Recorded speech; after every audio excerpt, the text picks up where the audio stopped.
Newsflash! Penacony's Charmony Festival has entered its countdown phase. Accompanied by Clocky's TikToks, after 12 system hours, this grand celebration will commence with much fanfare. I already told you! We can talk things out! I'm sorry, Fluffy. I really have something urgent to attend to, so I had no choice but to resort to asking this favor of you all. Since you already know what you're doing, I'll also have to remind you of its risks. Hey, partner, what's with the hostility? I thought pulling this thing out was just a way of saying hello. For the last time, state your identity and purpose. My name's Boot Hill, and I'm a Galaxy Ranger. A Galaxy Ranger? You look like you seen a ghost. Did you think we all went extinct? Well, that's the price you pay for being off-grid for too long. The righteous heroes of the hunt would never hijack the Astral Express. I ain't hijacked anything. What, chatting with someone while holding a gun is considered a hijacking? It probably is.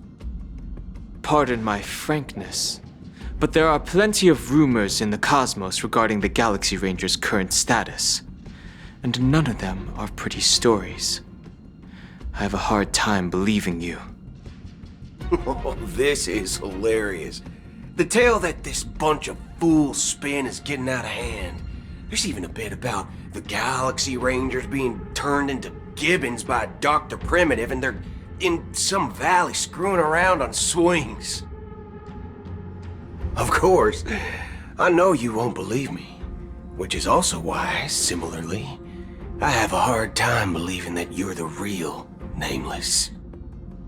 See the bullets in this gun? 9mm, an eternal classic.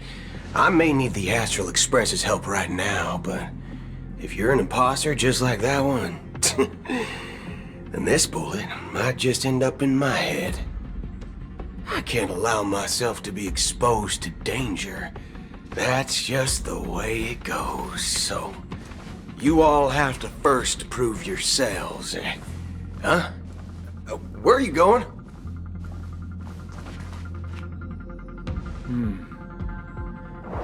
Recognize this? It's a model fudger. The Jade Abacus of Ally and Oath. The CN Joe really gave this to you guys? Model fudger? This is the Jade Abacus gifted to the Express by the Shenzhou Luofu's general, Jing Yuan. Its presence on board serves as the Shenzhou Alliance's official recognition of the Express. Is that enough? Not bad, kiddo. And across these sprawling stars, a gentle squeeze is all it takes to rustle up a whole legion of Cloud Knights. Now, I reckon that'd be one fudging sight to behold. Now it's your turn. Been ages since the Galaxy Rangers had the spotlight shown on them. And we ain't equipped with such fancy gadgets. But I've been around the block enough to know the way to handle these types of situations is easy as pie. Alright then. Feel free to toss any questions my way. Let's see if my answers can't turn your trust. If your gut tells you otherwise, still ain't too late to show me the door. And why would I play along? If I truly am a real Galaxy Ranger, you stand to lose nothing. Alright then. Tell me, what kind of organization are the Galaxy Rangers? Oh, my friend. This question is a hard one. I don't think I can even consider us an organization to begin with. Everyone's on their own fated path along the hunt, with their own resolute sense of righteousness and not so welcome among such so-called universal values. This reply does not instill trust. It only makes your predicament more precarious. I'm guessing you're gonna ask about some form of shared faith, right? But us Galaxy Rangers don't need that sort of thing. What brings us together is a shared bottom line. Never bully the weak. Never kill the innocent. These oaths aren't some lofty beliefs, but the fundamental bottom line that one must never cross as a person. As Galaxy Rangers, we strictly adhere to the bottom line. When someone crosses them, the hunt's vengeance will surely come knocking. And in this moment, the other crucial meaning of bottom line comes into play. As long as you don't cross it, you're free to do whatever you please. You catch my drift? Second question. Why do you seek trouble with the Astral Express? I already said that I seek no trouble. I must go to Penacony for a matter. But I don't have an invite. And I can't even enter the family's hotel doors. If only I could borrow the Nameless's identity. The entire cosmos knows you're guests of the family. Aren't the Galaxy Rangers also esteemed guests? Oh, you've hit the nail on the head. This is why I'm here. It's fine if I tell you. The Rangers are pursuing an imposter. A son of a nice lady posing as one of us. She's on Penacony right now. My informant is a memo keeper. She's the same as all mimetic organisms, appearing one moment and gone the next. Ugh, she scares the fudge out of me. Still, she gave me some vital info. That Galaxy Ranger imposter. Who is it? Is that the third question? Is it a hard question? It isn't. Just that you might not believe me. That person calls herself Acheron. And according to our informant, she could be an emanator of nihility. That's impossible. That's what I said. Don't worry. When I first received the news, I had the exact same reaction as you. IX never gives anyone so much as a first glance, and that's perfectly normal. What reason would they have to bequeath strength unto mortals? Then you must know that emanators can also conceal their own identities, which, for many people, it's better that way. Otherwise, there'd be wanton bloodshed across the cosmos, or even, perhaps, turning their back on the path they're supposed to follow. I had the good fortune of running into an elation emanator. Its appearance was no different than that of those clowns. If it weren't through sheer luck that I got it drunk, I would have never known of its eminent status. Even in the purest hunt, you'll find the Xianzhou Alliance under the spotlight and Galaxy Rangers lurking in the shadows. Paths are inevitably concepts created by people and exist in planes beyond our understanding. To reckon that nihility emanators don't exist, well, maybe we just ain't nihilistic enough. So, do you understand now? Your companions are in danger, and it's pretty harrowing. If you don't want to believe me, you'd best send a message to them, but I'd advise you to move fast. We don't know what's happening in the dreamscape or how much of what the memo keeper said is true.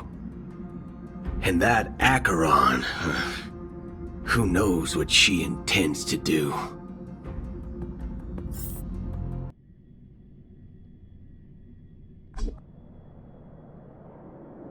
I don't intend to do anything. That's not up to you. Did you know People who come to the land of dreams for the first time. They'll subconsciously stop to reaffirm that they're still walking on solid ground. And then they will unanimously raise their heads to gaze at the sky. Be it reality or dream, staring at the sky is instinctual for humanity. Since the day that the golden hour was completed, it's always been there, watching over every single night of decadence. But now this night sky has been mercilessly severed, dyed with the mist of nihility, and this whole event happened within the course of a single slash of a blade. A single slash of a blade isn't really accurate. It was actually 2 blades, just that the second one was faster. That's not the point. Many guests who weren't supposed to be invited have gathered at this banquet. Even if the harmony is all-embracing, I have no choice but to show some of them the door. For the sake of Penacony and the peace. The planet of festivities has no place for you, a puppet of nihility. Those who live in the shadows do not bear the right to tread the illuminated stage. Speaking of living in the shadows, there's probably not much difference between us. It's only polite to reveal your true self, at least when speaking to others. Penacony's Dream Master.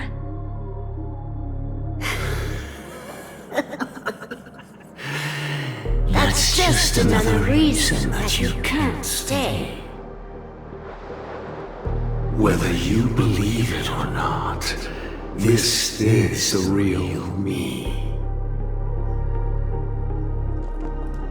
We are one. Is this the unity that the family espouses? My mortal shell has long since dissipated.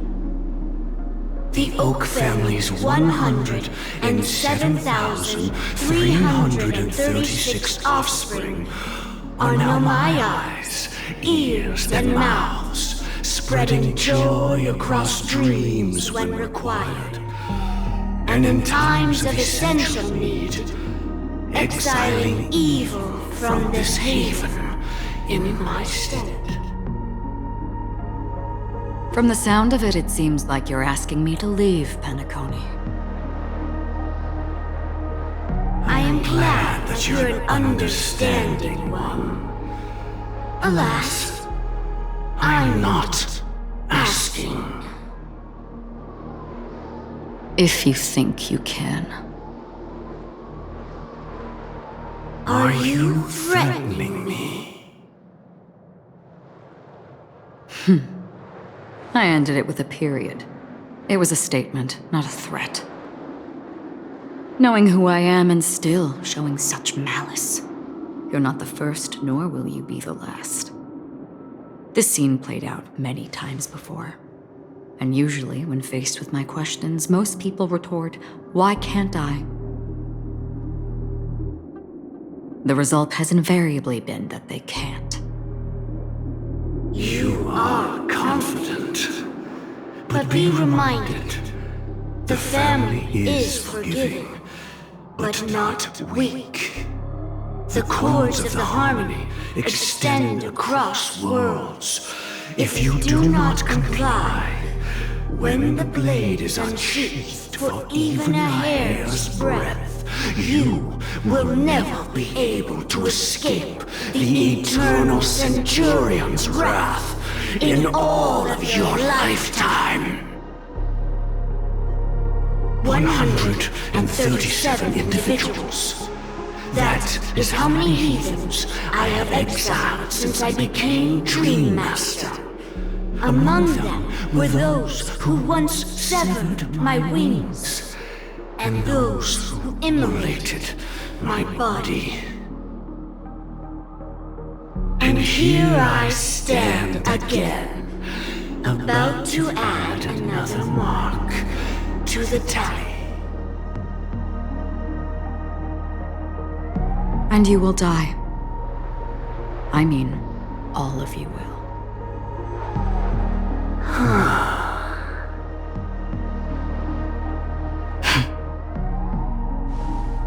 But that won't come to pass. I'll do as you ask. I'll leave. A wise choice. I wasn't aware there was a choice.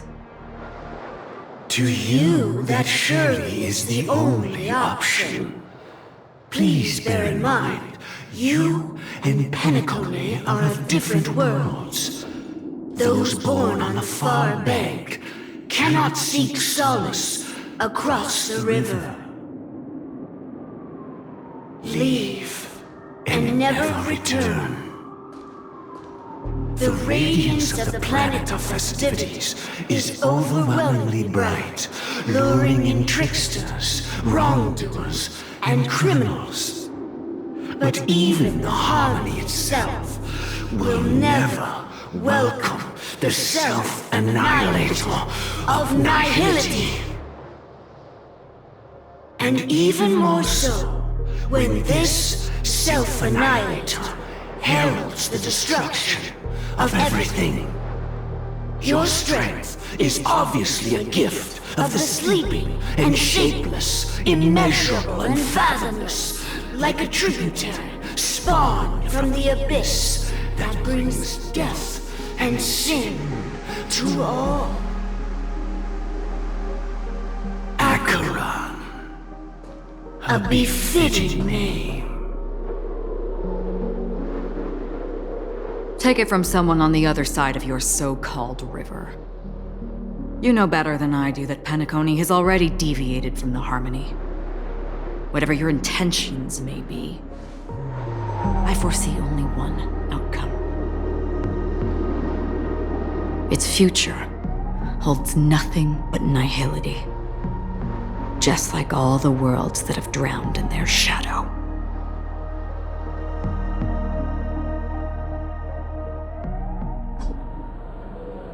Attention, please. The unusual event that occurred moments ago was due to a technical malfunction at Clock Studios theme park. The family has promptly responded to secure the area, and we're happy to report that there have been no injuries. Oh, I swear that was no movie shoot. So many chips fell from the sky, and I even caught one of them. But it vanished in an instant before my very eyes. Excuse me. Are you talking about the Clock Studios theme park incident? Yeah, what about it? Oh, Miss Robin! Am I seeing things right? No need to worry. I apologize for any inconvenience caused to your delightful dream journey. What you just mentioned about the chips really piqued my interest. Would you mind providing more details about the incident? Oh, it was just those chips you normally see everywhere. The green ones? They fell from the sky as if it were raining. And then those chips simply disappeared. It appears to be the dream sim tech the Iris family has been developing. Huh? Miss Robin, you mean those chips were all part of a performance? But I really... Shh. This technology hasn't been made public yet. It was originally planned to debut at the Charmony Festival, but it seems it's been leaked. Can you help me keep this secret? The raining chips were supposed to be part of my act. Oh, I see. Then it all makes sense now. I'll do anything to help make the Charmony Festival a success. Thank you. As appreciation, I'd like to give you a token gift. Oh, this button is... Press it at just the right moment in the celebration, and there could be an unexpected treat in store for you. All right, it looks like there are other guests who are also confused. I'll have to excuse myself. Please, enjoy the dreamscape. So many people talking about it. This commotion at the theme park definitely made waves.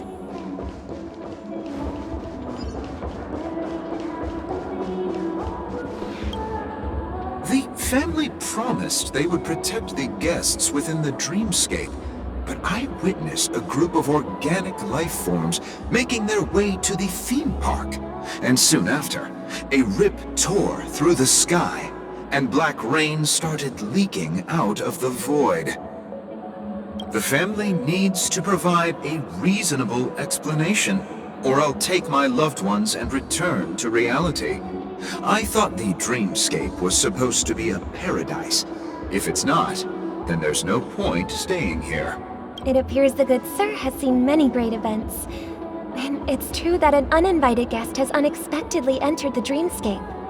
However, their target is not the ordinary guests, but the ambassadors of the IPC.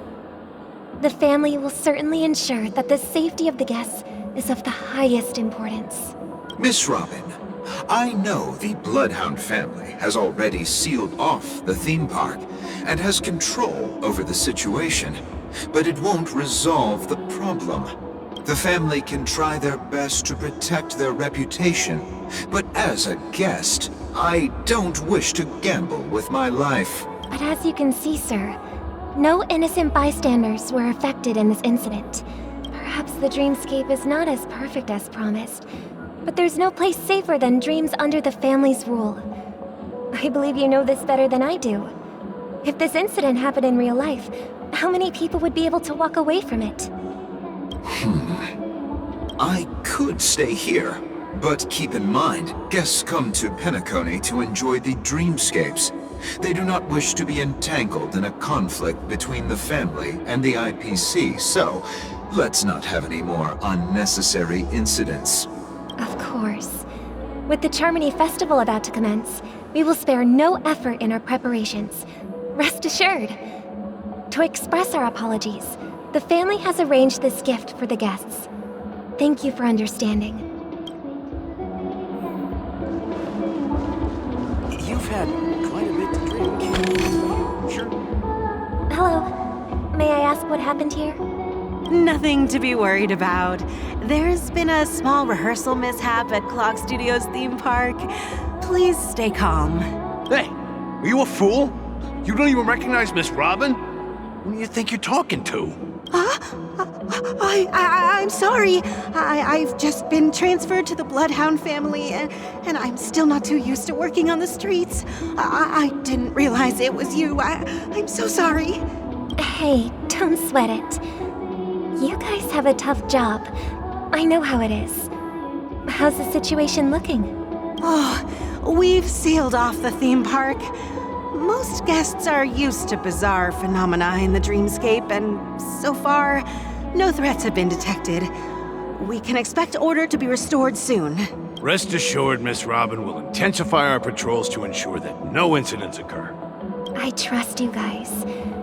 But regarding what happened in the theme park, what do you hounds think about it? It's okay. Feel free to speak your mind. Well... Actually, I was there shortly after it happened. Is it true that the IPC's ambassadors came with ill intent? And that Galaxy Ranger who easily cut through the sky? Miss Robin, tell you the truth, everyone's been talking about it. The myriad factions on Penacony have already been causing unease for everyone. Thank you all for your loyalty towards the family. The planet of festivities has indeed run into some trouble. The representative from the IPC, he's trying to regain ownership of Penacony and is prepared for a hostile takeover. Of course, the family did not agree. The result of the failed negotiations is as you see it now. No wonder. So this is the main reason why the IPC staff are banned from entering the dreamscape. Did they apprehend the troublemaker in the end? Don't worry. Mr. Sunday is currently tracking his whereabouts, and he'll have something to show for it soon. However, given the situation, the IPC surely won't let this go easily. Therefore, we are relying on you hounds to maintain the order and stability of the dreamscape. Please be assured, Miss Robin, we take our orders seriously. We won't let those IPC cronies get away with this. Thank you for your hard work. If there are any other members who still feel uneasy, please tell them on my behalf that protecting the dreamscape requires everyone's help. This is a small gift prepared by the Iris family for the guests. There's one for you too. Please, open it at the Charmony Festival for an unexpected surprise. I can't believe I received a gift from Miss Robin. It feels like I'm dreaming. Wait, I am in a dream. If trouble comes knocking on our door, we're not afraid to go to war. Rest assured, the dreamscape's peace will be protected by the Bloodhound family.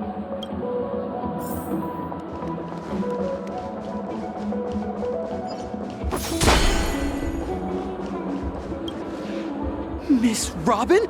That's the renowned cosmic superstar, Miss Robin! I didn't expect to meet a fan here. I'm honored. Welcome to Penacony, a world filled with wonderful dreams. I can't believe I'm actually meeting the real Robin! Shouldn't you be preparing for the Charmony Festival? Preparation is important, but the ceremony is fundamentally about sharing the Great One's harmony with everyone. If there's a chance to sing with everyone, I will not refuse. Regarding the recent mishap, I understand it negatively impacted some of our guests. As a member of the family, it's only right for me to come forward and offer my apologies to everyone. But, are you sure it was actually a mishap? Everyone saw those chips descending like rain and the red light tearing through the sky. Claiming it was merely special effects seems a bit far-fetched. Plus, I met that generous gentleman. He looked really out of it and kept talking to himself. Is this also part of the performance? Everyone, please do not panic. I believe that the family will give everyone a satisfactory answer in due time. Even if you say so, Miss Robin, it's hard to believe. Some people just never listen, do they? It's never ending. It just goes on and on. I'm getting really tired of this. Miss Robin? Still, I suppose I should keep on helping everyone. I am the epitome of joy, kindness, and goodness, after all. Huh? What was I just doing? And, who might you be, miss? Here, take this, little guest. This gift has been specially prepared for you by the family. Make sure to take good care of it until the opening of the Charmony Festival. Then, when the show reaches its climax, press the button together with the others around you. You never know. Something very exciting might happen.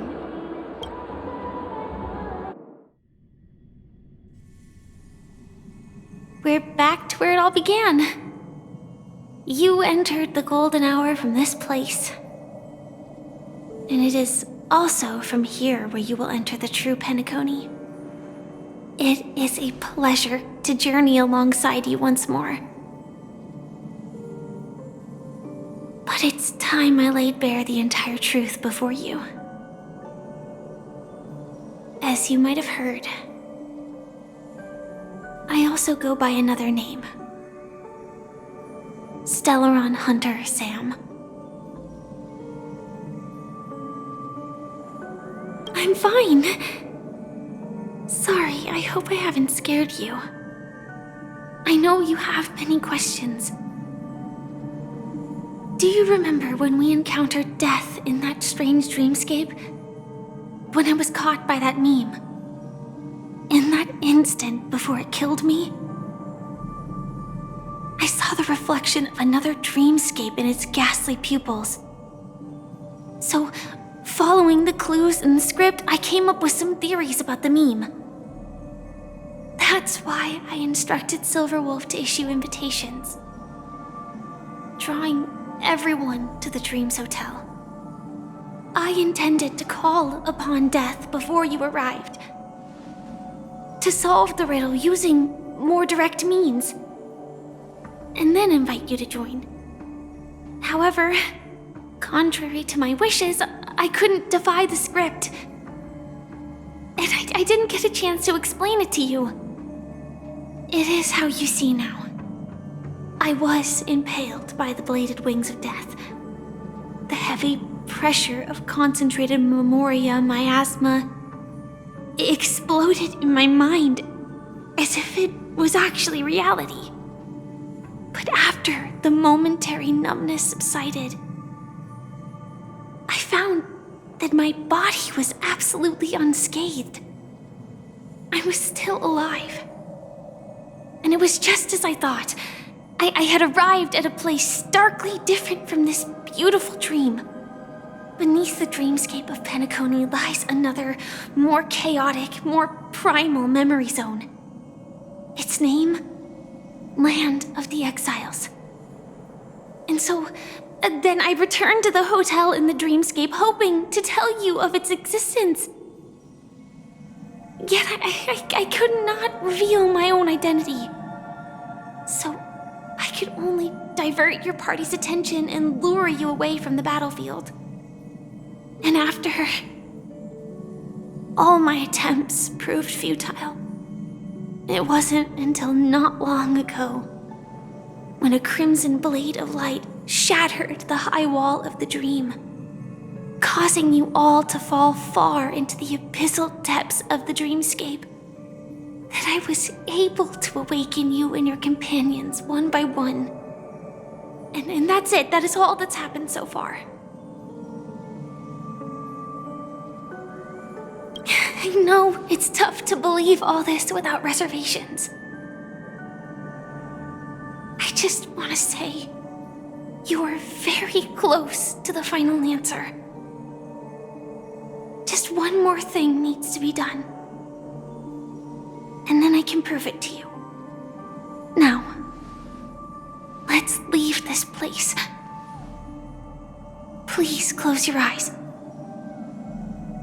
Take a deep breath and visualize the dreamscape's outline in your heart. And remember, you must not open your eyes at all times. 3, 2, 1. Don't be afraid. The one who has come to greet us has arrived.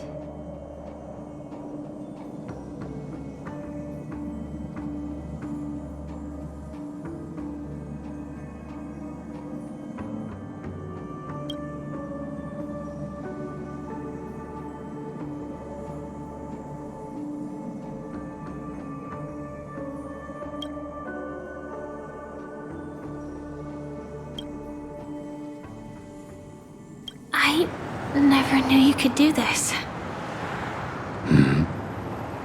Do you have a driver's license?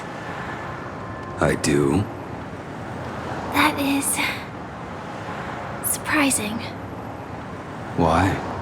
Because this is Japella, the city of sins?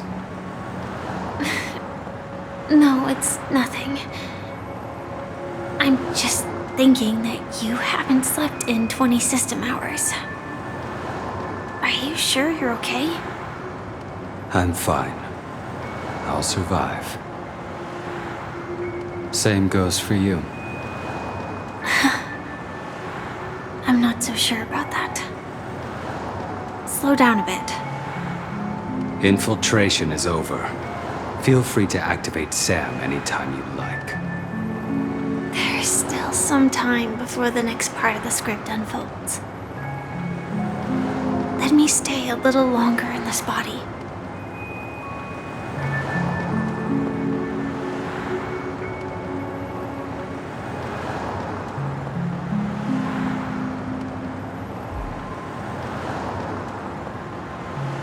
a long tunnel.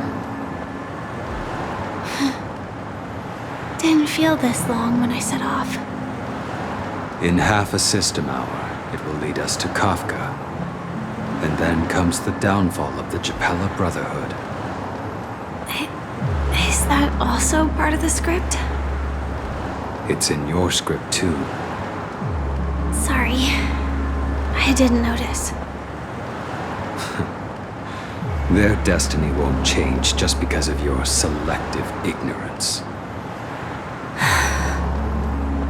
I told you before, it's a bad habit. What about you then? Is this the moment you finally find the death you've been looking for? As always, it's a blank slate. It's not on this planet. Why the sudden inquiry? Because I'm currently in a car with a sleep-deprived driver. I just want to get there in one piece. This car has full self-driving capabilities. I'll just put my hand on the steering wheel. Will that do? Hey, don't take everything so seriously. Elio would always say there's only one type of destiny. The inescapable type. He can see the future, and we, likewise, are aware of our predetermined end. But before that moment arrives, we can still choose what we do. We all have this right, don't we? After today, Japella's name will disappear from cosmic history, and the Everflame Mansion will take its place. In the not-too-distant future, you'll receive an invitation. That's your next stop. Land of the Dreams. Penacony. I hope you find whatever you seek there.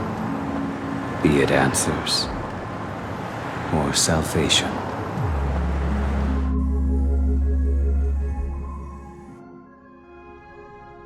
Yeah. Glad to see you're safe and sound. Close your eyes. This is the answer. Isn't it incredible? The monster that we have always known as Death is actually the guardian of the land of the exiles. It abides by a certain rule: abducting people from their dreams and bringing them here.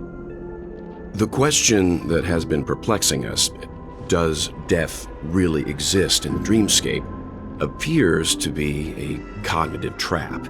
It was laid by those orchestrating events from the shadows to cover up the truth behind the disappearances and the existence of this fortress known as Dreamflux Reef.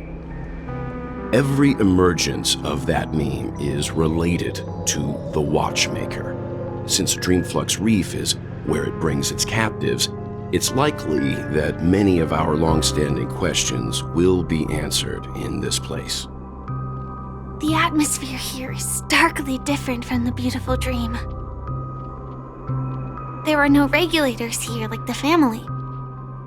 And they all look like they're mildly dazed. But from the whispers of the residents, they've heard a familiar name. Gallagher. It's that man again. Always in the right place at the right time. Though that does save us the trouble of looking for him. Himiko and March have already made a move. Get ready. We're about to set off. The real dreamscape. The land of the exiles. Before we go, should we speak to everyone first? I'm really sorry for waiting until now to tell you everything. 2 reasons. Firstly, the script. In the future that Elio saw, Sam and the Astral Express's confrontation was inevitable. I tried to break the shackles of the prophecy, but this is as far as I could go. That aside, there were also my personal motives. I wished to travel with you as Firefly, and not Sam. Thank you. Elio only gave me one instruction. Allow the Astral Express to pursue the Grand Legacy. It means that the Watchmaker's legacy holds great significance to trailblazing. And to you. Elio's scripts used to revolve and expand around certain specific Stellarons. But with your appearance, this condition has apparently ceased to be appropriate.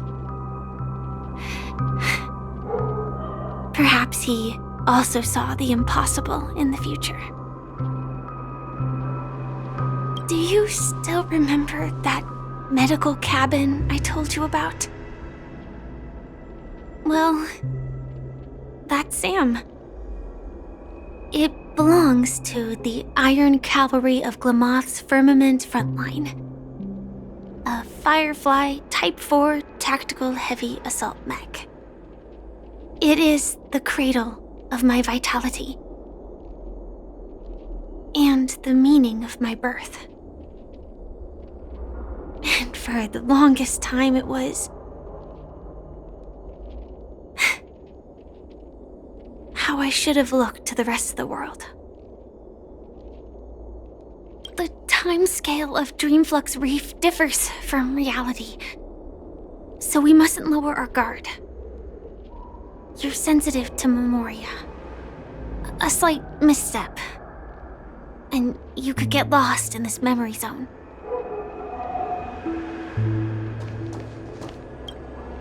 Something on your mind? Let's talk. No wonder Miss Acheron is so averse to drawing her blade.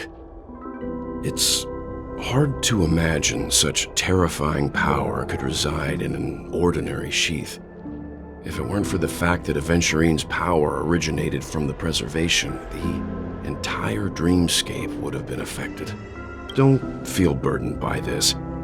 Even without that Stellaron inside you, Aventurine would still have found other methods to accomplish his goal. Let's just believe in Miss Acheron. And given her prowess, I don't think we've got anything to worry about. During your investigation, he shared a vital piece of information. Mikhail, the former watchmaker who collaborated with the family to construct the Penacony we're familiar with today, had a falling out with the family for specific reasons. But this is precisely where the problem lies.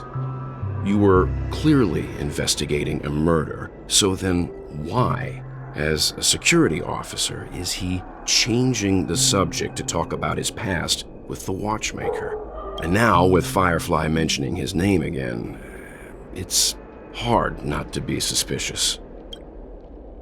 Before we found you, she'd already revealed her Stellaron Hunter identity and shared a lot of information. Who would have thought that the Molten Knight's true identity was actually a young girl? For her, this is a secret that she cannot allow others to know. That being the case, I think we can believe she's willing to cooperate. But she didn't reveal all her secrets. I just can't shake the feeling that her situation is different from that of the typical dreamer. And I hope that doesn't lead to any dangerous predicaments. I hope you've regained a little composure. We'll move out when you're ready.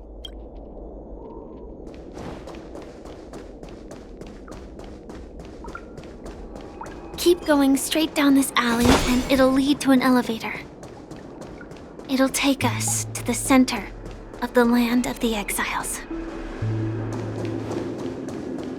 What a huge clocky. Looks like the watchmaker also left his mark on Dreamflux Reef.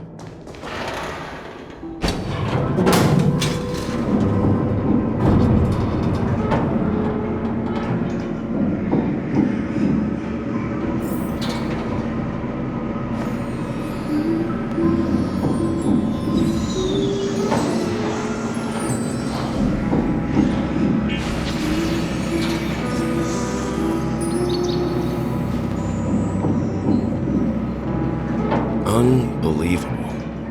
To think there's a settlement of this size within the dreamscape, and all beyond the family's reach.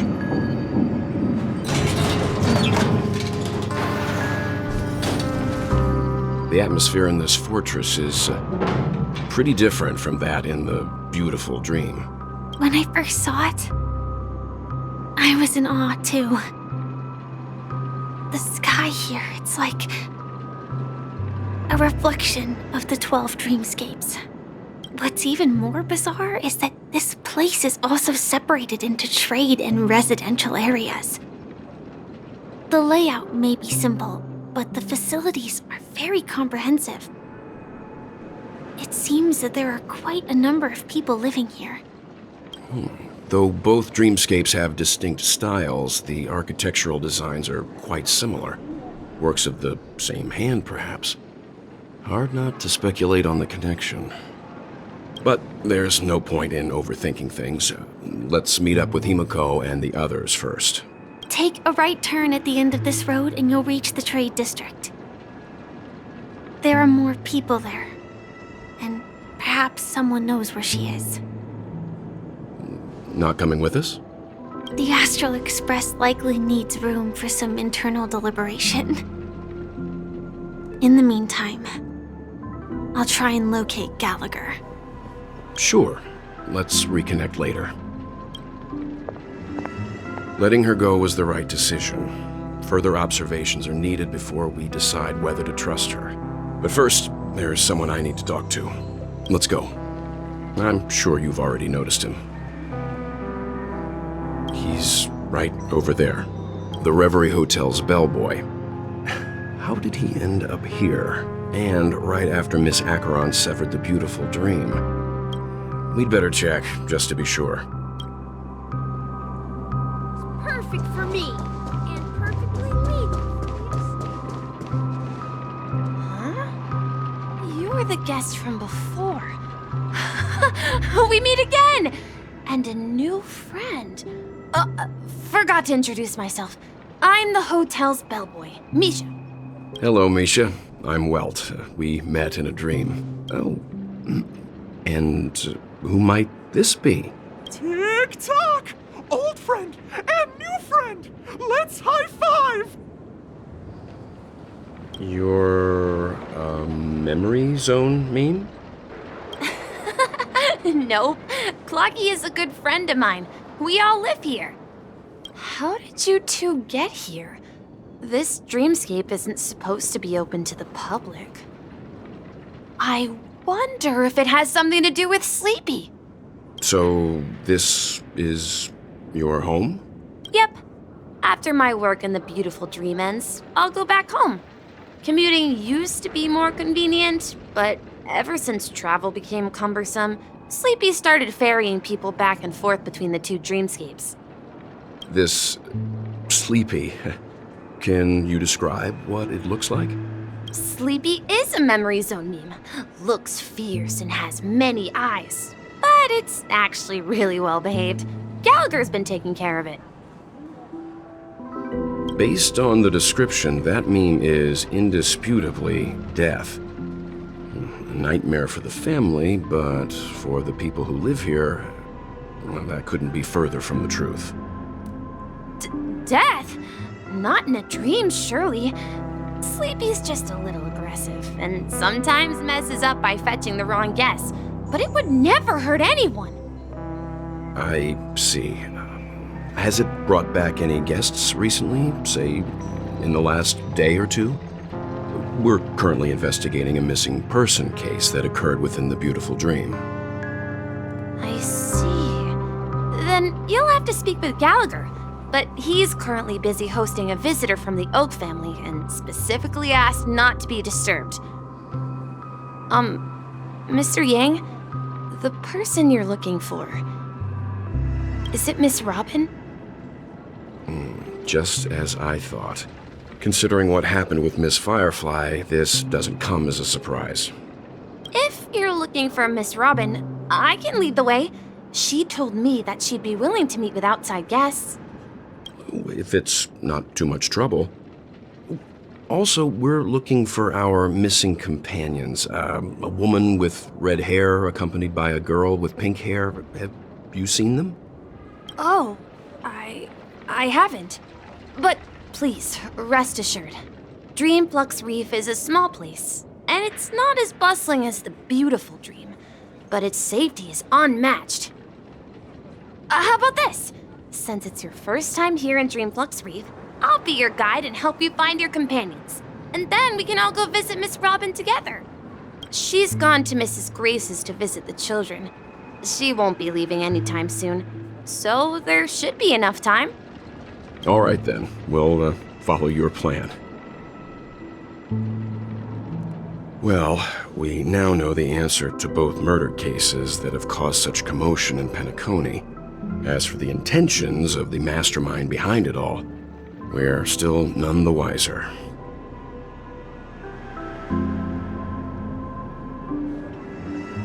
Yes, that's my thinking as well. I'm not entirely certain, but we still have to find him one way or another. Say, you mentioned before that you saw a Clocky that only you could see, right? I can't shake off this strange feeling. Am I really still so young at heart? Forget it. It's not important. We'd better just follow Misha.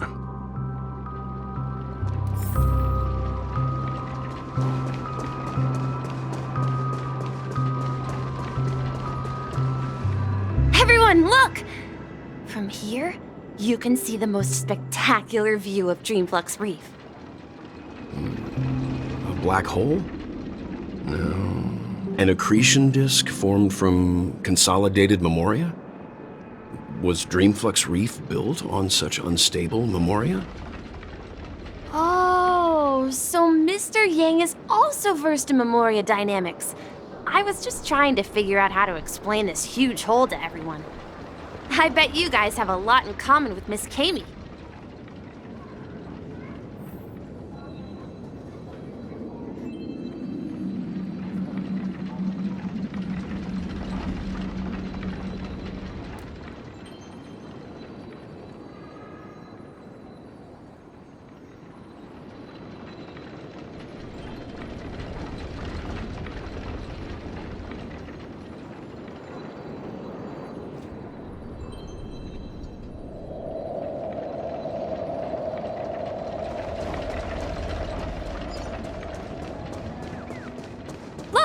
There she is! My calculations are finally done. In another 10 system hours, the above dream will swallow the dream below. My hypothesis was correct. This place will cease to exist as the dream devours everything. Who are you all, and why haven't you left yet? This place is about to disappear. I'm Kami, a dreamscape surveyor specializing in memoria dynamics, and this is my life's work that I'm researching. See that huge gaping hole? It was just a narrow rift many years ago, but now it's grown into a giant hole. The surrounding memoria has been flowing towards the other end of the hole at a constant velocity, slowly but surely. But the scary part is, according to my calculations, the flow rate of memoria has recently changed, and it's faster than ever before. It's almost as if something is sucking it in from the other side. By constantly improving upon Madame Rosalina's memoria measurement method, I've finally obtained accurate results. After 10 system hours, the Dreamflux Reef will cease to exist. Just like the melting of glaciers, everything will crumble and disintegrate.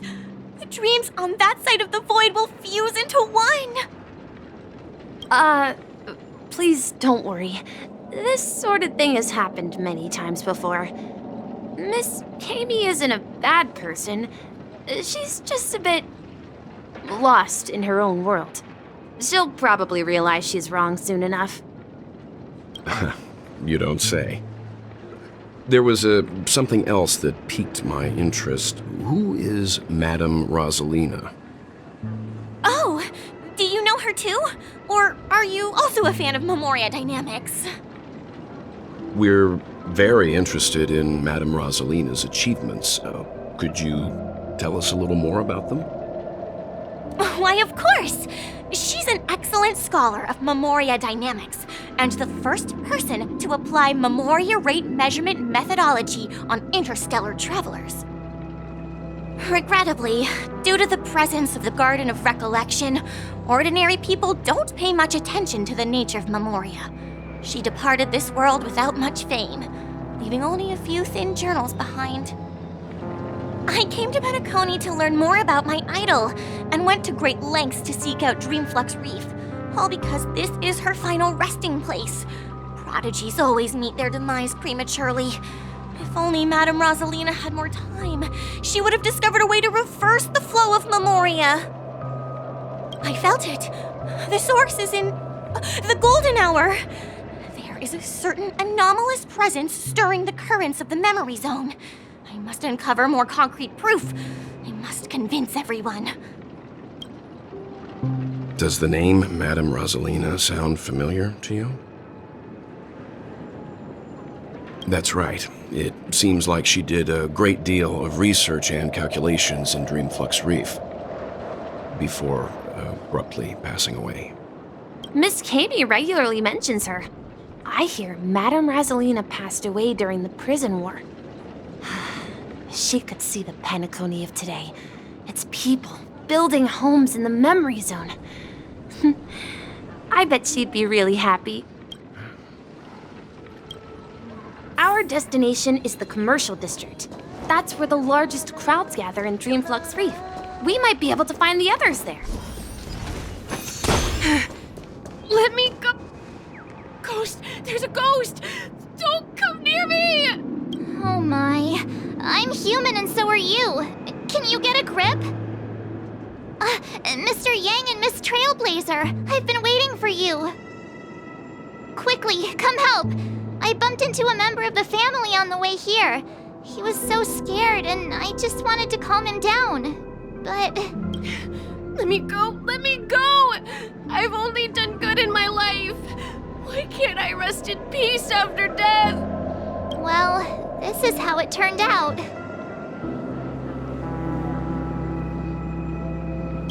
Me? A ghost? Don't make me hit you. He thinks he's dead. Although, when I first fell in, I also thought the same. Dear guest, this is not the afterlife. This is Dreamflux Reef. That's right. Did you hear that? Repeat after me. Dreamflux Reef. You're talking to someone invisible. If I'm not dead, what am I?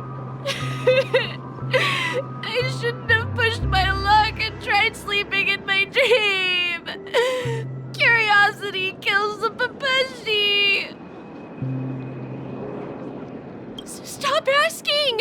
You'll alert the monsters. All the dead are right here. All of them. You're not talking about the memory zone meme, are you? Don't say that name!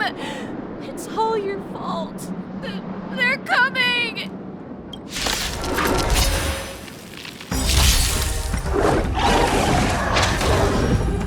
Resonate all together.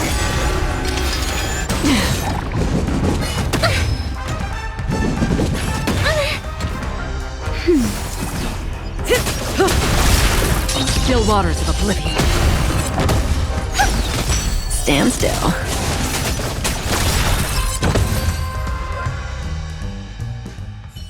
He passed out. His intense negative emotions attracted the nearby memory zone memes. I see. But why aren't the other people around here scared? Unlike in the Sweet Dream, people here don't see memory zone memes as dangerous monsters. And even if they pose a threat, people can easily escape by forcing a wake-up call. But we can't just leave this man here. Can we take him somewhere safe? We can ask Jessie for help. I've gotten to know many locals while waiting for you guys. Everyone here is living a self-sufficient life. I don't know how to describe it, but this place feels like the real dreamscape.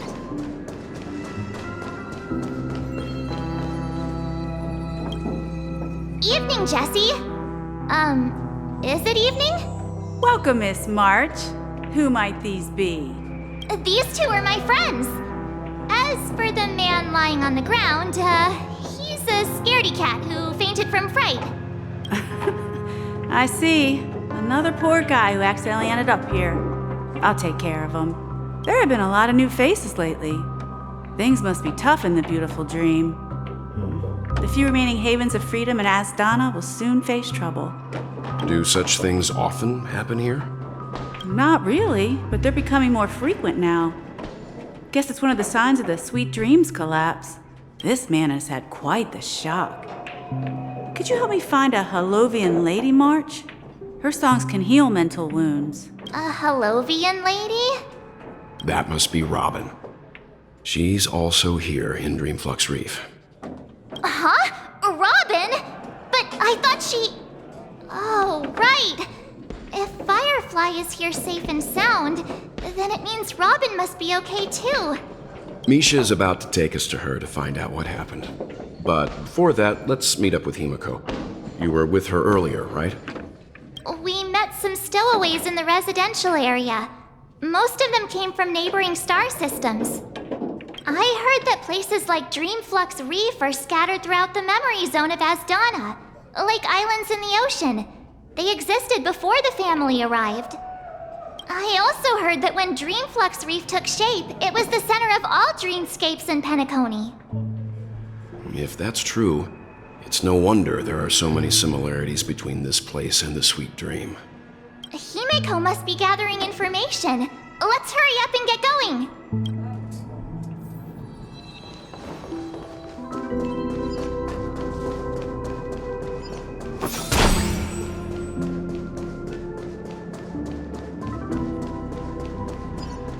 This is where we split up. So that's how it is. I never imagined we'd gather the remaining details here. To borrow Gallagher's catchphrase, what an unpredictable twist of fate. Himiko, here they are. Ah, perfect timing. Now that everyone's here, I'd like to introduce everyone to Micah, who's partly in charge of the Land of the Exiles. Micah, these are my companions. It's a pleasure to meet the Nameless. You know us? I've been keeping an eye on you since the day you arrived in Penacony. We would have met under more appropriate circumstances if Dreamflux Reef hadn't been isolated from the 12 dreamscapes. Please, allow me to formally introduce myself. I'm Micah, the Gravekeeper of Dreamflux Reef. Gravekeeper? Life in Dreamflux Reef is pretty liberating. Everyone here mostly keeps to themselves, without meddling in others' affairs. My daily task involves cleaning a few tombstones. You're too modest, Micah. When lost dream chasers stumble upon this place, you're the one who takes care of them, guiding them back to the Sweet Dream, or showing them how to survive the wild dream chaos.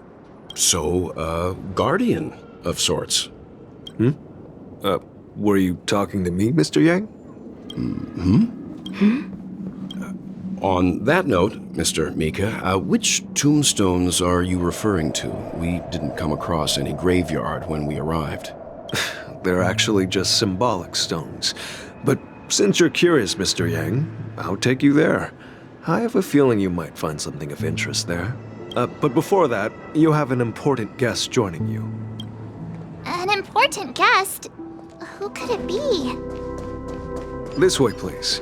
The roads here in Dreamflux Reef are a bit run down, so watch your step.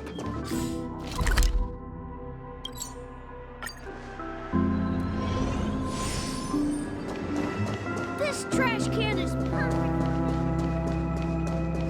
There she is. Everyone sings so wonderfully. It's not often that I tried this music style, but I've gained some valuable insights from it.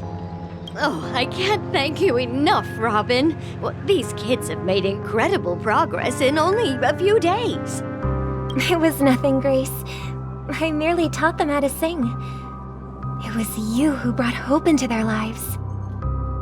Life must be quite difficult for them in reality, I imagine. That's right. Whenever it's time to say goodbye to these kids, they're reluctant to leave.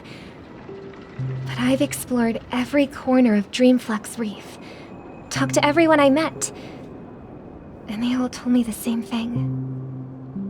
This shattered dream is not worth clinging to. It seems you truly are a child of the Harmony. Emma and Andy are orphans I took under my wing. Carol there, with her blind eyes, used to work at a nutrition center in the outer ring of Penacony. And as for Gary, he's been living with autism since he was a child. They're not old enough to enter the sweet dream managed by the family. If we compare people to birds, these kids are like fledglings with impaired wings. But in this dream, well, they can fly freely. Even if they stumble along the way, well, they're still relying on their own strength. And me, an old lady with no legs. Well, without this dream, I couldn't even walk toward them. I'm glad that you found a new life here in Penacony. It's just... Don't worry, Robin. Dreams have their significance, but they aren't everything. Both the children and I understand this. No matter how long we fly through this dream, we will one day return to reality. But you know what? Emma and Gary aren't plagued by their insecurities anymore. No, and Carol is learning how to cope with her blindness. And Andy is livelier than ever. Well, even I've become more optimistic. You see, in dreams, we learn how to live. Once we return to reality, we learn how to survive. And should our feathers be damaged, then we share our wings with one another. There's no need to covet an illusory sky in dreams, because we have the right and the ability to fly towards a broader horizon. It's a relief to see you safe and sound, Miss Robin. It's nice to see you all again, Astral Express crew. I heard my disappearance caused quite the commotion out there. I'm really sorry about that. Since you're here, can we assume that you're fully aware of the situation in Penacony? Ever since I returned to Penacony, my voice started to change, until it gradually faded away. At first, I thought it was a temporary ailment, perhaps due to having been away too long. I thought maybe it just takes some time for my body to acclimate to the high concentration of Memoria and Asdana. But now it seems the root of the problem goes way beyond me. There are elements around me that don't align with the Harmony. And losing my voice is just one of the signs of the Sweet Dreams collapse. The Sweet Dreams collapse. That memo keeper mentioned the same thing. So it's real. While I was away from Penacony, the boundaries of the 12 dreamscapes kept expanding outward. But whenever I mentioned the anomalies in my dreams, all the family heads refused to talk about it. Only my brother was willing to respond. Later, I discovered the secret letters from the IPC ambassador, which further convinced me that there are hidden secrets beneath the surface of Penacony. So, following the clues in the Oak family's dossiers, I found my way here, the land of the exiles, concealed by the family under the guise of death. A dream within a dream, where Penacony's past is buried. Hearing you speak, it sounds as if your voice has made somewhat of a recovery. I hate to admit it, but the harmony in this place resonates more broadly than within the Sweet Dream. It's regrettable, but the family has experienced betrayal. The traitor, or traitors, abandoned their original principles and, using the name of Harmony, exploited people's weaknesses to turn Penacony into the planet of festivities, trapping everyone in the illusion of the Sweet Dream. This is not the strong defending the weak, but rather the strong exploiting the weak. A world without equality won't ever be favored by the Harmony. And naturally, those voices blessed by them have lost the ability to sing. Could there be another force influencing the family's shift in philosophy, Miss Robin?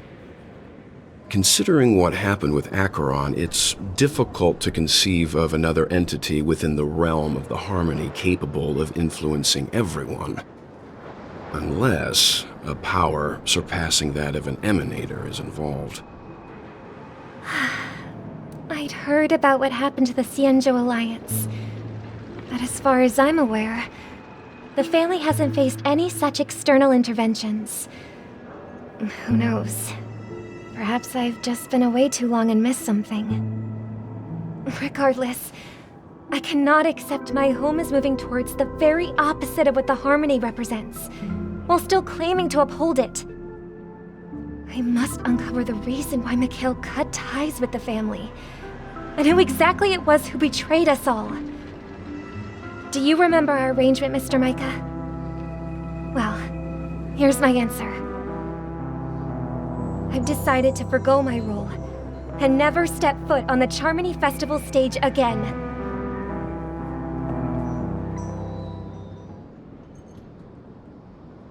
Look here, brother. A little bird.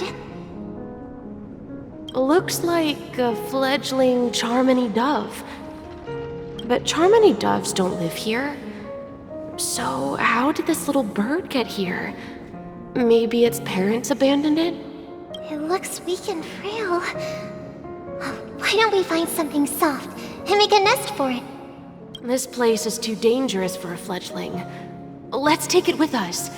We can put it on the wooden shelf in front of your window. Okay. A bird like that must have a beautiful singing voice. But where will it live? I'll ask the family head to build a cage for it. A cage? But then it won't have the freedom to fly, right? Let's see. What is it that has captured the attention of the two best interpreters of the Great One? To the point that they've forgotten how to enjoy their dessert? Oh, poor little thing. Doesn't look like it's doing well. Do you want to rescue it? I do. But I don't want to lock it up in a cage. Why? Even if it's small and not fully feathered, and can't sing, it didn't come into this world just to be locked up in a cage. Birds, they should be flying free in the sky. That's quite the romantic idea. And what about you, a young scholar? Do you agree with your sister? I think she's right. But if we leave it out in the wild, it won't survive for more than a few days at best. Ah, I see. It seems our little scholar is still a bit unsure. Well, let me tell you youngsters a story. As you probably know, Charmony doves can fly through the air. When they fly really high, the friction caused by the flapping of their feathers against the atmosphere creates amazing lights, so that they look like shooting stars. We've seen this spectacle so many times that we think it's just something they can naturally do. But that's not the truth. Their radiant display is the result of countless struggles against nature over generations. Their ancestors were too weak to survive on the ground, so to escape predators, they started seeking new opportunities in the air. After countless attempts by many generations, one of them finally figured out how to fly. It soared into the sky and never looked back at the ground again. So, you mean birds aren't born to fly, but they find a way to do it through their determination, right? Well, that's an idealistic way of putting it. So, what are your thoughts, Sunday? I think people believe birds are meant to fly because they've never seen those birds crashing to their death. That's an interesting perspective. So, have you decided what to do with the bird now? For now, I'll keep it in a cage until it can take care of itself because I want it to live, no matter what. Well said, kids. It seems each of you has found your own answer. Your insights are truly remarkable. And I hope they come true in their own way. We will take good care of it. Won't we, brother? Yeah, but Mr. Gopherwood, there's one thing I don't quite understand. And what might that be, my son? What if this little Charmony dove never learns to fly in the end? I mean, if there are fledglings in this world that can never fly throughout their lives, should we let them go back to the sky, only to see them crash to the ground and die? Talking in your sleep, Birdie? Time to wake up.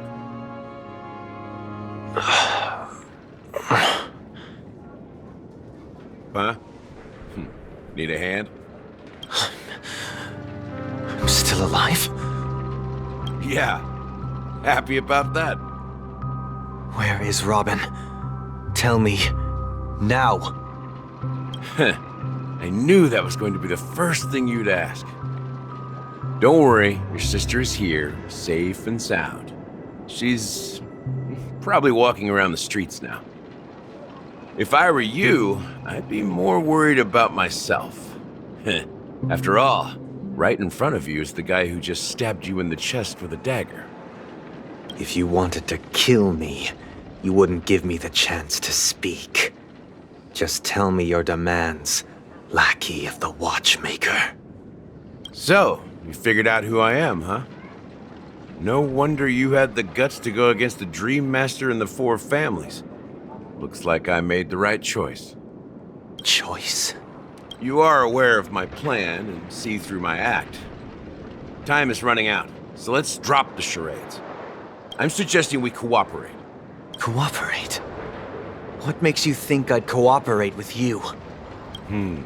The fact that the famous Robin has chosen my side. Plus, some clues about a traitor and a bright future for Penacony. Any of that catch your interest? I find it hard to believe a man who's full of deception. Fine. You don't have to trust me. What you should trust is the sense of justice inside of you. Show me Robin first. All right, as you wish. Here she is. Huh? What's your trick this time? Just kidding. I mean, this lady will lead us to Robin, right? And the crew, too. There are too many people who you owe an explanation. That'd be great. Please follow me, Honorable Oak Family Head. Now, all the actors are on the stage. This is the monument I mentioned earlier. The names inscribed on it should be familiar to all of you. Rosalina and Tiernan. When Penacony was known as a frontier prison, it was the trailblazers who connected it with the stars. They were the heroes who saved Astana, and their names deserve to be immortalized, not just on this small stone tablet, but in the annals of history for all of time. However, today, the planet of festivities is nothing but sweet dreams. That heavy piece of history is all a distant memory. Just like that prison. If their names are inscribed here, then that means... According to Micah, they died long ago. Rosalina was killed during the War of Independence. She ventured alone into the heart of the star system to investigate the flow of Memoria, but she never returned. Tiernan was a skilled gunslinger, strong and reliable. He led the people through countless battles, but he didn't live long enough to witness the arrival of true peace. In the decade following the war, Penacony faced challenges internal and external. To protect Asdana, Tiernan took up the way of the trailblazer and led the Lampmoth family to explore beyond the system, only to be surrounded and wiped out by the swarm. Though I had expected as much, the tales of these heroes truly are sorrowful. True to the title of Trailblazer, they spent their lives venturing into the unknown. But what about this tablet? There are no names carved on it. When Dreamflux Reef was created, its owner was still alive. However, he insisted on erecting a monument for himself, saying that it will happen someday. Here we meet again. Everyone from the Astral Express. Robin.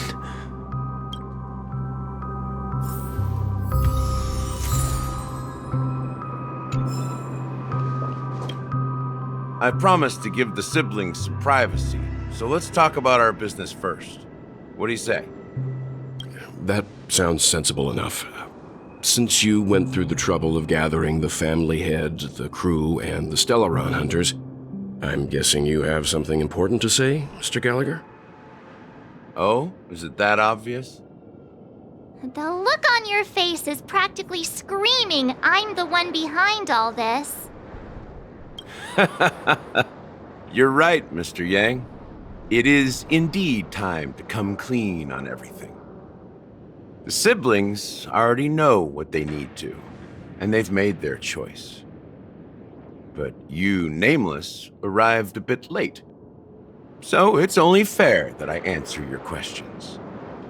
Before we begin, let me reintroduce myself. I'm the founder of Dreamflux Reef, the deputy of the Watchmaker, and the one who sent out that invitation. As Gallagher, the history fictionologist, I humbly extend my greetings to you all. History fictionologist? So what, everything you told us was made up? Well, don't worry. Almost everything I shared was true. Well, except for the part about the family accepting me back. I double-checked with Micah, and everything he said about the family, the Watchmaker, and Mikhail is true. Thank you for your understanding. Now let's get down to business.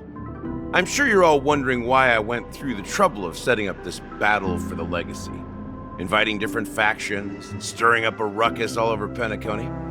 Well, it all boils down to something very familiar to all of you. The Stellaron. The Stellaron? But how is that possible? Penacony is a free-flowing interstellar hub. There are no signs of contamination whatsoever. You're totally correct. So, care to take a guess at what that means? I wish that were the truth. But if that were the case, I wouldn't have invited all of you. The sweet dream doesn't come out of thin air. If you think of the memory zone as the sea, creating the land of the dreams is like filling that wild ocean with earth to make an island. To achieve this feat, without the help of an emanator of remembrance or enigmata, the only way is to use a Stellaron. And that's not something you can achieve with a simple wish. It requires vast quantities of knowledge, time, and manpower. I'm sure you get what I'm hinting at. In Asdana, the planet of festivities itself is a Stellaron disaster. The planet of festivities itself is a Stellaron disaster? It all started a long time ago, back when the Watchmaker and his crew liberated the frontier prison. They faced countless challenges as they began building Penacony from the ground up. That's when the idea of using the Stellaron came into play. The Stellaron first entered the Asdana system during the war. The Nameless warned everyone against the folly of attempting to tamper with such a power, and most heeded their words. But there are always people in the shadows with ulterior motives. The turning point came after Tiernan's death. With 2 of the Nameless gone, the Watchmaker had to go to the front lines. It was at that moment his rivals saw an opportunity. By the time a representative from the Montour Systems family arrived at the Watchmaker's call, the Stellaron had already been activated and was seeping into the primordial synesthesia dreamscape. And I suppose the family happened to possess the knowledge to seal the Stellaron? Not just that. They knew far more about the Stellaron than the average person. They helped Mikhail swiftly quell the civil unrest and played a part in building Penacony under the disguise of the Harmony. Those 3 eras were known as the Age of Dreaming. The Watchmaker, who had been left in the dark, sent out invitations across the universe, spreading the hype around the land of the dreams. Then, how did they turn against each other? Remember the island in the ocean metaphor? The truth is, the Stellaron was never truly sealed. It existed in a different form within the dreamscape. Think about this. What would it cost to create and maintain such a lavish dreamland? It's people's lives. The opulent dream is built upon the decay of spirits, with a toxic elixir called pleasure flowing through the dreamscape. It tempts people to indulge in the dreamscape, and gradually their minds succumb, becoming nourishment for the sweet dream. Confusion, laziness, and cowardice, weaknesses that plague humanity, were magnified and nourished by the family. Penacony became a new kind of prison, even more impenetrable than the previous one. Sadly, we realized this far too late. By then, the family had a firm grip on Penacony, swiftly quelling any opposition that arose. At my wit's end, I had to use the power of the Enigmata and sought refuge in this chaotic realm. Over the years, I created a meme within this dream for our use. Dormancy. That's its real name. We exploited a loophole. You see, regular people can't fall asleep again while they are inside the dreamscape. So this is the true meaning of the impossible. You sent out invitations in the Watchmaker's name to find forces capable of resolving the Stellaron disaster and draw them into Penacony to uncover the truth. It's not just that. Above all, I wanted to see what happens when the major factions engage in a struggle for the legacy. Since this is the Watchmaker's first announcement in decades, the traitor within the family is bound to reveal themselves. So, the legacy is just a facade. If you want to consider the Stellaron as the legacy, I'm totally fine with that. If that's the case, where is the Stellaron now? That's a question for Mr. Wings. The Stellaron is still under the family's control, and as the head of the Oak family, I'm sure he holds all the answers.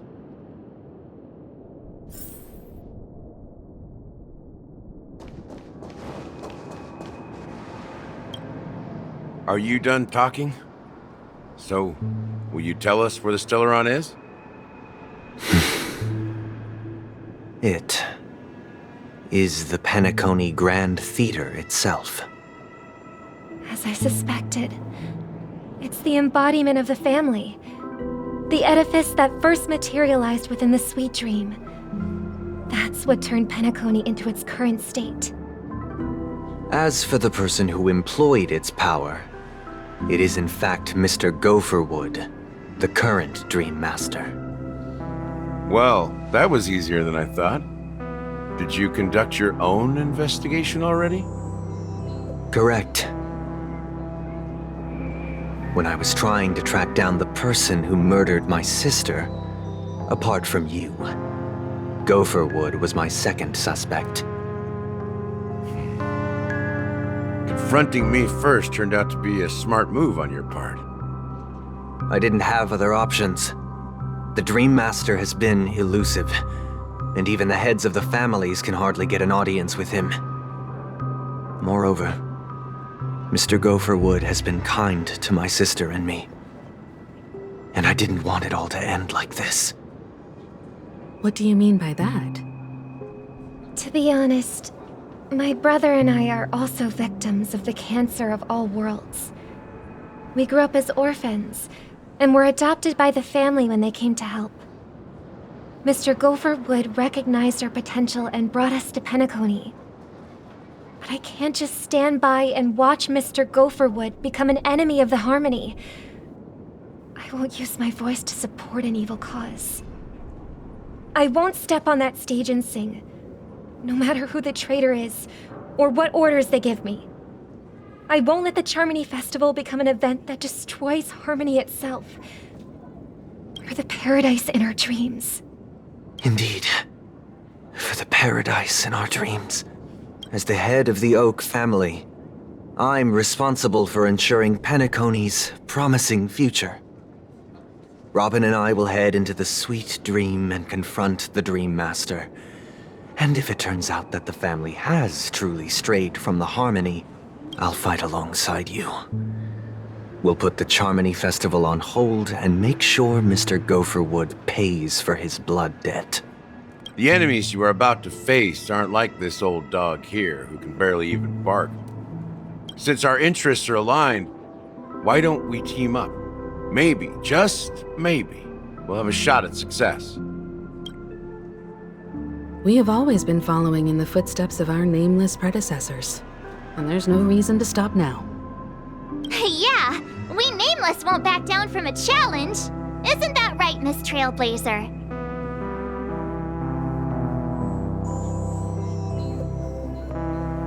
Exactly! It's time for the crew to save the world once more! Rest assured, sitting on the sidelines isn't in our nature. Mr. Sunday, Miss Robin, I'm willing to accompany you on behalf of the Astral Express. Having a third party present should help with negotiations, and could make all the difference if things get ugly. Thank you, Mr. Yang. Thank you all very much.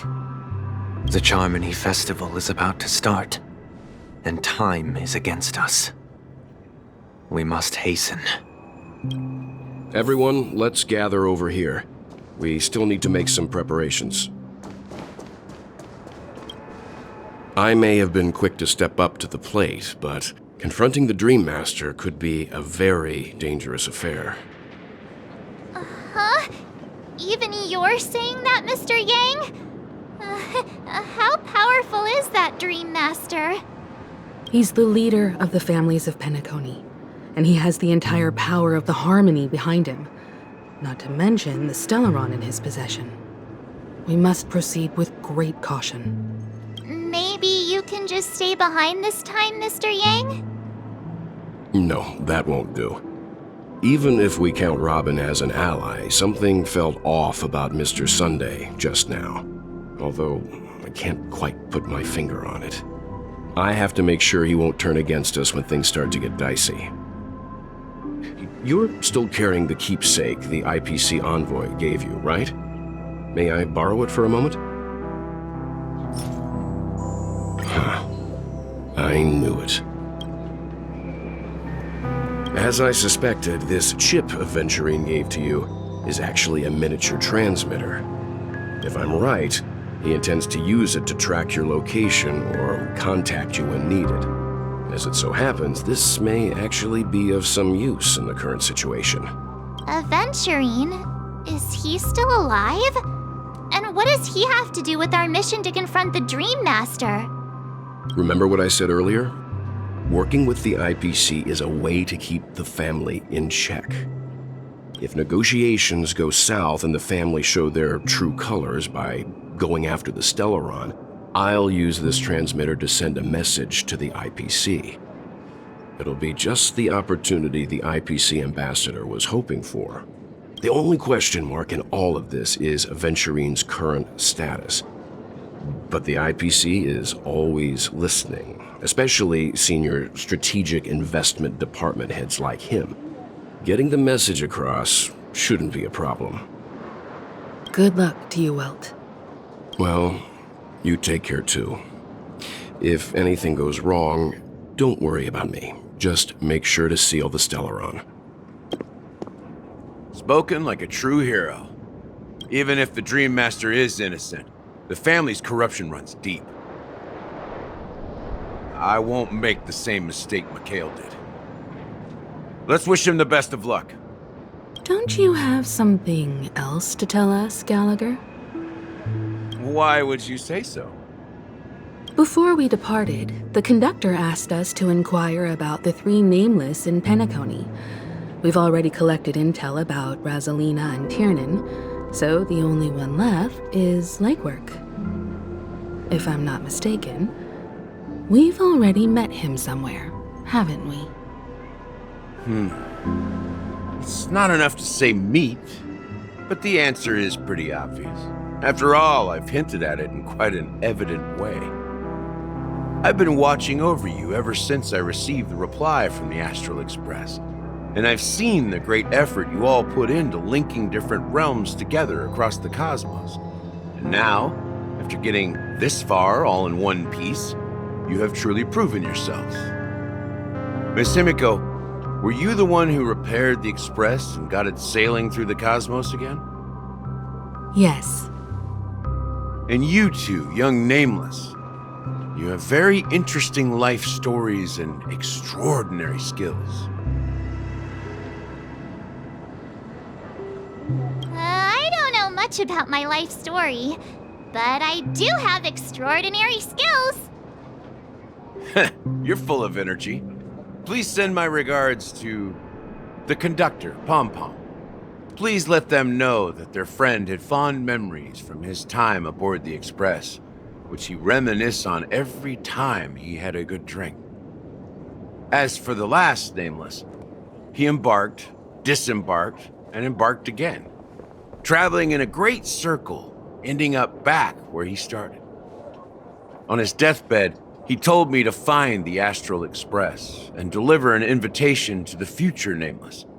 He left behind a special gift, a true legacy. Something that belongs only to the successors of the Trailblaze. Come with me. Now is the time to reveal it.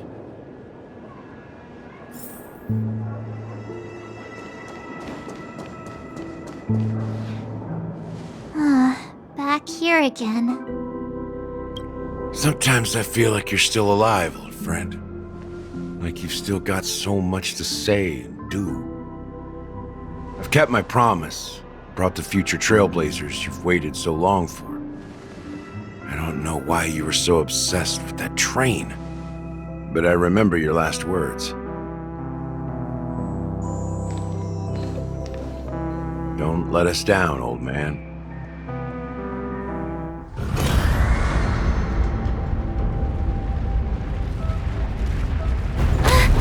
What's happening?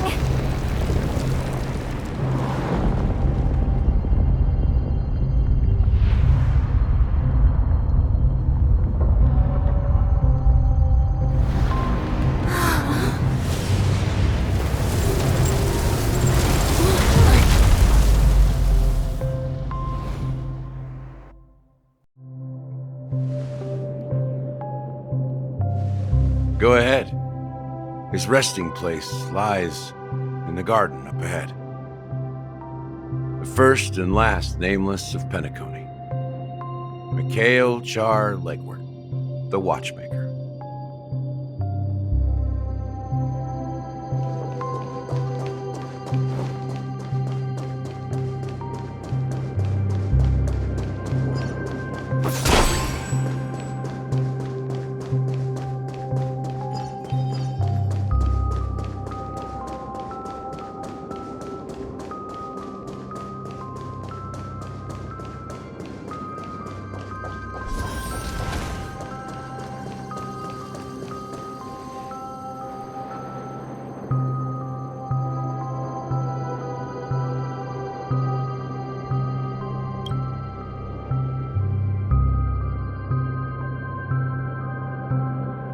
Sure enough, the Watchmaker is the third Nameless. Even I could guess that one. The legacy he left behind was a dream bubble. I believe inside that bubble, there's something that holds meaning only for the nameless. After all, when I checked its contents, I found nothing inside. Maybe some trailblaze runes? Even more mysterious than me. Well, let's have a look.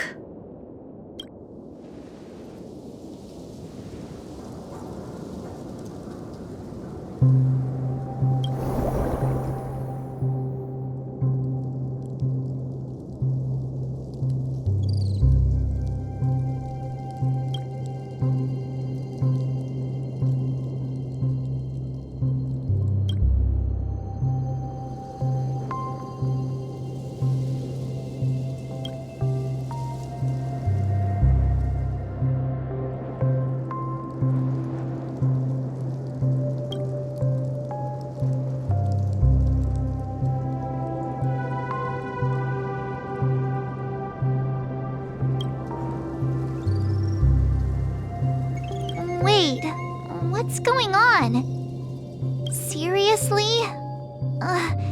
There's nothing inside this dream bubble? How could a dream bubble be empty? Just as I suspected. That old man always had this strange belief in the nameless and the trailblaze. And I never understood where he got that confidence from. Especially since he never managed to get in touch with the Express while he was alive. I could never figure out what was going on in that old man's head. But this empty dream bubble is so typical of him. He was always full of weird fantasies and incomprehensible romanticism. That mischievous old man. Well, I didn't expect him to leave anything concrete behind anyway. Don't think that's the case, Gallagher. I'm sure Mikhail has left us the most precious thing of all. Don't start getting all philosophical on me, all right? Just as Mikhail believes in the nameless of the future, we unconditionally believe in the nameless of the past. How could they leave with regrets for the future when they were ready to dedicate their lives to the land they loved? There must be something contained in this dream bubble. It's just we haven't figured it out yet. You also have faith in the Watchmaker, don't you, Gallagher? Well, I'm a follower of the Enigmata. My philosophy forbids me to have faith in anything. That's why I understand what faith means in the path of Trailblaze. And I also want to know what he left behind. I'll leave it to you guys then. Can I borrow your pet? I need to make a trip back to Golden Hour and check something at the Dreamscape sales store. It's for Mikhail, and for the future of Penacony.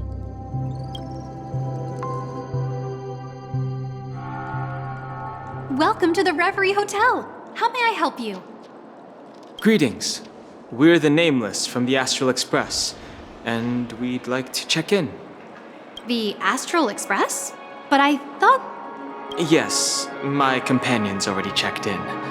My name is Dan Hung, and I believe my personal information is recorded in your system. I see, but your companion said you wouldn't be coming due to a change of plans. Now the plans have changed again. And you are... Me?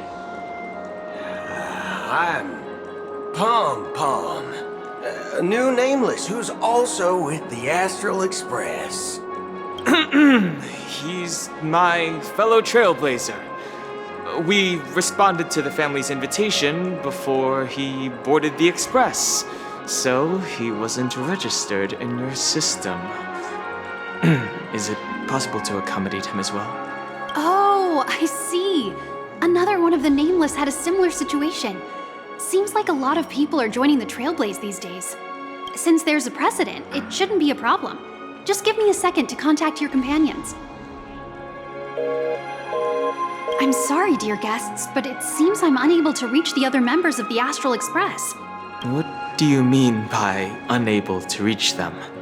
My apologies. This is the first time I've encountered a situation like this. However, the system indicates that those guests are still in the dreamscape. How about this? Give me their room number, and we'll go check on them ourselves. I'm afraid that's not possible. I need to verify both of your identities before I can share any guest information. How about you just wake up someone? Let's say, Welt? I'm sorry, but there are strict rules regarding forced awakening. It cannot be done without the proper clearance. So nothing works, huh? What's your solution then? Are you saying we sleep here? At the reception? Please be patient. We need to contact your companions in order to confirm your identities.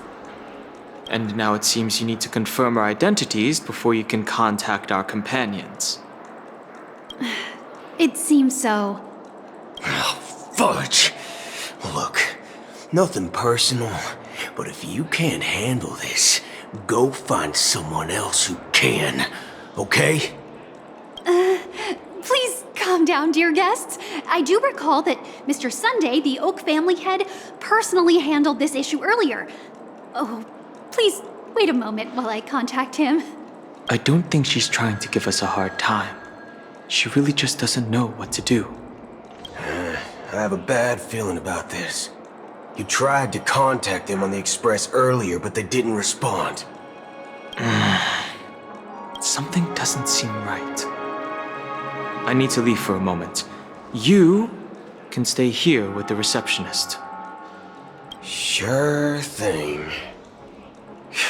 Just don't keep me waiting forever. Don Hung seems pretty worried about his companions.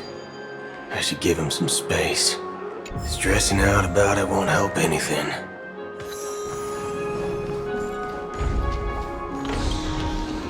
The Charmony Festival is about to start! I'm so excited! Hey! You guys here for the Charmony Festival too? Well, I didn't come all the way here specially for the festival. Honestly, I don't really even know what it's about. But I heard it's a lot of fun! Well, back in my homeworld, Anaria, we have festivals like that all the time. My dad threw me a birthday party one time that was just as extravagant as the Charmony Festival. Oh, come on! The Charmony Festival is a once-in-an-Amber-era event! How can a birthday party compare? Well, you never know, right? Maybe on her world, birthdays only happen once in Amber Era. Anyway, let's forget about that. Have you heard about the, unsettling things happening in the dreamscape? Unsettling things? What could possibly go wrong? It better not ruin the Charmony Festival! I've been looking forward to it! Relax. With a big event like this, there's bound to be lots of gossip and rumors. Don't worry. If anything does happen, the family will be on top of it. Oh, that's a relief. I didn't come all this way to see the festival go down the drain. Well, looks like I won't get any fudging clues out of these two. They're clueless.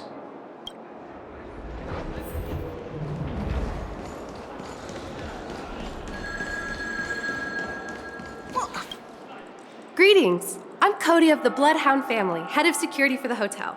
How may I assist you? Hello. So, there's something I wanted to ask about. I've been hearing some unsettling rumors about certain incidents that might affect the Charmony Festival. Do you think there's anything to be worried about?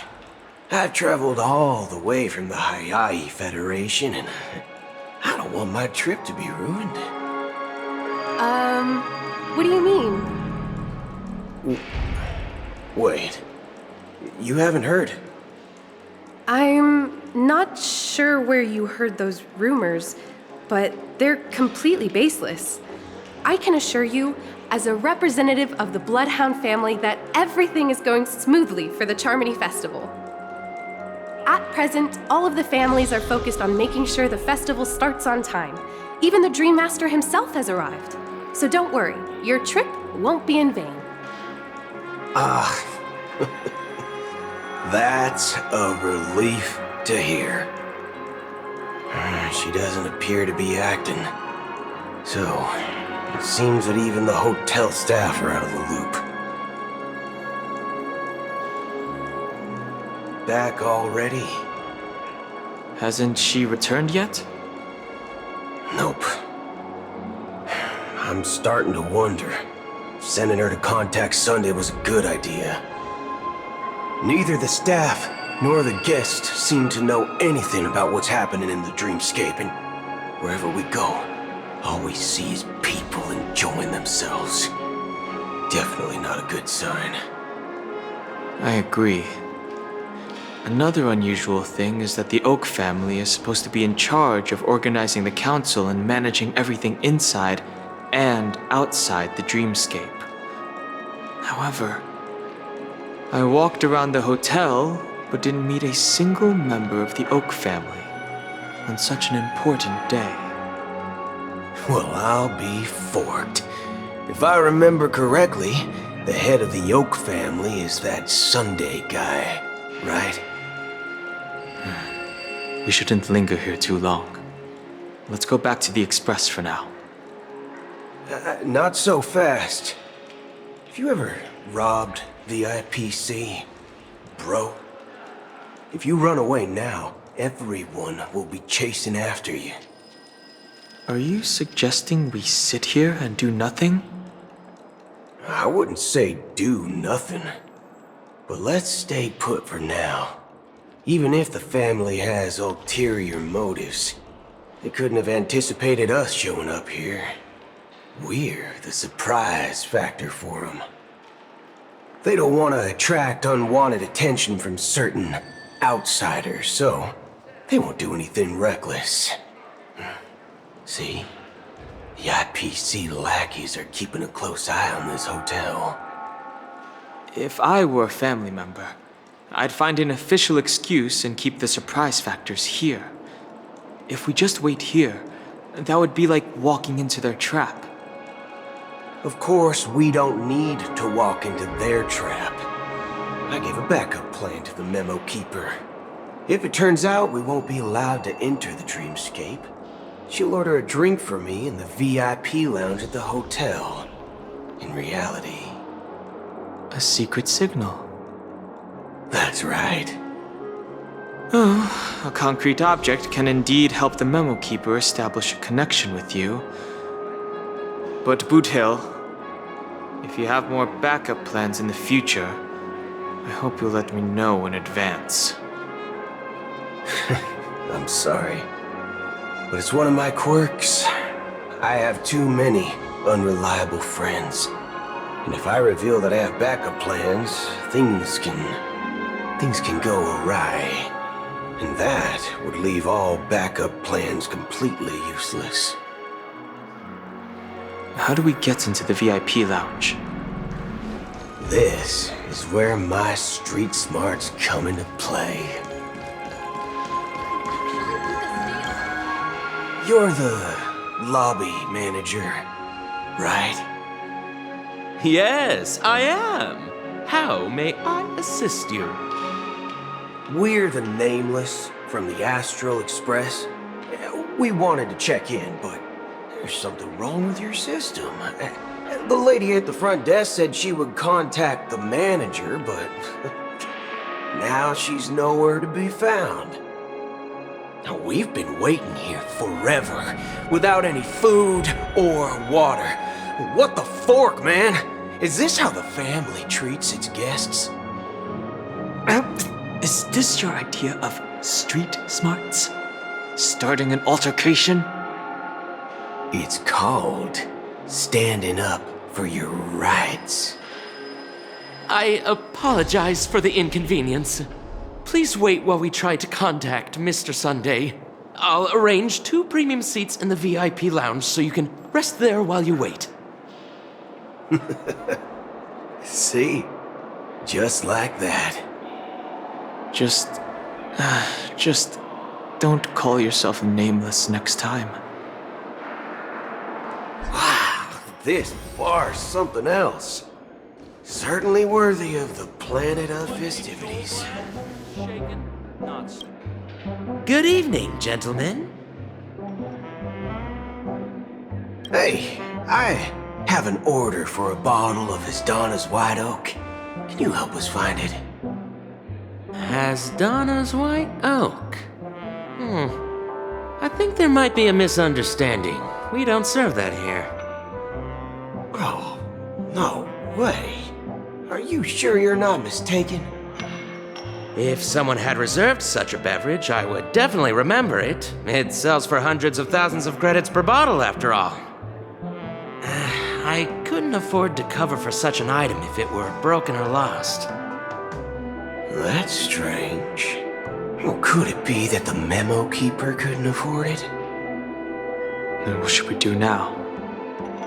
Oh, no need to rush. Well, let's grab some drinks first. Maybe I arrived too early and he hasn't come yet. Now, let's see what kind of juice malts you all have here. Well, give me a glass of Heenum Valley, 40 years. I'll have it neat. No ice. Wow, that's the most expensive one on the list. You have a taste for the finer things. It's on the house, anyway. What can I get for you? Anything you recommend is fine. Then I would recommend today's special, Glass Village. It's classic Soul Glad mixed with Laboom juice. It's refreshing and suits your cool demeanor. Just 1 minute. Ah, this flavor. Dynamite barbecue with rocket fuel. Ooh, it really hits the spot. Truly the finest sherry cask aged malt juice in the cosmos. Dynamite barbecue with rocket fuel. Is that really something that humans enjoy? Hey, this guy doesn't know anything at all. As long as you're satisfied, dear guests, please enjoy. Let's give the memo keeper another half system hour. If she doesn't show up, we'll need to come up with a new plan. In the meantime, let's take stock of the situation. What do you think? The situation is unclear. Something must have happened on the planet of festivities, but the public is unaware of it. Someone in a position of power within the family must be covering it up. It's unusual for the followers of the Harmony to invite other factions, let alone the IPC and the Masked Fools. If what you said about the Emanator of the Nihility is true, the situation in Penacony is a little complicated, to say the least. Actually, there's something else I'm concerned about. Regarding Acheron. As you know, the faction that follows the path of the Hunt are some of the most dangerous folks in the cosmos to mess with. I mean, who in the right mind would impersonate the Cienjo Alliance or the Galaxy Rangers? It's like asking for a death wish. Isn't there a saying among the Cienjo people that the Rainbow Sect lets their Lux arrow do all the beating? Talking. Do all the talking. Well, you know what I mean. Even though the Galaxy Rangers have been out of sight for years, we've been keeping an eye on this region. Even the dumbest criminals know better than to mess with the Annihilation Gang, much less the Rangers. But that Acheron lady, she doesn't seem like a lunatic at all. On the contrary, she's highly logical and organized. She knows exactly when to hold back and when to strike without mercy. And do you believe that someone like her would have an ulterior motive for impersonating a Galaxy Ranger?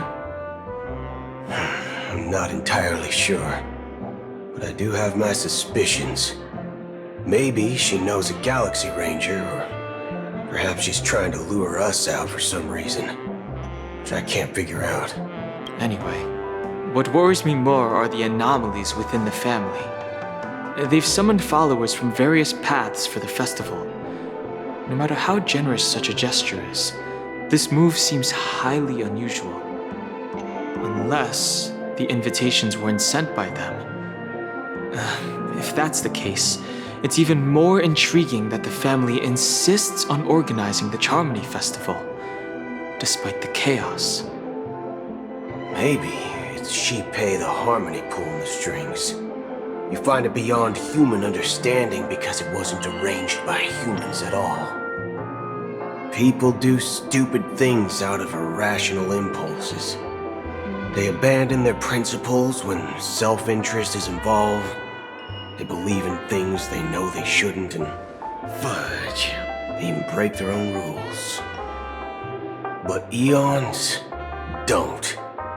They stick to their determined path and never turn back, even if they reach a dead end. You think Shipei's will is behind all this? It may not necessarily be Shipei, but there's definitely some higher entity involved. I know it may sound pessimistic, but if human free will were reliable, why would we even need Galaxy Rangers? It's much simpler when you boil it down to the eons and paths. Like how Lon always follows the path of the hunt, or how the Express stays true to the Trailblaze despite Akavili's disappearance. But in my opinion, Akavili's fall holds significance for the Nameless. Oh, so you're saying the Nameless now have to take responsibility for their own choices because their absolutely right leader is gone? Exactly. I believe the purpose of the journey isn't just about following a path that's always considered absolutely right. It's more about doing your best to choose the right path for yourself among countless possibilities, even with limited insight and judgment. I don't know what you've been through, but I agree that people must take responsibility for their choices, because no one else can do it for them. That's why the Galaxy Rangers need to uncover the imposter and figure out her true intentions. Just in case. I have a backup plan if the Memo Keeper doesn't show up. This is my final backup plan. I promise. You sure have a lot of cards up your sleeve. Well, going back to my old career would make things a lot easier. By the way, when you were walking around the hotel, did you happen to see any important-looking guests? What's your plan? It's simple. We just grab some hostages and use them as bargaining chips with the family. Or maybe we can even take their identities. No need for that. We'll return to the Express now. Wait. Are you getting scared? Draw your weapon. Let's make a big scene. Are you leaving, esteemed guests? Would you like to cancel that as Donna's White Oak you just ordered? Huh? As Donna's White Oak? But didn't you just say... Ha ha. Looks like you are a bit intoxicated, esteemed guests. You ordered a bottle of As Donna's White Oak just a moment ago. Looks like your Memo Keeper friend has finally arrived. Oh, right. Sorry, my memory's not the best. You know, too many modifications and all. Anyway, let me check. Well, fork me. It says Donna's White Oak, all right. And there's a note. I'll be waiting for you on the Astral Express. No mistake, that's her message to you. She knew the hotel wasn't safe, so she suggested we find another place. Well, looks like we took a detour, but now it's back to the Astral Express. So, what are we waiting for? Let's go.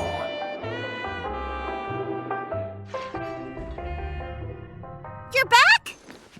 2 guests just boarded saying they were looking for Boot Hill, so I told them to wait in the parlor car. Oh, just in time. 2 guests? Yeah, or 2. Look, we welcome all passengers on the Astral Express, but sneaking in like that, you have no regard for etiquette. My apologies, conductor. It was an oversight on my part. I assumed you were already acquainted with the garden. Given the chaotic situation in Penacony, the Nameless are the only ones we can truly trust right now. You are the memo keeper. Pleased to meet you, Dan Hung. I've seen you in others' memories. And as for Boot Hill, this is our first face-to-face meeting. I hope you enjoyed that bottle of Astana's white oak. You sure have a refined taste. Finally, Memo Keeper. Well, let's cut to the chase. Spill everything you know. That's precisely what I intend to do. But before that, please allow me to introduce myself. My name is Black Swan, and I serve the Garden of Recollection as a memo keeper. As for Acheron's story, I'm sure she knows it better than I do. Greetings. I'm Acheron. What? You Garden of Recollection shirtbag! You betrayed me! I apologize, but she did that at my request. Due to certain reasons, I have been exiled by the family. Thankfully, this memo keeper came to my aid and helped me escape their surveillance unnoticed. To be honest, it was more like stalking than helping. And the process was far from unnoticed. But we did escape. I asked her to guide me to a place beyond the family's reach and to contact a few trustworthy individuals, namely all of you. Trustworthy? Son of a nice lady. You think I'm dumb or something? How about this? I'll put a few bullet holes in your head and see what secrets spill out. Then, we can talk about trust. It doesn't have to be like that. I'm willing to answer all your questions, but not right now. If my cover hadn't been blown, we might have had more time, but at the moment, we don't have any other options. No other options? What do you mean? This is the only way I can ensure everyone's safety. I kindly request an immediate warp jump out of the Astana star system.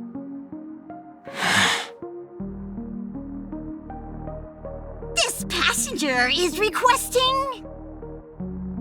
As far as I can tell, she's not a threat and seems to be telling the truth.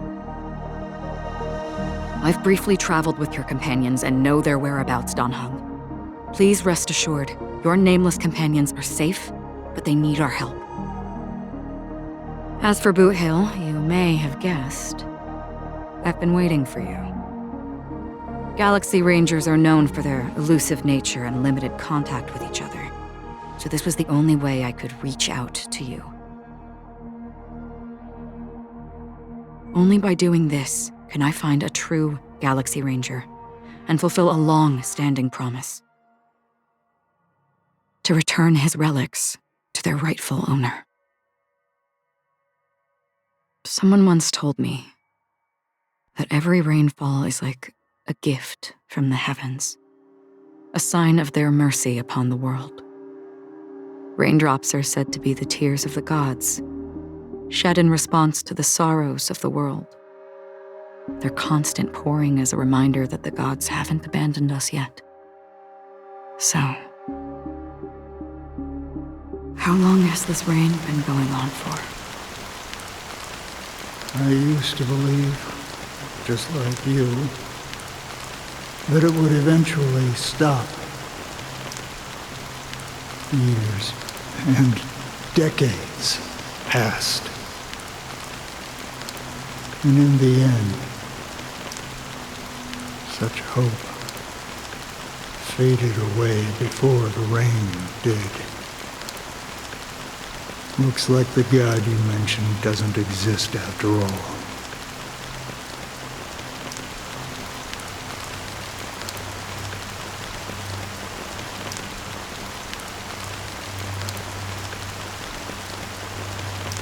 Well, let me share a story with you. Mortals who walk the paths are like sailors on a vast ocean, leaving behind a trail that creates countless ripples of possibilities. These ripples last longer than the fleeting lifetimes of humans. And for some, their presence leaves such a strong mark that it's reflected in the waves. Like those shadows on the ocean. Sin-thirsters, the obsessions of the Pathstriders, they emerge from the depths of IX, seeing themselves as masters of their own destiny, unknowingly repeating the actions of their past lives. They emerge from the nihility and head toward it, leading purposeless lives. However, these hollow phantoms, they were once my dear companions. A group of Galaxy Rangers. Are you watching over them? Watching over them? No. I'm guiding them toward transcendence. It was a brutal war. A crusade that shook the universe. The universe witnessed the fall of Zuro, the Lord Ravager, but it came at a price. A price so hefty that only those who were there still remember. The unwavering determination of the Hunt followers persists even in death. So someone must guide these lost souls to their life beyond. They were heroes in their time, and they shouldn't be reduced to mere puppets of nihility. As for me, I've suffered too many losses on that battlefield to advance any further. And that makes me the most fitting person to carry out this task. But you know, these sin-thirsters, they're not who they used to be.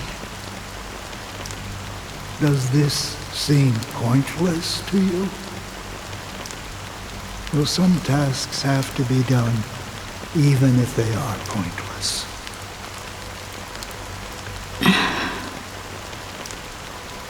I can help you. For what? For the meaning of the nihility. That's what I've been seeking. I see. After all, this realm is off limits to ordinary souls, right? Thank you, stranger. I wish that you find what you seek. Before we part ways, I have one more question.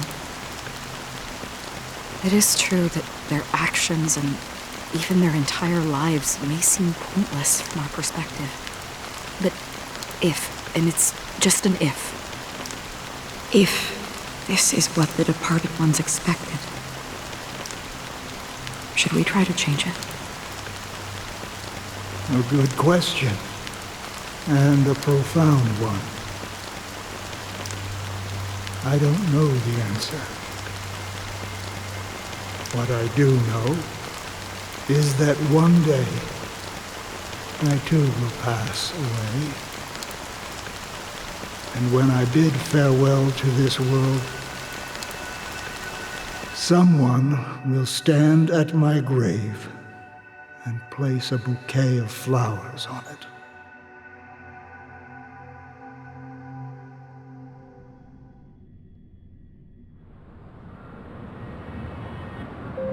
When I appeared as a child, my speech, mindset, and soul reflected immaturity and innocence. As I grew into adulthood, I left behind my childlike side.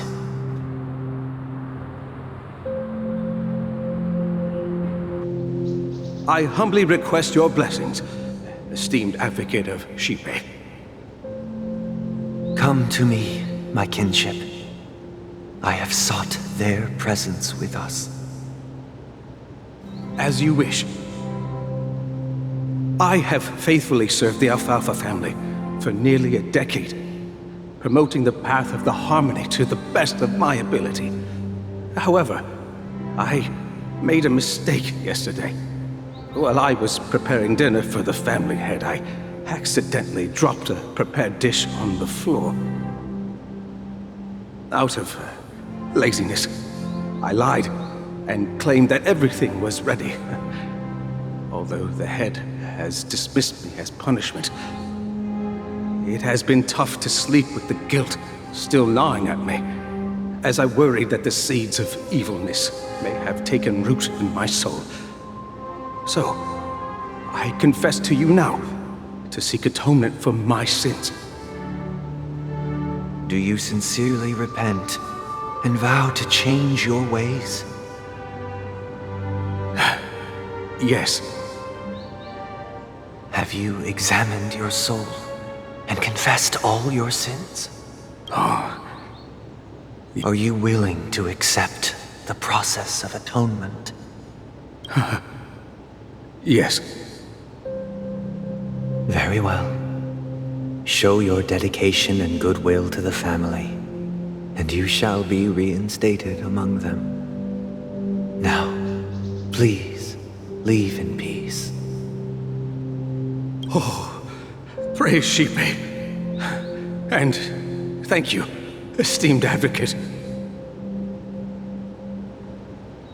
Next, please step forward.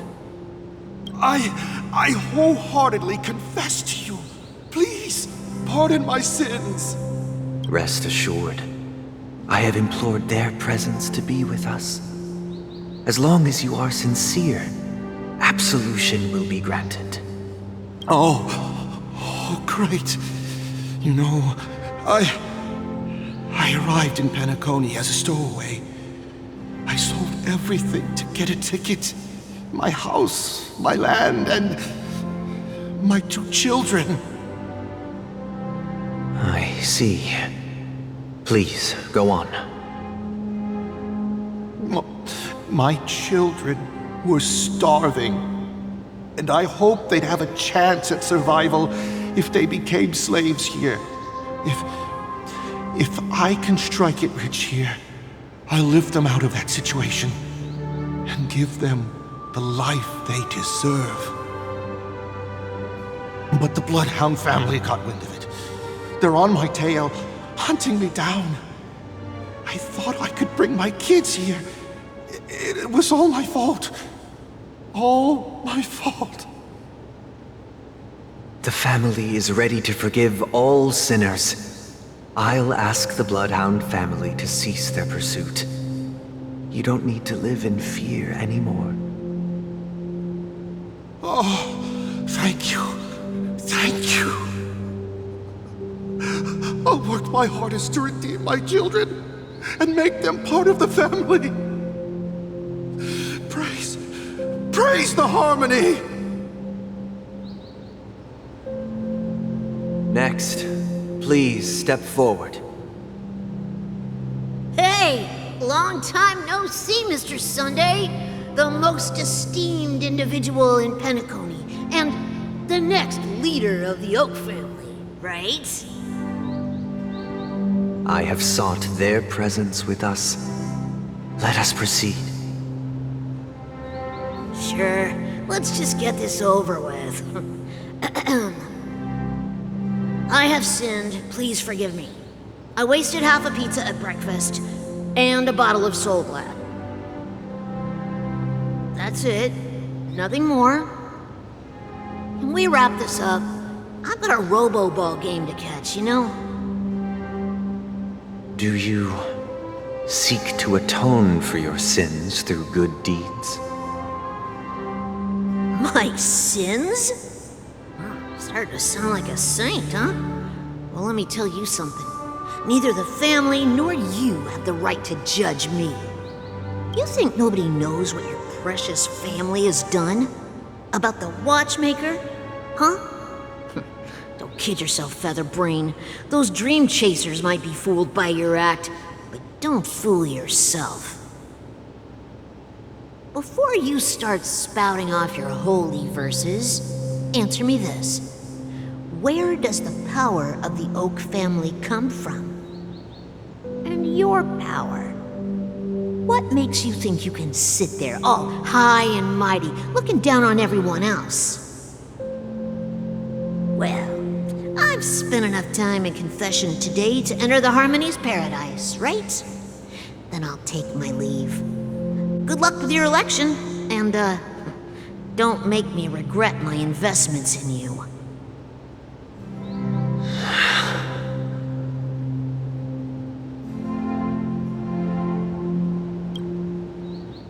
Oh, revered triple-faced soul, hear my doubts. Who can judge the strong when their power hides their crimes? Who can vouch for the weak when they will pay any price to survive? Who can comfort the purest souls when even they get led astray? If the strong defending the weak is truly the foundation of paradise, then who is responsible for the suffering and anguish in this wretched world? Brother? Brother? Brother, are you all right? I'm fine. I've been working long hours, and I just made a trip to Dreamflux Reef and back. So I'm a bit out of sorts. But it'll all be over before we know it. You've been working non-stop on the Charmony Festival, Mr. Sunday, and no one could have predicted this incident. Even if the Stellaron does pose a grave threat, I still feel sorry for all the trouble we've caused you. No need to worry about troubling anyone. The Charmony Festival was meant to spread joy and harmony across the cosmos. But now that we know the truth, I'm afraid we'll have to cancel it. It has always been our wish to make everyone happy, so we'll do our best to explain everything to the Dream Master. I'm sure he'll understand. Even if the negotiation does not go smoothly, I'll refuse to go on stage. Without the Chordmaster, the Harmonious Choir would not arrive, and the Charmony Festival would be just a grand performance, and nothing more. I'm relieved to see your determination. You know, since arriving in Penacony, we haven't had any contact with this Dream Master himself. I'd heard of the heads of the 5 major lineages, but the Dream Master is a mystery to me. The Dream Master rarely grants an audience, even for us. But, given the urgency of the situation, he's agreed to meet us in person. Perhaps you'll be the first guest to meet the Dream Master in years, Mr. Yang. Let's hope we can reach a consensus that satisfies everyone. Indeed. Let us hope so. it's about time. We'll have to get ready for the meeting. I apologize for any inconvenience caused by the urgency. Don't worry. I'll be waiting here. Dear, it's Mr. Sunday! Hey, come over here! Oh, Mr. Sunday.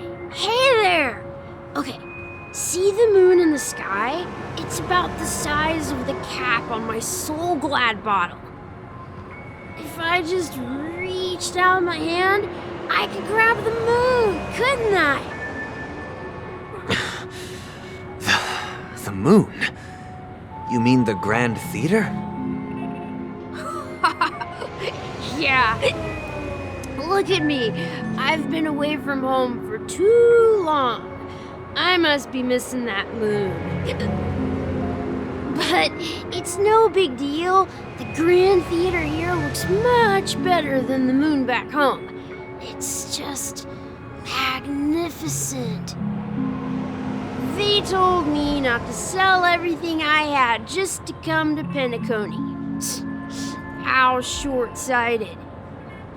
Selling everything you had? Why would you go to such lengths? Why? Can't you see? Life back home is miserable.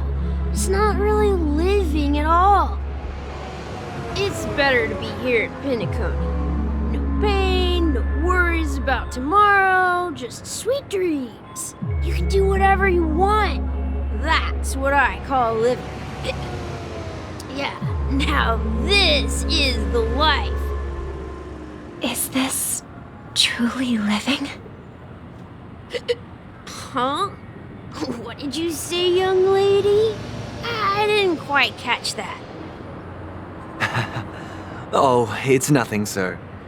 You see, the traffic on Glocks Avenue can be dangerous. How about I ask a Bloodhound family member to escort you to Ideen Park over there, so you can continue enjoying your sweet dream? Oh, yeah, that's a great idea. Wow, no wonder you were the leader of this sweet dream. You're totally a lifesaver. See you around, Mr. Sunday, and it was nice chatting with you.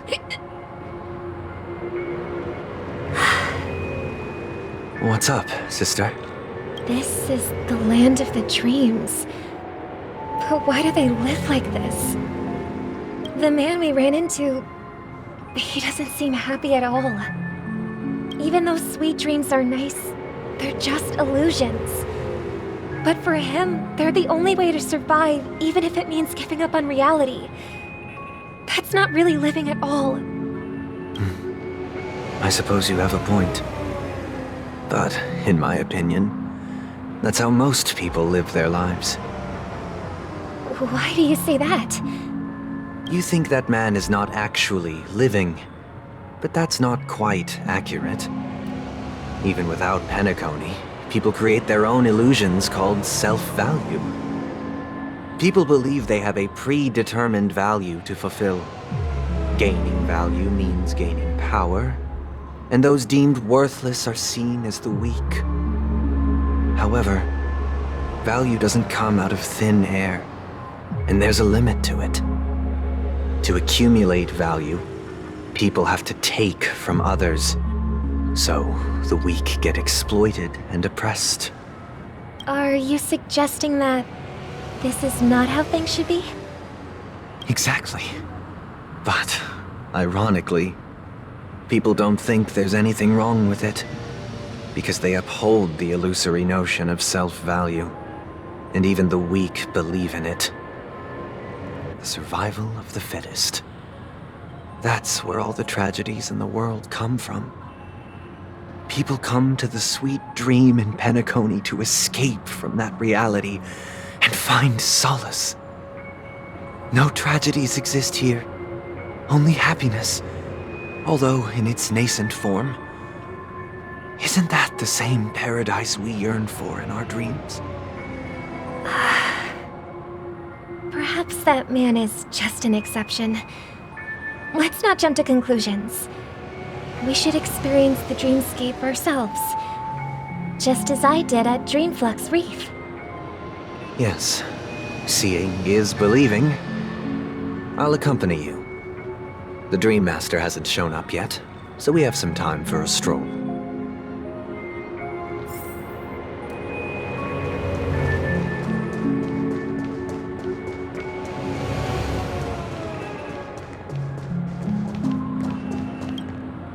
Glad to meet you again, Robin. How are the preparations for the Charmony Festival coming along? We're all so excited about it. It's going smoothly. Thanks for making the trip to join the festival. You're too kind, Robin. It's a pleasure to have guests from all over the universe celebrating day and night. I can't stand being lonely or bored, so this jubilant dreamscape is perfect for me. But if this went on forever, would it get boring too?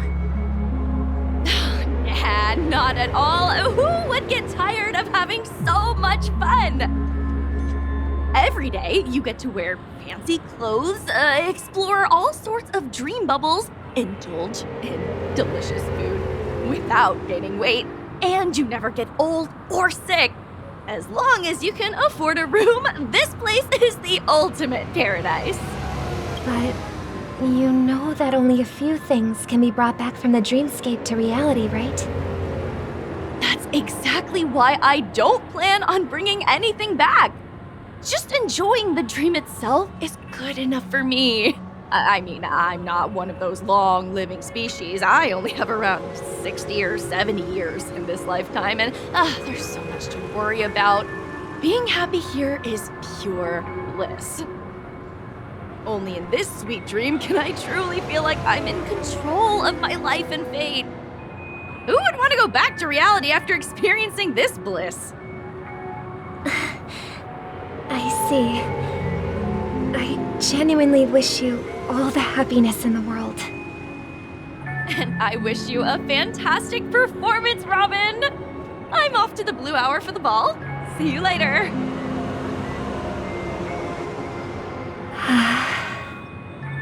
Seems like that guest's perspective didn't resonate with you either.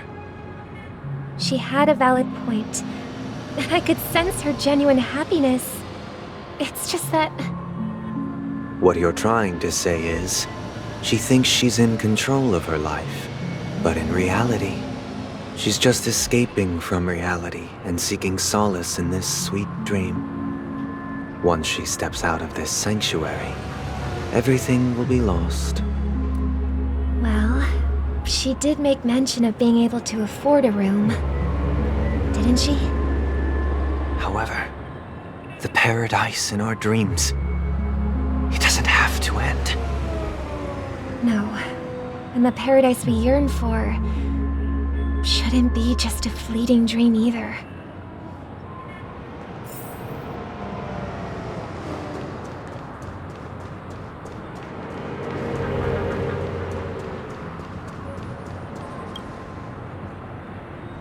The scenery in this dreamscape is truly breathtaking, isn't it? Oh, Robin. Can't believe I'm meeting you in person here. What an honor. You're right. Even though time stands still in this dreamscape, it always feels fresh. I find something new every time. A philosophical mind. I hope I'm not intruding. Oh, not at all. No. With little time left, I yearn for meaningful conversations, especially with someone as esteemed as you. Do you mind if we chat? It's my pleasure. No need to be formal. Just speak your mind. You said, with little time left. Please, forgive me for being blunt. But is that why you came to Penacony? Yeah. I was part of a war, and while escaping from the Sarkosian mothership, I got exposed to some radioactive materials. And then, all my comrades died, and my hometown was wiped out by neutron bombardments. I couldn't bear to live with everything I knew gone. That's when I heard about a possible solution here, so I came. How heart-wrenching. I hope the family has been able to help you. They have, and I'm truly grateful for that. They provided me with a comfortable room, the most advanced life support devices in the cosmos, and a stellar team of caregivers. My physical body is now in the dream pool, sustained by life support. The me you see here is whole, rational, and no different from any other person. But I can't say the same for the me in the hotel room. My true appearance? No. I hope you never have to witness it, Robin. So, you'll be living forever in this dreamscape, right? Just being able to live at all is good enough for me. Whether it's in this dreamscape or not, well, I don't really have much say in the matter. My world has been torn apart, and my life could end any second. So, even if this whole place is an illusion, it's still my paradise, and I'll treasure every moment I spend here. How I envy those everlasting things. That old man's story. It's so tragic. Fortunately, this sweet dream gives him joyful memories to hold on to for the rest of his life. That's precisely why this sweet dream in Penacony exists. However, even this sweet dream has its limitations. While it provides solace to the disillusioned, it can't completely eliminate pain in reality. There will be a way out. Penacony is already on the right track.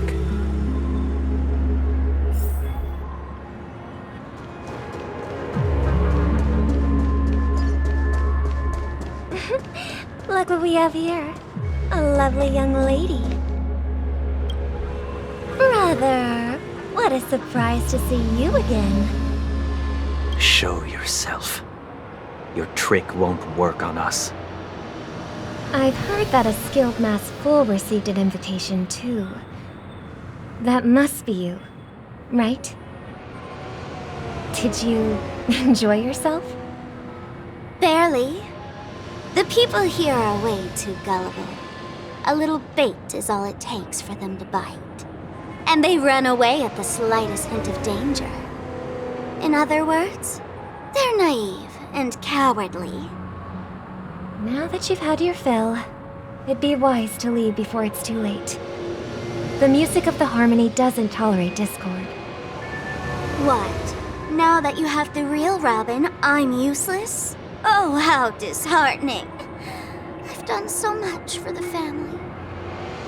You should be thanking me, because if it weren't for me cleaning up this mess, Penacony would still be in shambles. Don't you think? That was a personal request from the head of the Iris family, and it has nothing to do with us. Step aside and stop causing trouble for the Charmony Festival. The Charmony Festival?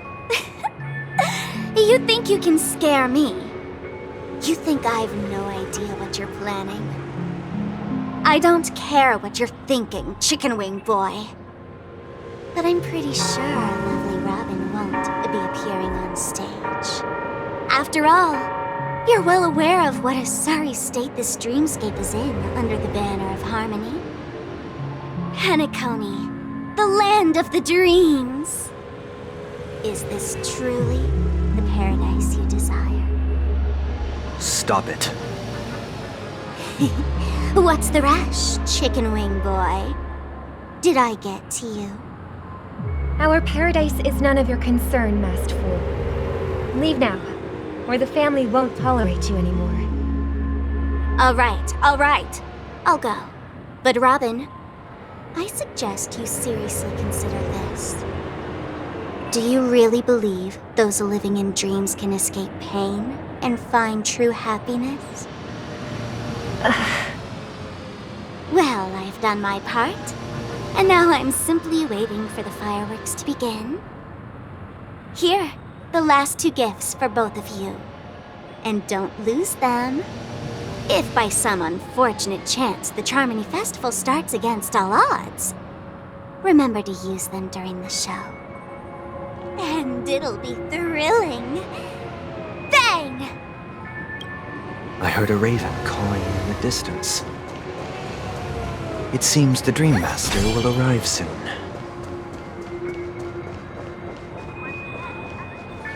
Let's wait here for the Dream Master to arrive. Okay. By the way, brother, I heard you no longer have a sweet tooth. Back when we were kids, you used to steal my desserts. Seems like a lot has changed during my absence. What exactly happened? Well, someone has to stay awake even in this sweet dream. But that someone doesn't have to be you, or anyone in particular. You're carrying too much on your shoulders, brother. The paradise in our dreams. It shouldn't be like this. Penacony is nothing more than a dream. It can't erase the worries and pain of reality, or bring true happiness. It only offers an escape from reality. Nothing more. Remember the old man we met earlier? Without this dream, he might have completely lost himself. That might be true, but even without Penacony, he could have chosen another path. As far as I know, the Intelligentsia Guild has been promoting their rehabilitation techniques for a long time now. That path may have been more ordinary and challenging, but now he is receiving hospice care in a comatose state, and his fate is sealed. Is Penacony granting these people a future? Or is it taking it away from them? Well, don't forget this. Not everyone really has a future. The future for humanity is like the sky for birds. People mistakenly believe that flight is inherent to birds because they've never witnessed those birds crashing to their death. Do you remember how we took in that little Charmony dove when we were young? Yeah. We took care of it. Provided food and water, groomed its feathers. And later, when I decided to leave Penacony, I opened the cage and set it free. Well, I didn't mention what happened to it in my letters because I didn't want to upset you. Shortly after you left, it crashed to its death right in front of your window. I had surmised as much. I knew you wouldn't have avoided mentioning the bird for no reason. Despite that unfortunate outcome, I still believe it was the right decision. Birds aren't meant to spend their lives in cages. They belong in the sky, even if they can't fly. But here's the thing. If there are birds in this world that can never fly, can we really assert that they belong in the sky? Are you implying that the same goes for humans too? Let's take the Astral Express as an example. The Nameless made tremendous efforts to bridge worlds, gaining fame across the universe. However, only a few extraordinary individuals can endure such a perilous journey. That's because the pursuit of the Trailblaze exceeds the capabilities of ordinary humans. Otherwise, why would this path be filled with broken rails, an abandoned express, and even a fallen Eon? That's just sophistry. If that were true, then only the powerful would have the right to determine the future. Unfortunately, That's exactly what happens. Another name for the future is self-value.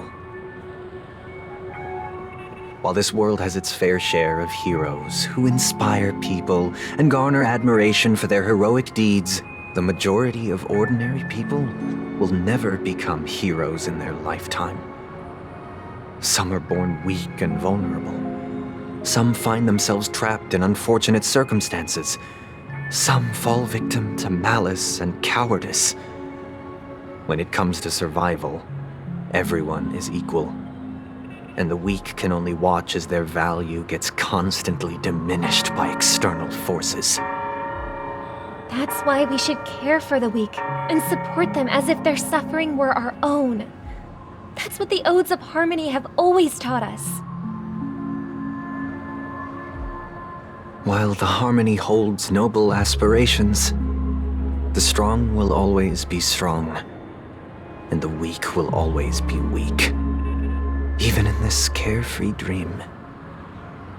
Human nature contains greatness, but it also harbors inherent weaknesses that can't be eradicated.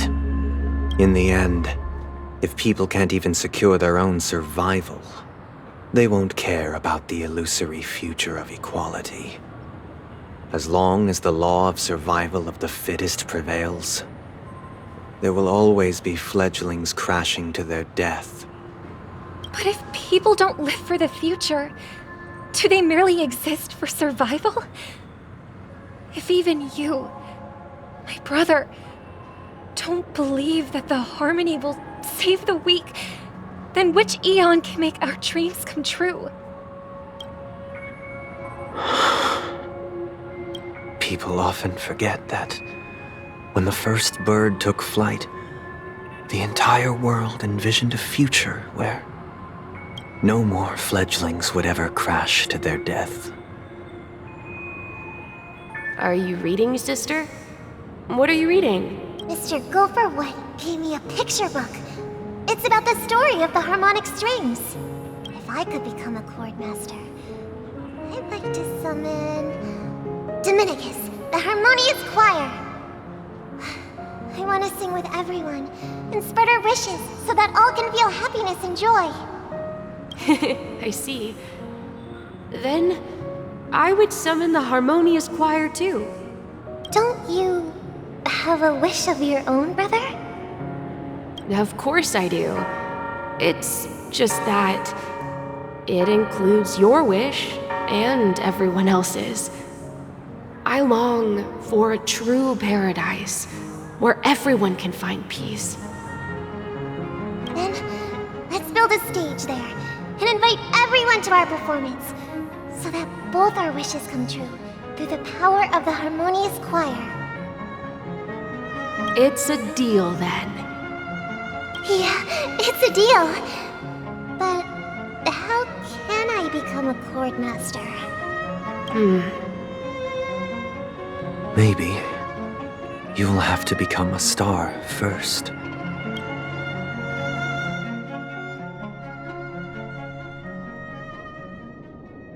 You're back sooner than I thought.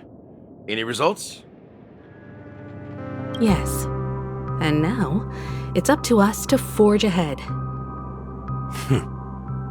Since he's already carried out his last wish, my final mission is complete. But pardon me if I sound curt. It's good to have determination.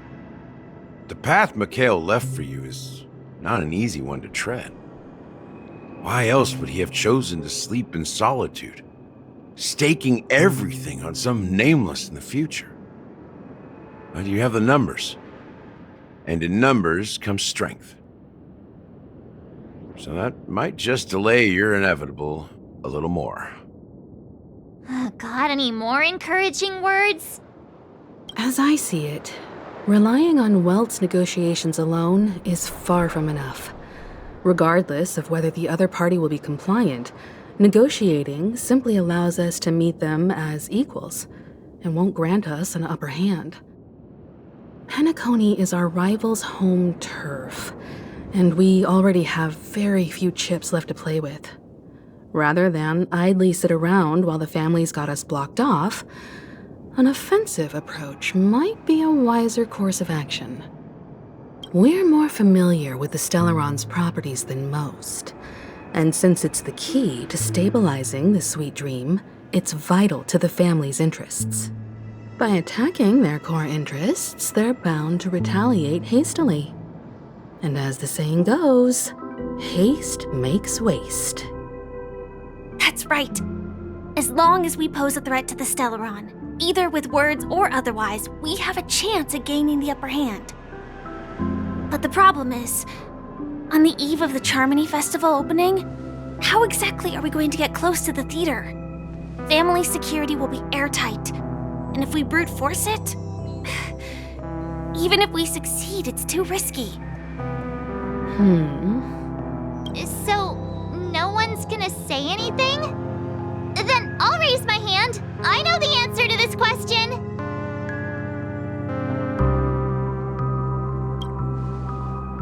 What's that supposed to mean? You'd better believe it. So, I heard that before the Charmony Festival begins, there'll be a pageant to kick off the festival. It's called the Soul Glad TM Festivity Auditions, or something, and it's going to be held in the moment of scorched sand. As long as we clinch the top spot, we'll be able to attain the title of Festive Superstar, and be able to personally bask in the graces of Miss Robin. Not that that's important. What's crucial is that we can enter the Grand Theater before the audience arrives. So, how do we go about participating in these festivity auditions? I've already procured special invite tickets from Miss Robin's fan club. To tell you the truth, I had been preparing to join the auditions all along, but now it looks like even if I scrape through, I probably still won't have the chance to shake Miss Robin's hand. So they're still running this thing, huh? It was originally just a publicity stunt, set up by Mikhail to drum up attention. But it looks like it might be worth a shot. We'll follow March's plan. Mr. Gallagher, will you be joining us? I'm afraid I won't have the time. As a virtual character, I've already completed my final mission. Whether Penacony can awaken from this dream is all down to you. Should we ever cross paths again? I'd love for you to visit the Express. All right.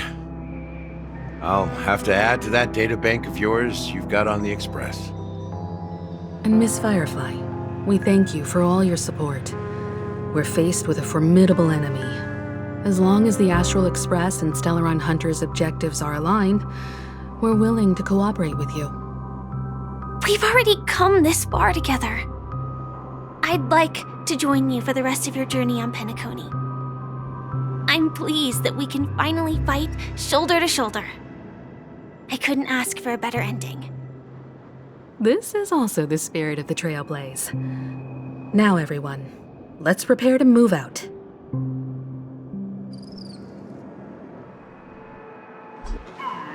Ladies and gentlemen, welcome to Scorched Sand Hall. This is where challengers thrive and dream chasers shine, all under the watchful eye of the entire universe.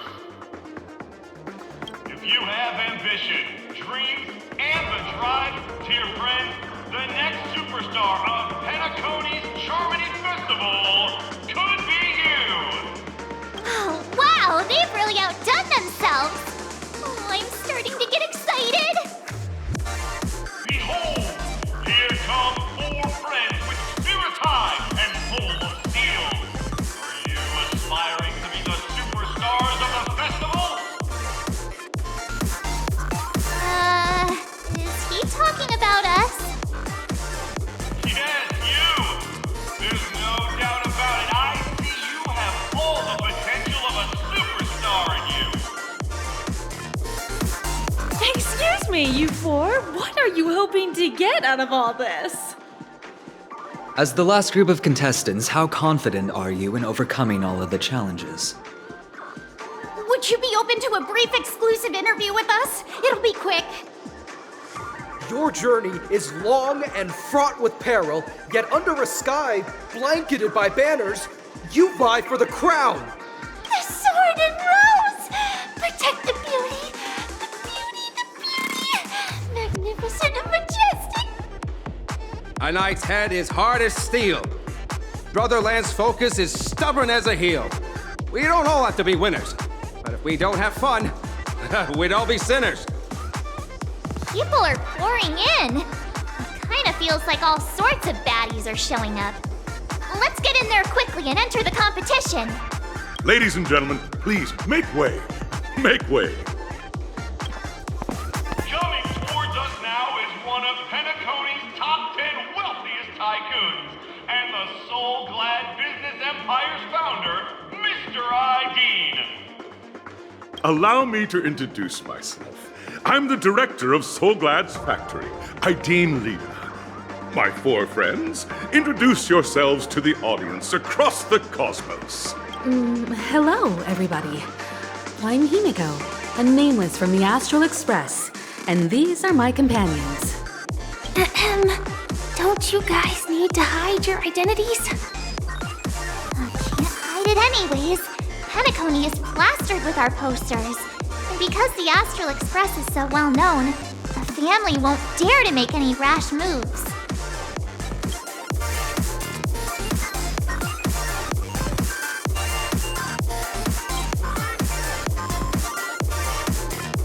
Hello, everyone! I'm March 7th. I'm an ordinary girl who loves adventures. Hello, everyone. I'm Firefly. I am also an ordinary girl who enjoys adventures. So it's a bunch of nameless guests. This final face-off is bound to be spectacular. Time is precious. My four friends, come with me. Grab a bottle of Soul Glad and make your dreams a black.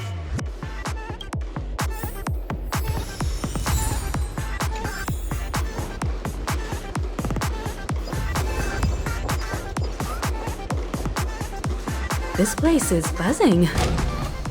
That's right.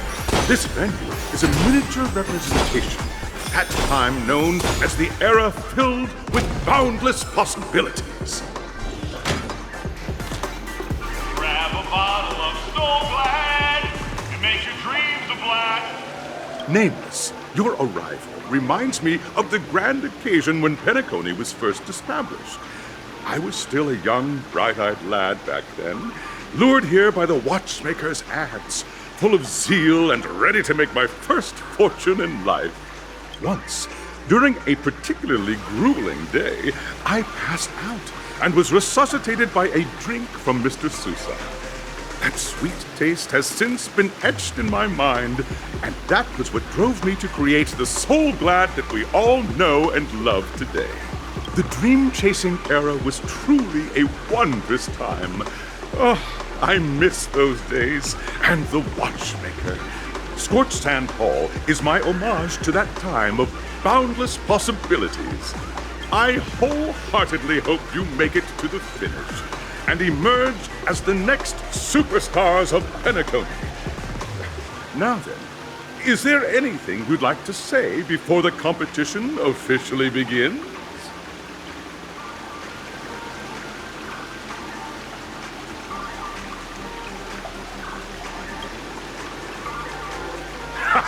That's the trailblazing spirit. How about you, Miss March? Hello, everyone! Next up, get ready for the Mega March 7th adventure, where I'm going to break the speedrun world record! Trailblazing into the uncharted and challenging the limits. That's Miss March 7th for you. How about Miss Firefly? I hope that by the end of this journey, everyone will have achieved the outcome that they hoped for. Ah, a wonderful wish! Miss Himiko, what are you expecting from your team? Safety first, everyone. Simple words, but full of warmth. Waiting for you are 3 stages, each connected to that era. The first 2 stages offer 2 distinct paths to choose from. with unique challenges on each route. And in the last stage, you will face off against a champion who has defended the title to this very day. A beloved contender whose noble virtues are unrivaled. Those are the rules. Simple. Everyone clear? Now, I hereby announce that the 33rd Scorched Sand Festival of the 20th season, sponsored by Soul Glad Enterprises, has started.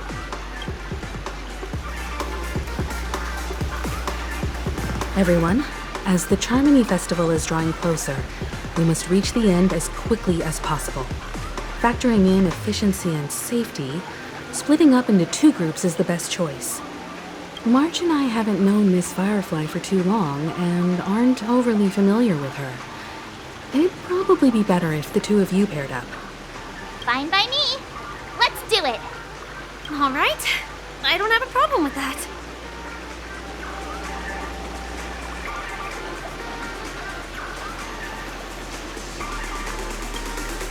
We'll split into the assigned groups then. Let's not waste time.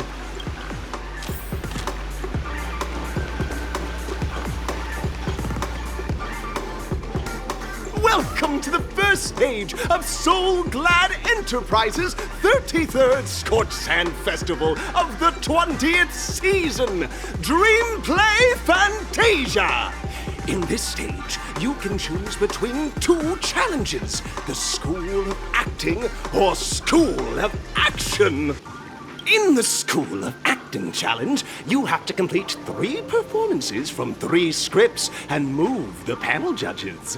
In the School of Action challenge, you have to defeat 3 groups of enemies convincingly and reach the end.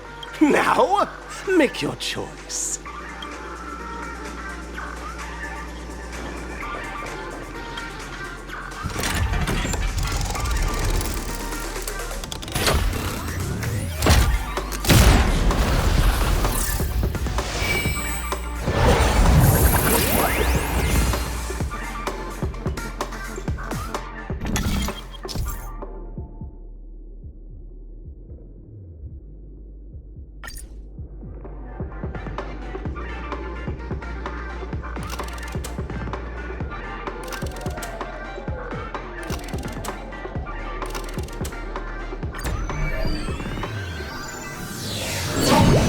The champion's crown awaits you on the stage.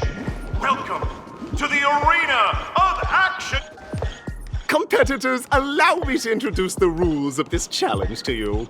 There are a total of 3 stages up ahead, each with their own challenges.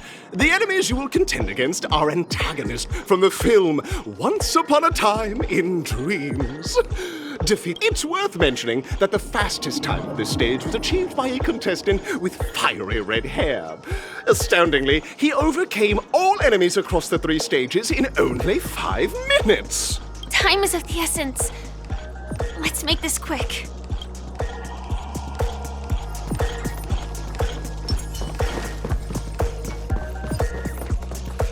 Contestants, you are about to confront the monsters of the primordial dreamscape. During this period, Penacony was nothing but a barren wasteland. The dreamscape was fraught with strife and disorder, with memory zone memes running rampant. As dream chasers who've come to Penacony, defeating them is your first step towards success. All the Soul Glad is ours! Don't even think about plundering the Soul Glad from us! Resonate all together. Stars echo. Time to say bye. Boom. Destined for oblivion. I weep for the departed. It too shall fall.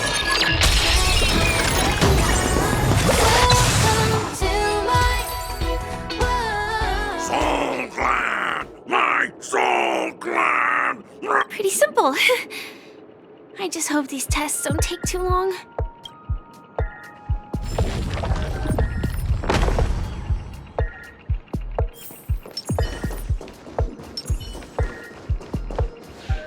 Congratulations on becoming the first group of Dream Chasers!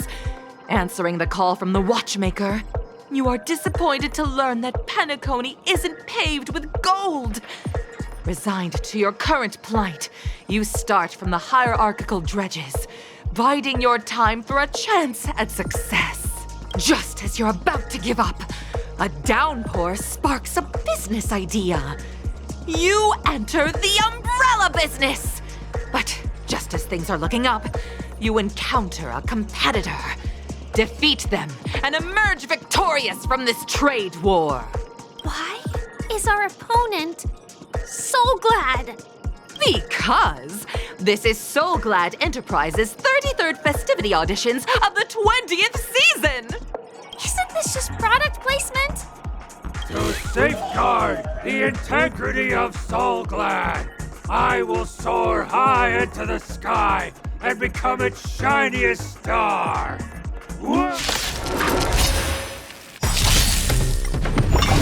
I'm okay. Harmony and unison. Again? Still waters of oblivion. That's better.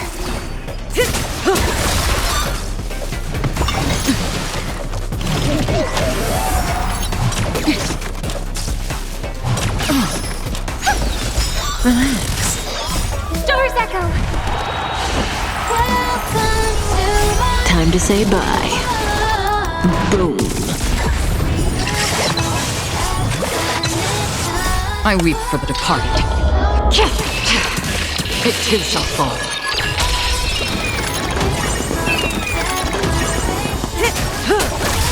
Destined for oblivion.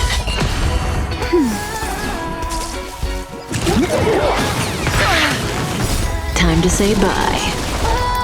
Boom. The world kisses me with pain, and I provide with Soul Glad in return.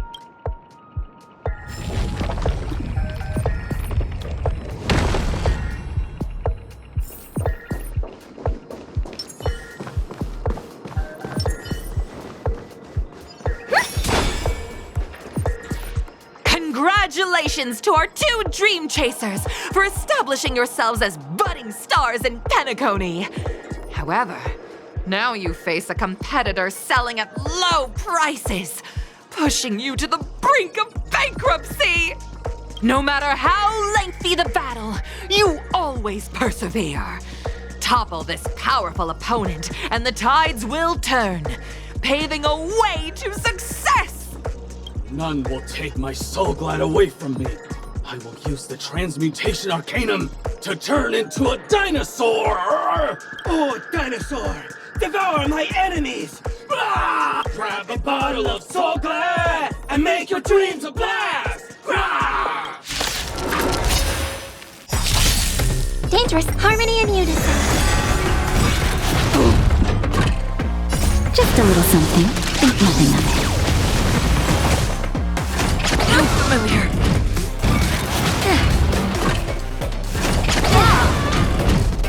Still waters of oblivion.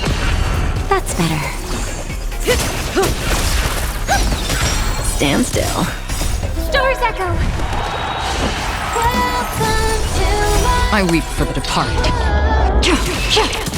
It too shall fall. Destined for oblivion. Relax. Time to say bye. Boom.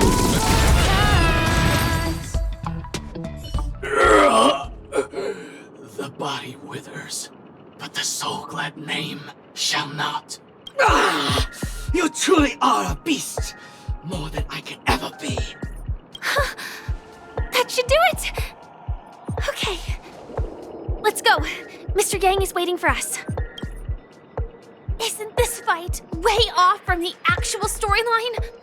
Transforming into a dinosaur isn't imaginative enough for you? This is the sort of magic only seen on Penacony. Anyway, let's get back on track. Where were we? Oh, that's right. After an extended battle, you finally emerged victorious! But the companion who journeyed to Penacony with you chose to leave, having lost all hope. In the years that followed, you encountered each other once more on the prosperous streets of Penacony, but dared not call out to one another. Perhaps akin to the lingering regret of every dream chaser. Ah, well done! You brought to life the thrilling action scenes from Once Upon a Time in Dreams with your fighting skills.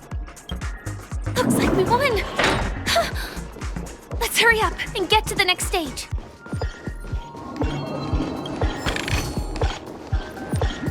Congrats to both of you for clearing the stage, but more importantly, are you having fun?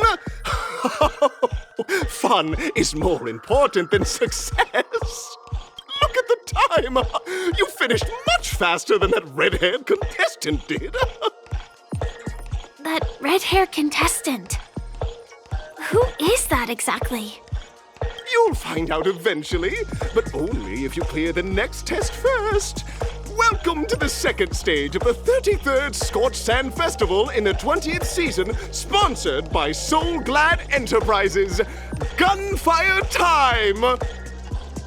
You have the option to choose gunfire and undergo Brother Hanu's trial, or time, where you'll face Clucky's trial. And now, make your choice!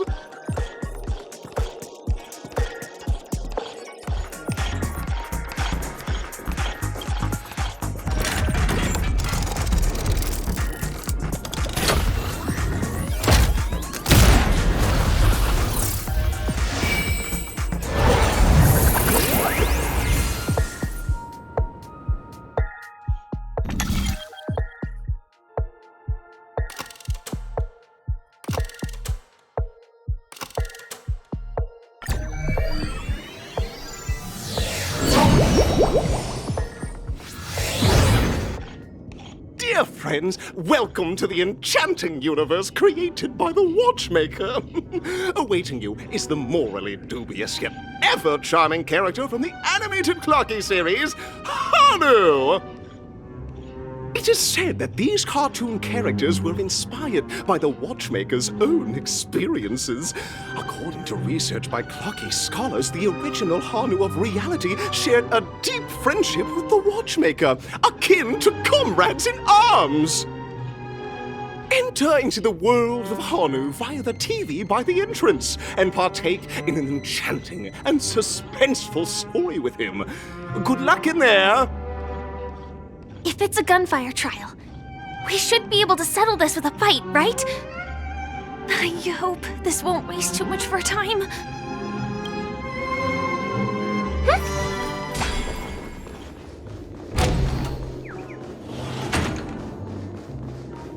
Ready? 1, 2, 3. Are we both in control of this Hanu character? Very good! Looks like you've got the hang of it! In this Hanu's Adventure episode, Boss Stone has gathered his battleships for an assault on Dreamville. Old Buzzfly, Cousin Wolf, and Bombhead are all raring to go. The brave Hanu must thwart their advance and protect his home!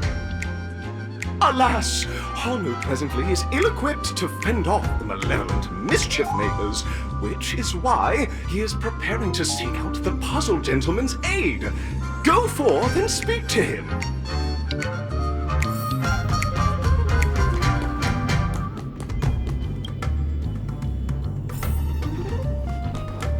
Oh, brave Hanu, you look like you could really use... Long time no see, Hanu.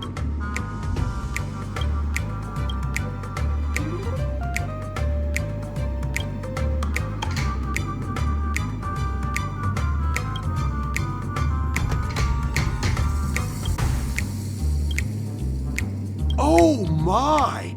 Are you telling me that Boss Stone has rallied the villains to... Listen closely, Hanu. I'm aware you're in need of a suitable weapon. And I also know there's one. But you know what? You'll have to play an exhilarating round of Dream Jigsaw first.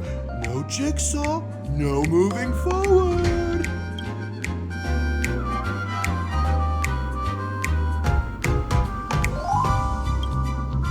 Now scurry along, Hanu, but tread carefully. I can't wait to see you finish the dream. Let's stay alert and make sure those monsters don't spot us.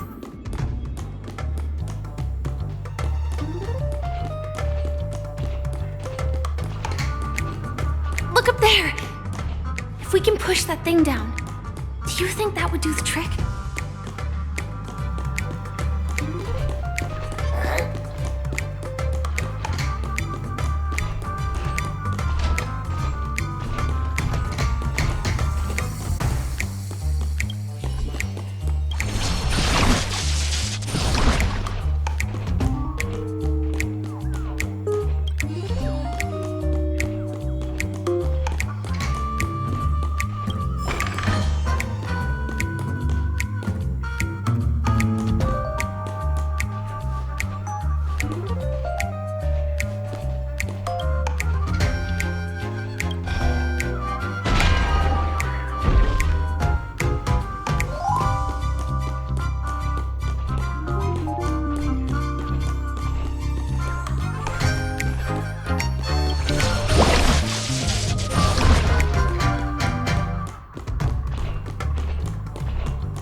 Finally, that's all the jigsaw pieces. Let's hurry back.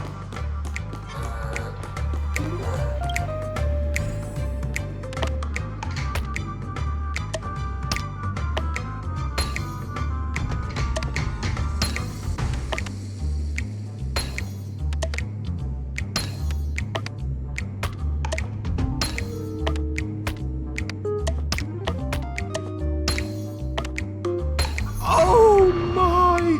The exquisite sensation of perfect alignment! My organizational itch has been quite thoroughly scratched. Hurry now, Hanu! Touch that TV set and transform back into your own self. Then head upstairs. Your weapon awaits you there. Are such haphazard instructions really okay?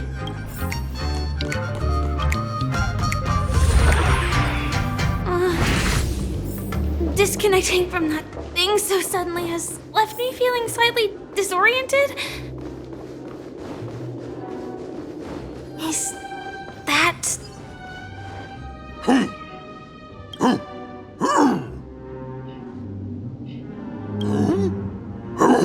What exactly is he talking about? Tick-tock! It's time for me to make an appearance! Clocky? I can also see him. Is this character part of the show? In Dreamville, Clocky is everywhere and can do anything! Like right now! I can be your translator! Tick-tock! Hanu says, battle! We must do battle! The enemy is at our doorstep, and we have no path of retreat for the future of Dreamville! Touch that suspicious-looking TV right now! So they just jumped inside that TV. Sheesh. Logic in this plot and dialogue is really being pushed to its limits.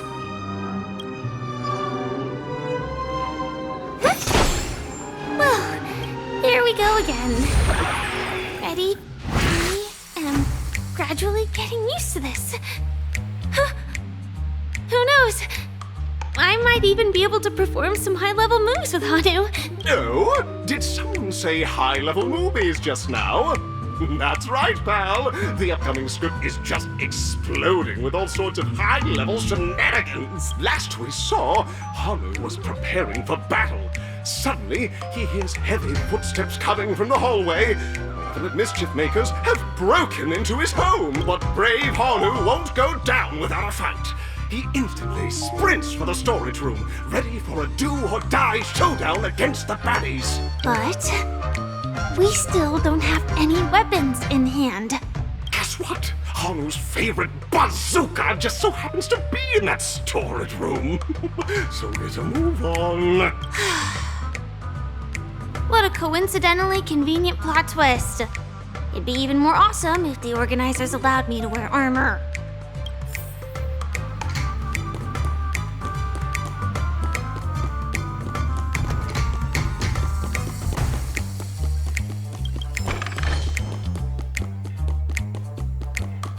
The storage room. It's behind the shelves, right?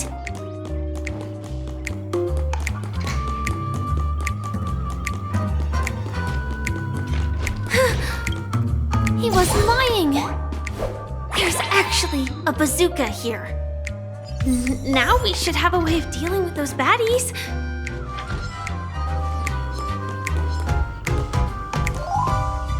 This thing feels just like the soaring locust too.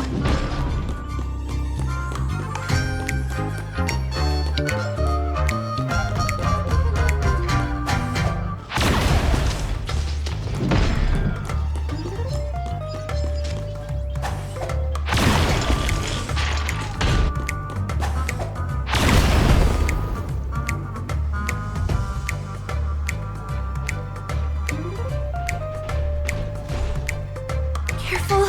It looks like we've got more company. Get ready to fire!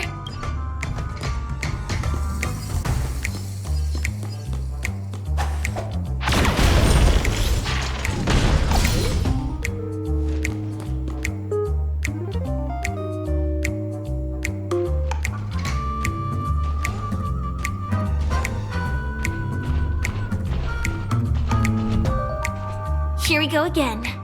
But no big deal.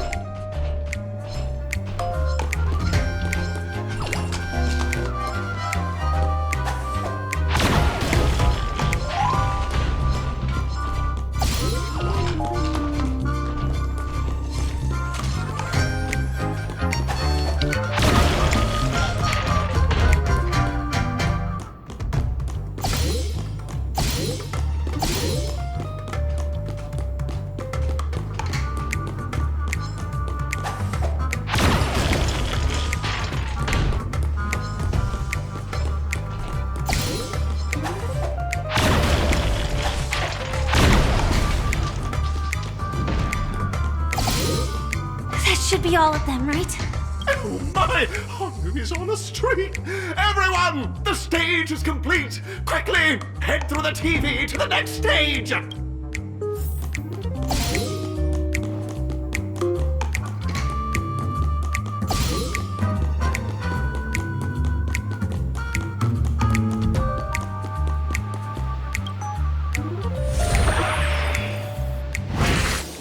Well, that's that.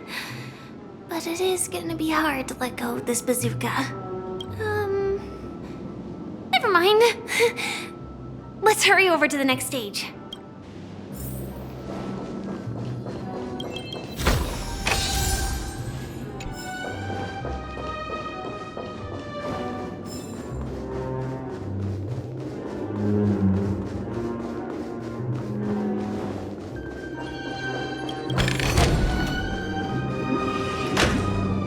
Congratulations to both of you! Oh, you've overcome all obstacles and proven yourselves! But, unfortunately, there is only one who can be Penacony's festive superstar. In the final stage, you will face the defending champion.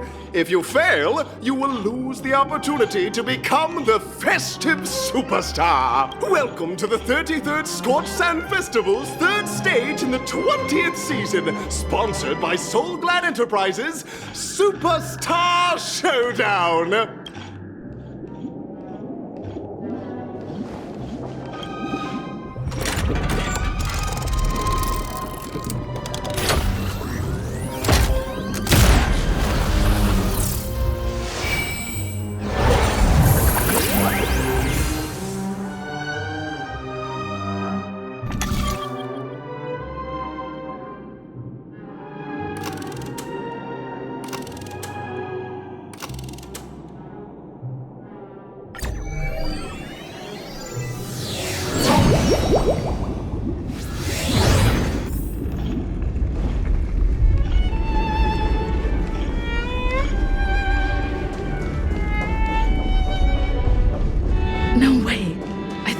saw someone extraordinary.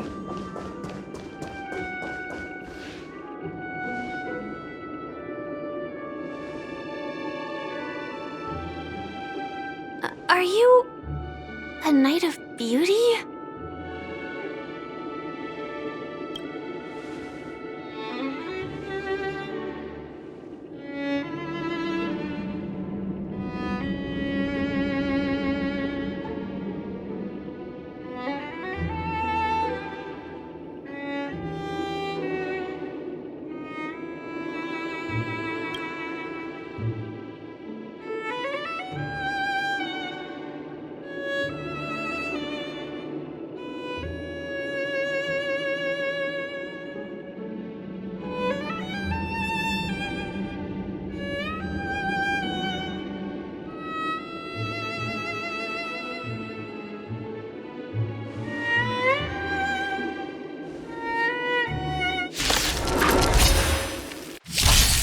Behold, this symbol of pure... Again? Dangerous thoughts.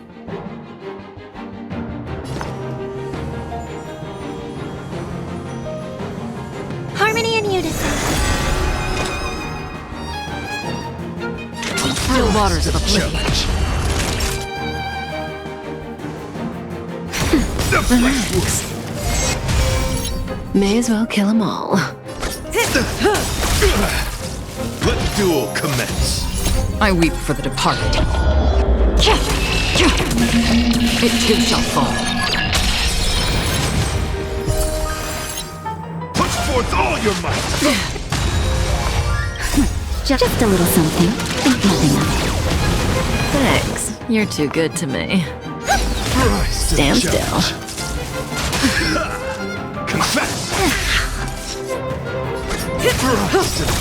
Good times. Time to say bye.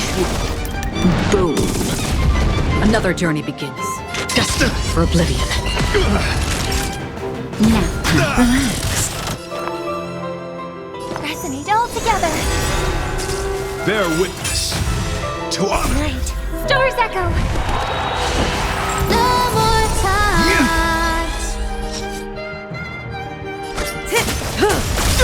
Free will or what? Behold, this symbol of pure... You're fighting a gentleman.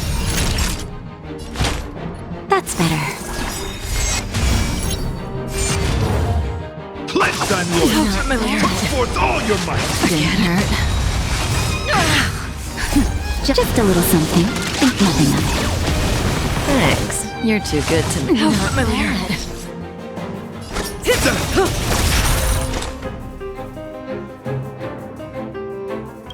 I weep for the departed. It too shall fall. Good times. Time to say bye. Boom. Stand still. Naughty child. I hope for an end to strife in the world. Let the duel commence. Put forth all your might.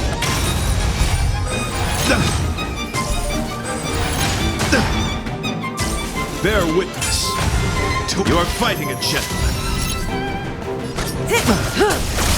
May song bring us victory.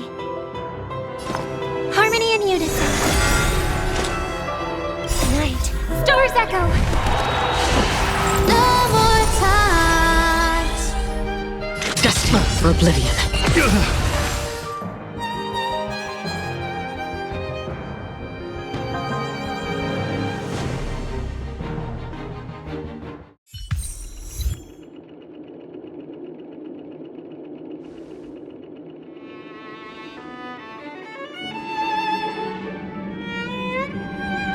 We don't have much time.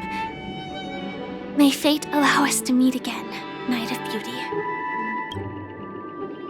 In that case, let's make our way to the end. Penacony's really thronging with talent. I hope we make it in time.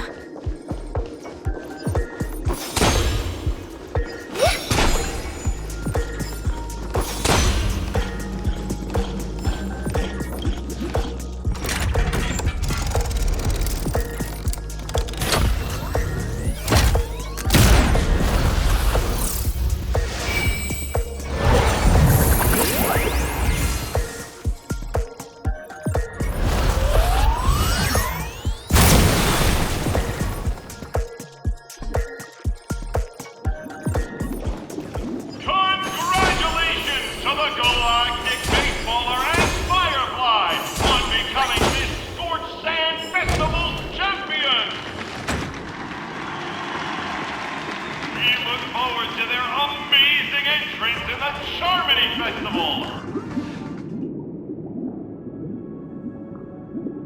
Congratulations to the both of you on becoming the festive superstars of this year's Charmony Festival. Before entering the Grand Theater, I, on behalf of the organizers, extend my sincere congratulations to you, wishing you joy under their radiance.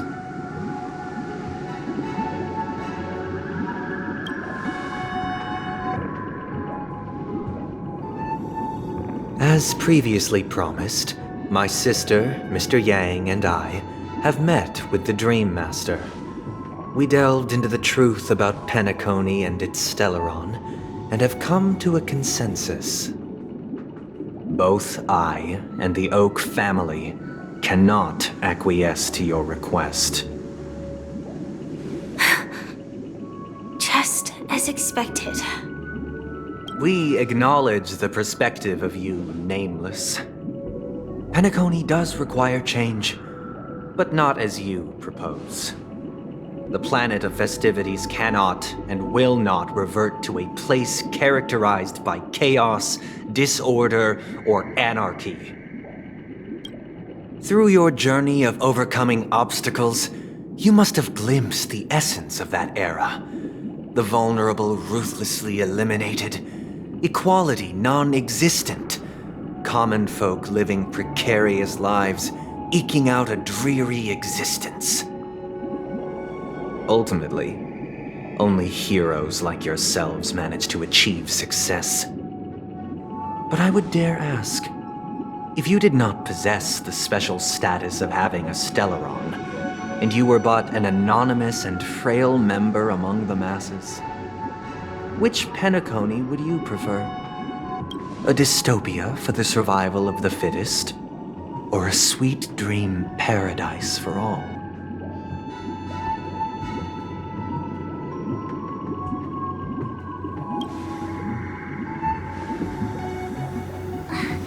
That's not the point!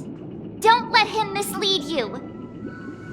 Mr. Sunday, even if the members of the Oak family can't fully agree on what to do about the Stellaron, now's not exactly the time to be holding an extensive discourse about Penacony's past and future, is it? The Stellaron issue concerns the life and death of everyone on Penacony. If anyone has a better suggestion, the crew is more than willing to listen. Also, it'd be best to tell us the ins and outs of that meeting. This way, we'll at least know what Welt and Miss Robin are dealing with, and the reason why they failed to make our appointment. Ah, Navigator. That is precisely my intention. With all present, let's begin by discussing the details of that meeting. Let's talk about our tribulations and choices, our ideals and beliefs, and our final course of action. The only path to take.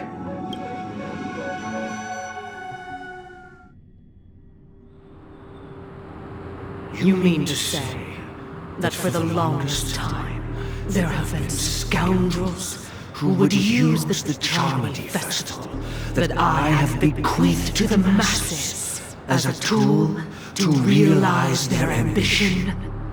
Indeed, Dream Master. Once the Charmony Festival begins, the Stellaron's powers, along with the song, will be broadcast across the entire planet of Penacony.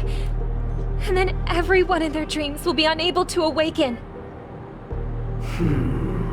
This is indeed surprising to me. The dreamscape is maintained by the collective effort of the 5 families. If someone were to use the Charmony Festival to recklessly disseminate the power of the Stellaron, this individual must hold a position of great authority. Do you have any suspects? I'd like to ask, did you really not know of the Stellaron's existence? I would have never thought that this Nameless would point the spear at me. Quite astonishing indeed. If I have offended, the Astral Express extends its sincere apologies. But the current circumstances are dire and leave no room for meticulous inquiry. We're doing this out of concern for the Dreamscape's safety. So, if you could, please alleviate our concerns. Dream Master, it's just to prove that the Charmony Festival has nothing to do with the Stellaron. If we're being overly cautious, I will return to the stage to offer tribute in song, just per the arrangement.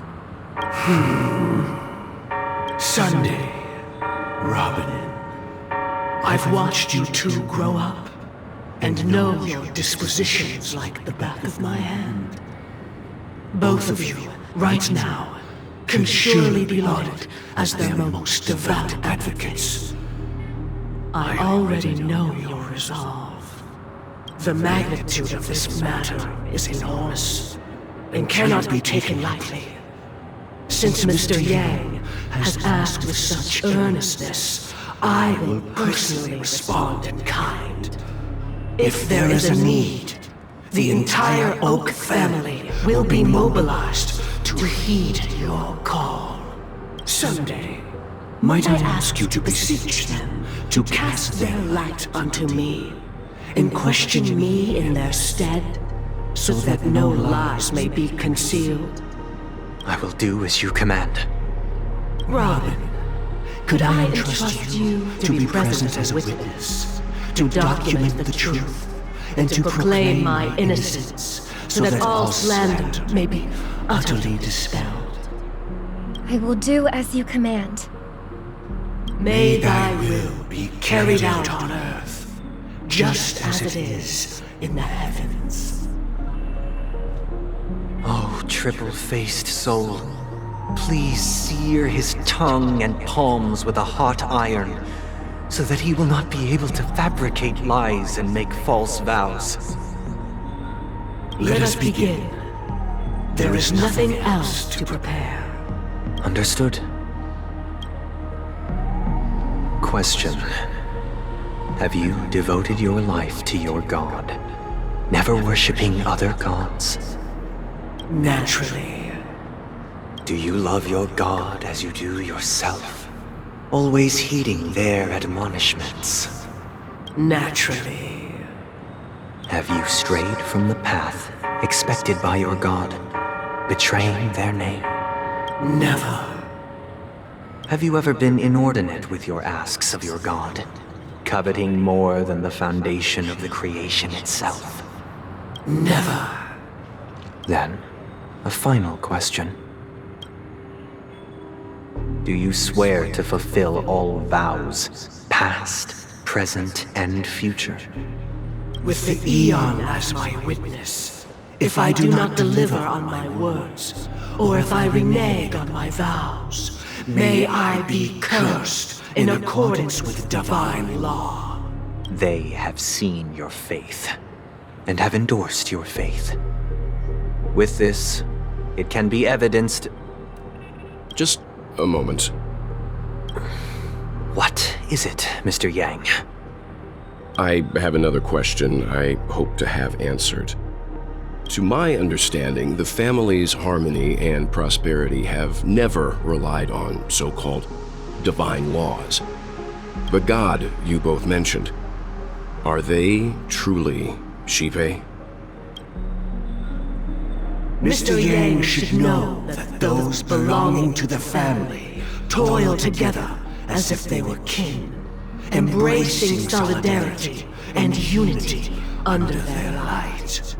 All duplicity is laid bare before the harmony. Such a delicate and complex symphony. Which other god could perfectly harmonize this, if not for the great one, Xipe? Perfectly harmonize. Therein lies the problem.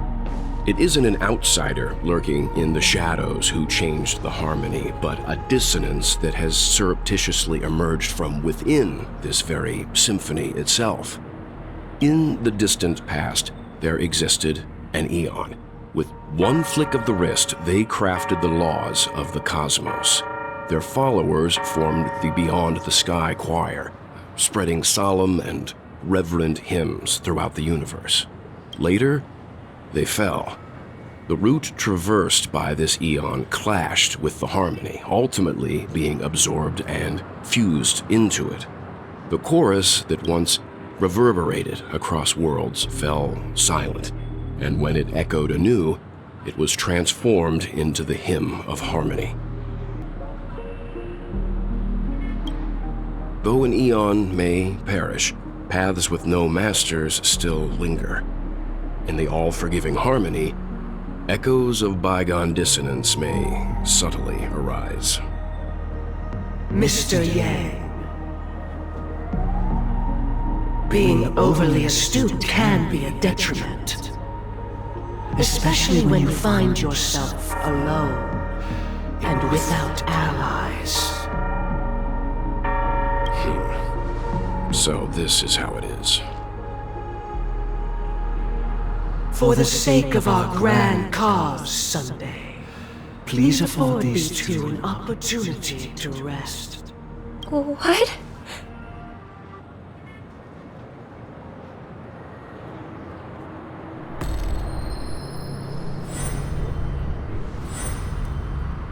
Sorry, Robin.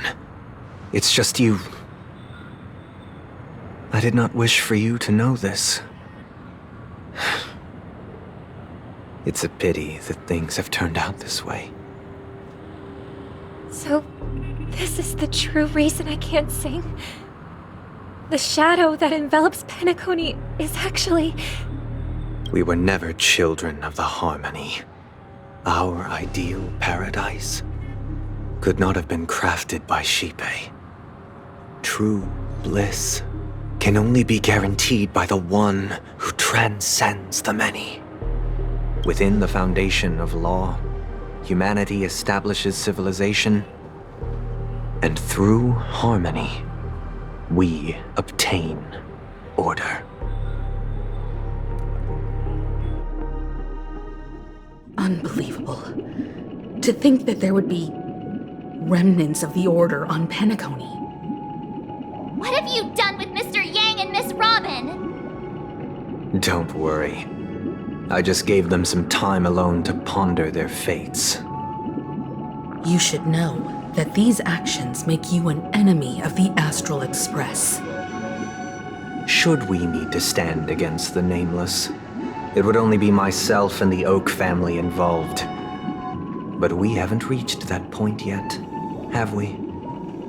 Your efforts for the justice of Penacony are evident to everyone and have been widely observed. Smart kid. You're just as sharp as the other one. If it is the Order that drove you to imprison Welt and Robin, and you're using them to coerce our compliance, then there'll be no point in entertaining any type of discussion. You're mistaken, Miss Himiko. They are in very safe hands, and just as the family has always proclaimed, no one can be harmed in the dreamscape, least of all in the beautiful new world belonging to the Order. Penacony and the entire universe have witnessed far too much innocent bloodshed. The strong wield their blades against the weak, and the victors push the vanquished to the brink of life. Natural selection. The world abides by this principle, establishing the well-being of humanity atop the corpses of the downtrodden.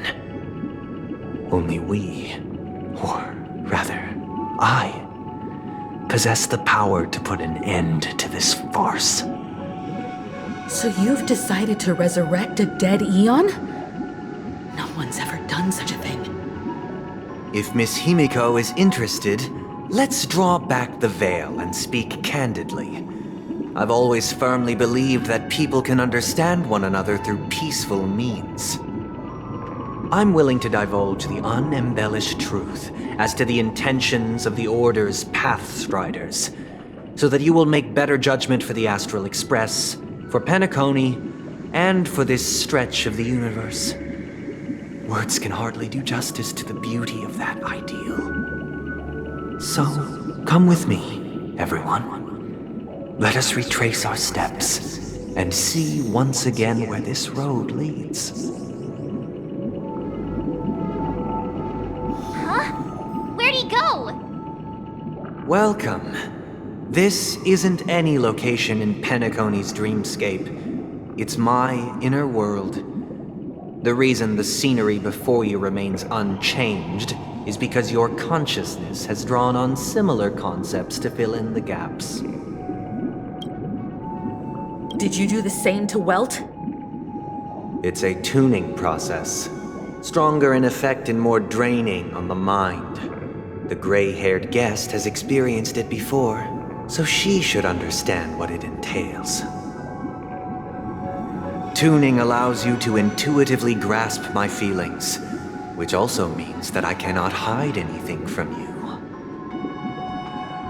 Now, everyone, please look at the huge screen. The road we once took begins here. From this point on, you will witness the numerous decisions I've faced. I've selected a portion of these to share with you. I believe after going through similar predicaments, you'll be able to better understand my thoughts. Let's begin. The first decision. A story about a baby bird. This story happened when Robin and I were very young. We were victims of the Stellaron disaster, and the family's Mr. Gopher Wood, who would later become the Dream Master of Penacony, saw that we siblings had no one to turn to and took us in. Later on, Robin and I lived a time with nary a care in the world. One day, after dinner, while my younger sister and I were lounging about in Mr. Gopher Wood's yard, we spotted a fledgling Charmony dove all on its own.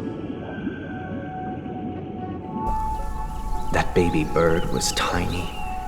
It didn't even have all of its feathers, and it couldn't sing. When we found it, it was already on its last breath, having fallen into a shrub, probably abandoned by its parents. We decided to build a nest for it right there and then. However, thinking back, that winter was unusually cold, with fierce winds at night in the yard, not to mention the many poisonous bugs and wild beasts in the vicinity. It was clear that if we left the fledgling in the yard, it stood no chance of surviving until spring. So, I suggested we take it inside, place it on the shelf by the window, and asked the adults to fashion a cage for it. We decided that when it regained its strength enough to spread its wings, we would release it back into the wild. The tragic part, something that we'd never considered, was that this bird's fate had already been determined long before this moment. Its destiny was determined by our momentary whim. Now, I pass the power of choice to you all. Faced with this situation, what choice would you make?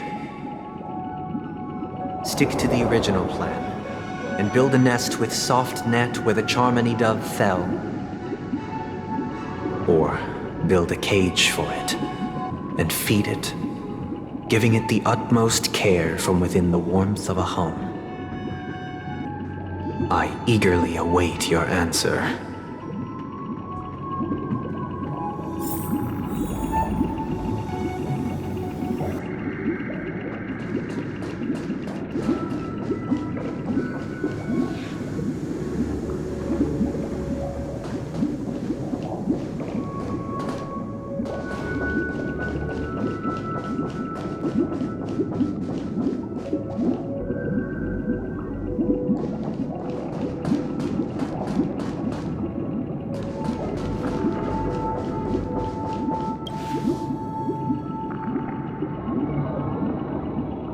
Interesting. Since you've made up your mind, allow me to reveal what fate this choice will bring to the fledgling. From what I've observed, there are at least 3 predators in that yard that prey on small birds.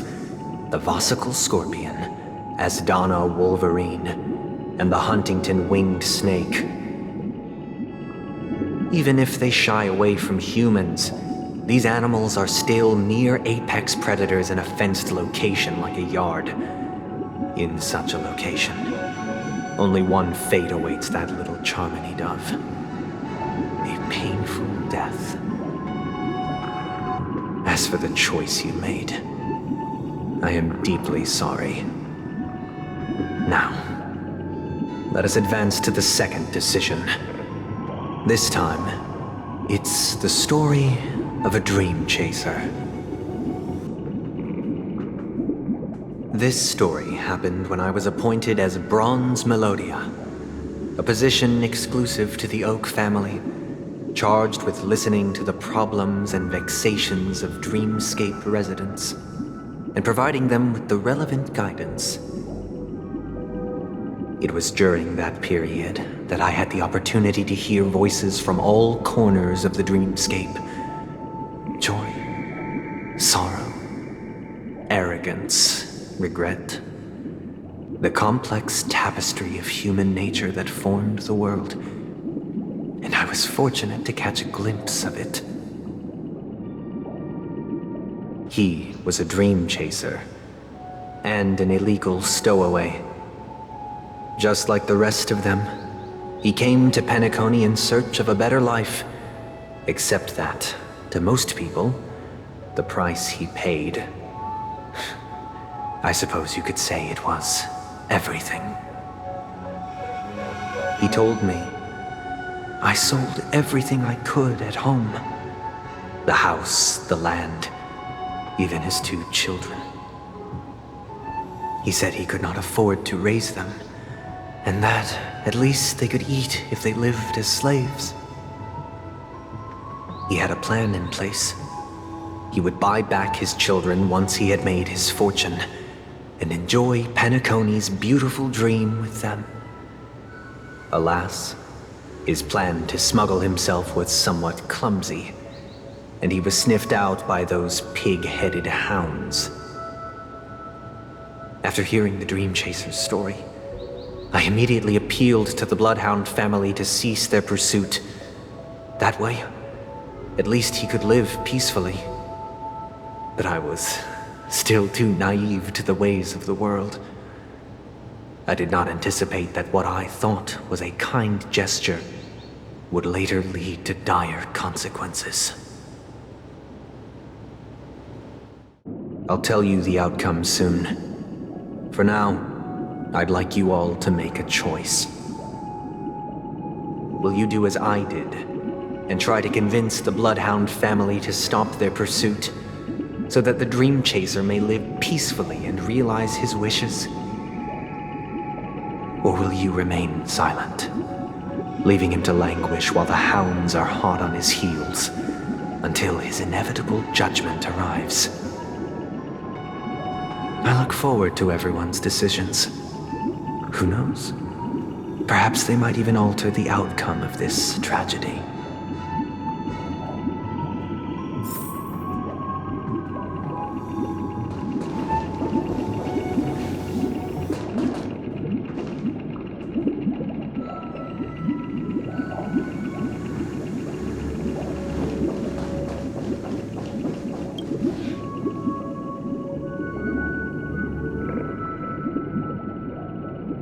I'm honored to witness you arriving at the same decision. Out of respect, I'll share with you the dire consequences that my choice back then brought about. First, the outcome. He attained major success. After avoiding capture, he ran a business for a few years, very quickly making a name for himself, elevating his status. He might not have become a tycoon like old Audie, but he was considered a character of excellent repute. Now then, did he realize the wish he set out to achieve? No. The last time I saw him was in the real world, where the hounds were going to permanently exile him, and I was the accompanying bronze melodia. The mission was simple. Listen to the criminal's repentance. He told me the reason he was in this predicament was because he conspired to usurp the head of the Alfalfa family. When I asked him about his 2 children, he instead responded with a question. What children? In the end, my heart aligned with the harmony, and the good deed I dared to undertake held no value, turning instead into a wrongdoing. It created a lamentable oppressor and countless oppressed individuals. As to your choice, I once again offer my heartfelt apologies. Next comes the third and final decision, and the story this time is my own. This story happened the day I was appointed the Oak family head. At that time, Mr. Gopherwood was the current Dream Master, and as per his wish, we had a private conversation. What surprised me was that the Dream Master had only come to deliver a letter to me. He let me read its contents, and it was a letter from my sister. The letter contained the usual pleasantries, anecdotes from her travels, nothing out of the ordinary. Just as I started wondering how this letter related to our discussion, the Dream Master began to speak.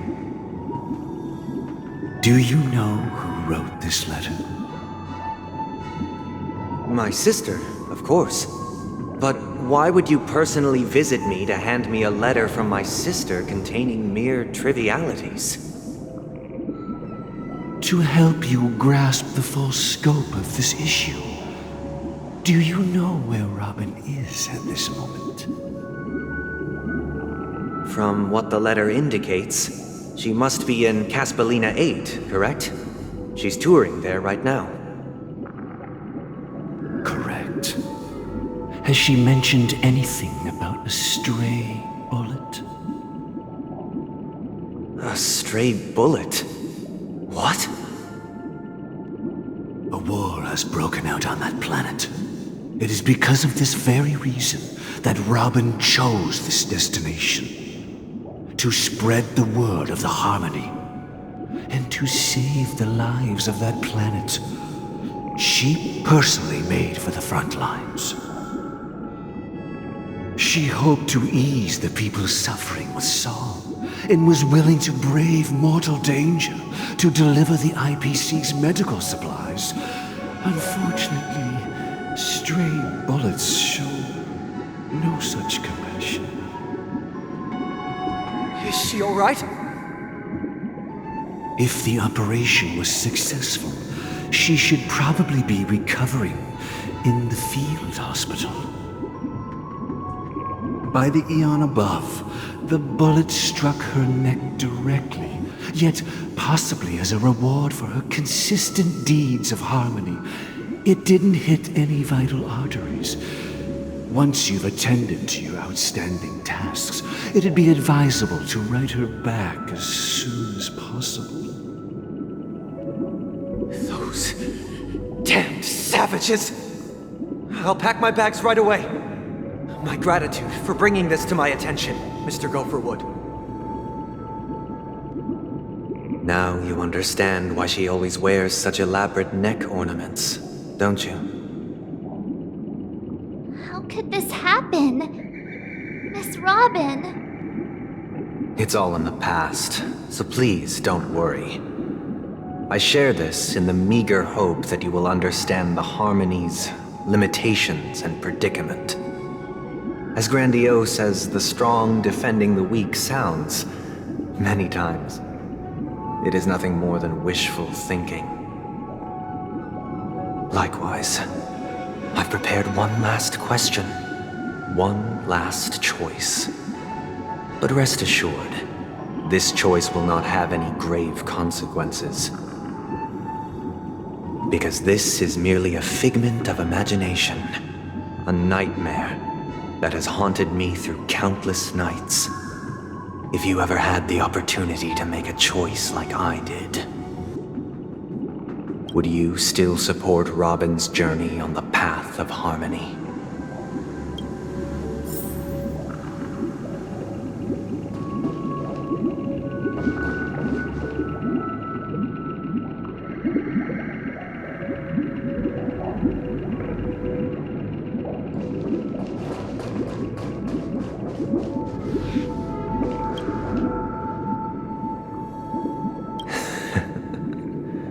I see.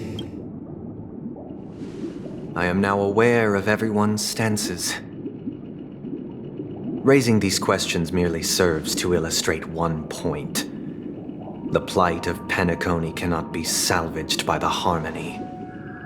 The true foundation for a sweet dream paradise can only be established through the order where the strong govern the weak. I know the suffering of being tormented, the turmoil of losing your way, how sorrow and even despair set in when matters don't work out. All of this causes me unending pain, because this is not what happiness is at all. We must teach the weak how to live a happy life. And this life isn't some noble propriety that the upper crust preaches, but in definitive terms, a way of survival that belongs to everyone. So what is your definition of living a happy life? Good question. Human consciousness is fundamentally an illusion, a cage known as self-worth. People lured in by this illusion make mistakes, yet still ask that external influences bear the burden. When one mistake after the next permeates the masses, they become impossible to trace. Thus, the amassing of these individual cages culminate to form a prison, a place dictated only by the rule of survival of the fittest. Nature is always accompanied by predation and sacrifice. Its antithesis is known as order. That is what I want to do. Unite people's happiness under the banner of order. They won't need to make bitter choices any longer, nor face the weaknesses of humanity. They can cast aside their primal instincts to build a haven for mankind. Simply describing thoughts is far too abstract, so allow me to provide a simple example. As you all may know, there are societal norms like weekends and long weekends that exist on some worlds. During these hard-earned rest days, people are given the chance to extricate themselves from the stresses of everyday life, allowing a certain tranquility to return to their souls. And it is only on these days that people do not have to adhere to the law where the strong prey on the weak. They can live out their lives happily during these brief intermissions. It's just a pity that 2 or 3 days are still too fleeting compared to the span of a lifetime. From where I stand, society's ideal system should be 7 rest days. Following Sunday, there should ensue a second, a third, and indeed an infinite procession of Sundays. This should be the face of the new world. Idyllic, eternal, peaceful days. And thus, every person can return to their base selves in this utopia. Some gaze in reverence at the stars, pouring their whole beings into calculating the distance between us and the isolated world of Pagana.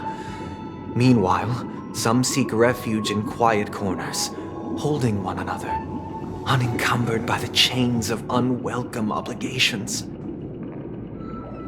There would be no need to bear the hardships of reality. Only in this way can humanity face the inevitable end with the purest of spirit, living a life of dignity. This is what it is to live in bliss.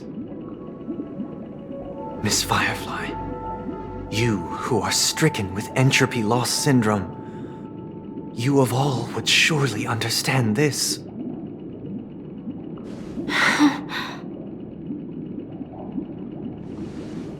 It sounds like a flawless theory.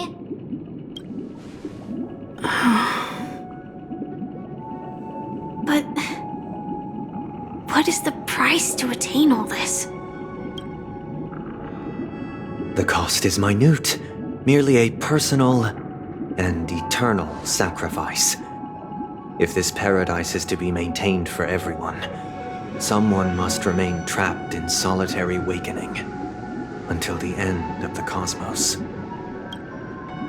Awakening. Which means that this so-called paradise is still a dream. Stepping into this paradise means forsaking reality, correct? It is not forsaking, but transcending. Flesh, blood, sorrow, weakness. If the physical is the root of spiritual suffering, it is only logical that we defeat it. But in this supposed bliss, people won't have defeated their demons. The chance to overcome their tribulations would be forever lost to them. In other words, it is an escape. That's another way of understanding it. But there is no shame in escape. On the contrary, the seeds of escape exist in everyone's hearts. Don't you agree, Miss Firefly? And as to why we sleep, it is because we are afraid to awaken from our dreams. But this is not in conflict with the grand plan. Only in acknowledging this can we truly understand the frailty of human nature, and from there, show compassion and protection.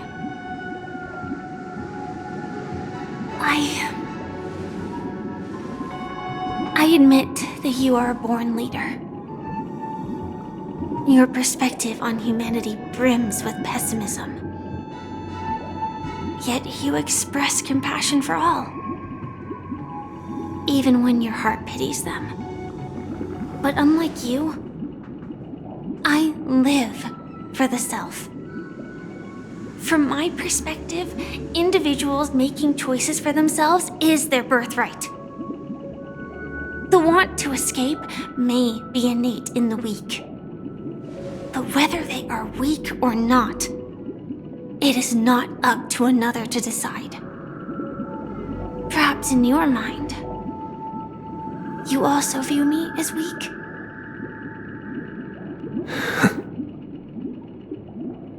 Because I don't think so. Since Miss Firefly has said her piece, the Astral Express will also naturally give you our answer. We'll leave it to you. Just as Mr. McHale instructed before, tell him our choice.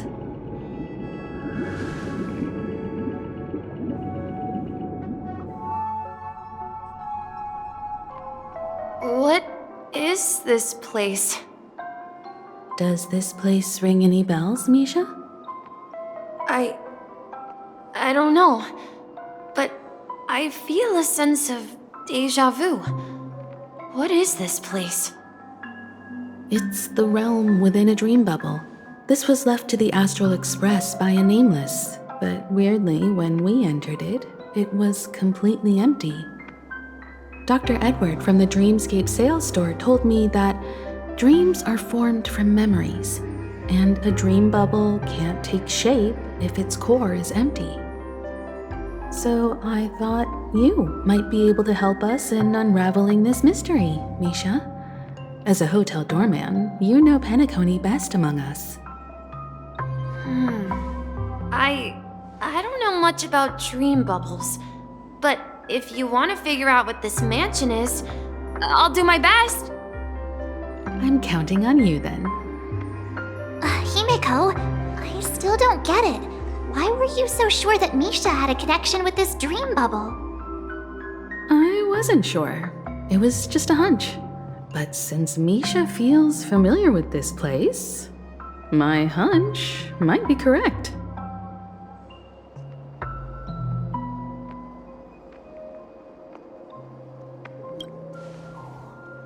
Exactly. This is where you and Firefly encountered death, which we now know as dormancy. Considering its connection to Dreamflux Reef, it's not surprising it appeared here. The question now is, who brought you here? Based on the clues we have so far, it's unlikely to be that masked fool, so identifying them is crucial to us. We're drawing closer to the truth once more. Let's give Misha some time, as I believe he'll unveil the secret of this dream bubble. All right, but there are doors all over the place. Which one should we choose? Do you have any idea, Misha? I guess... maybe this way? I'm not entirely sure, but... let's give it a try. Wait, you managed to choose the right door on your first... Weird. This place is quite different from the hotel. But I feel like I've been here before, and even lived here for a while. If I remember correctly, there should be a fireplace down that hallway. Clocky and I used to sit by the fire, listening to the crackling of firewood. And the room on the other side was the toy room. I loved spreading out all the toys from the box on the floor and making up stories for each of them. Hold on. This doesn't make sense. Didn't I grow up in Dreamflux Reef? So, what is this place? This could be a case of amnesia. Don't worry, Misha. It's common for everyone to forget certain aspects of the past. Those memories haven't vanished. They're just lying in the depths of your mind. We can surely get them back. Since this place seems familiar to you, why don't we explore a few more rooms and see if you can recall anything more? Yeah, then let's check out the rooms I just mentioned.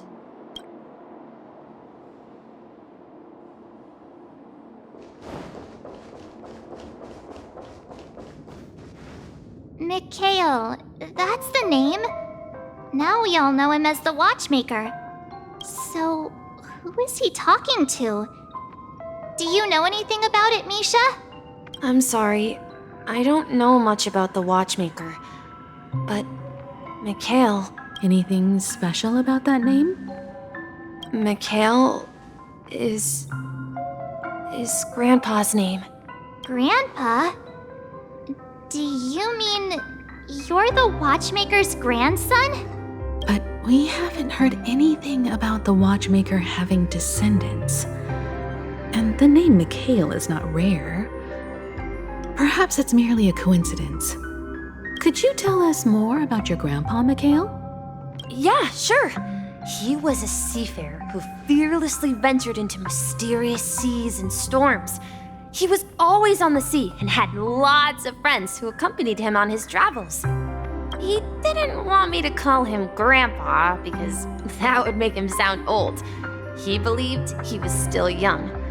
The name Mikhail was given to him by his parents, Mihaly and Elise, both renowned seafarers. Every time he came back, he'd share his logbook with me and tell me about his adventures at sea. I want to become a great adventurer, just like him. It appears that the seafarer has nothing to do with the Watchmaker. So, perhaps it's just a coincidence? So, where is your grandpa now? He went off on a new journey, and it's been quite a while since I last saw him. So, where has Clocky gone? Did he leave to protect Dreamville? Tick-tock. Tick-tock. I heard some noises from the room. Origami Bird? That's a friend of mine. You and Origami Bird are friends? Yeah. It's a member of the Compass crew, just like Clocky and Miss Mirror. And there's more than just one Origami Bird. They are a big family with lots of brothers and sisters who look the same. They follow Miss Mirror's orders and handle all sorts of jobs on the ship. They're the best sailors. Sailors? Can Origami Birds be sailors? Could you tell us more about the compass, Misha? The Compass is a ship bound for the New World. Clocky and his partners travel through layers of fog to the depths of the sea.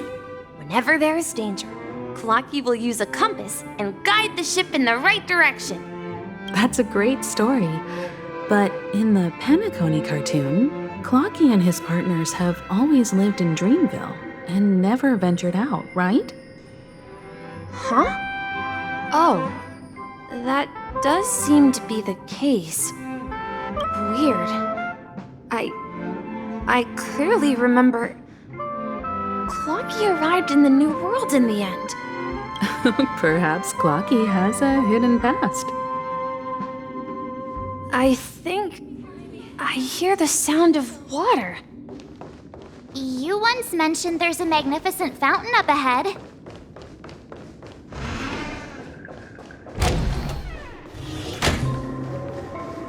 Look, there it is! The water resembles a precious jewel embedded in the dreams of all seafarers. Every time I gaze at the shimmering lights beneath the waves, it feels as though I'm back in this place, standing by your side. Have you recalled anything, Misha? Yeah, I saw these sentences in Grandpa's logbook. He used to say that despite the perils of the sea, whenever he stood on the deck in the afternoon, overlooking the sparkling waves, he would think of this fountain in front of his house. He often said that those moments felt like returning to his family's side, and the difficulties at sea didn't seem quite as challenging. You know, I quite understand such sentiments.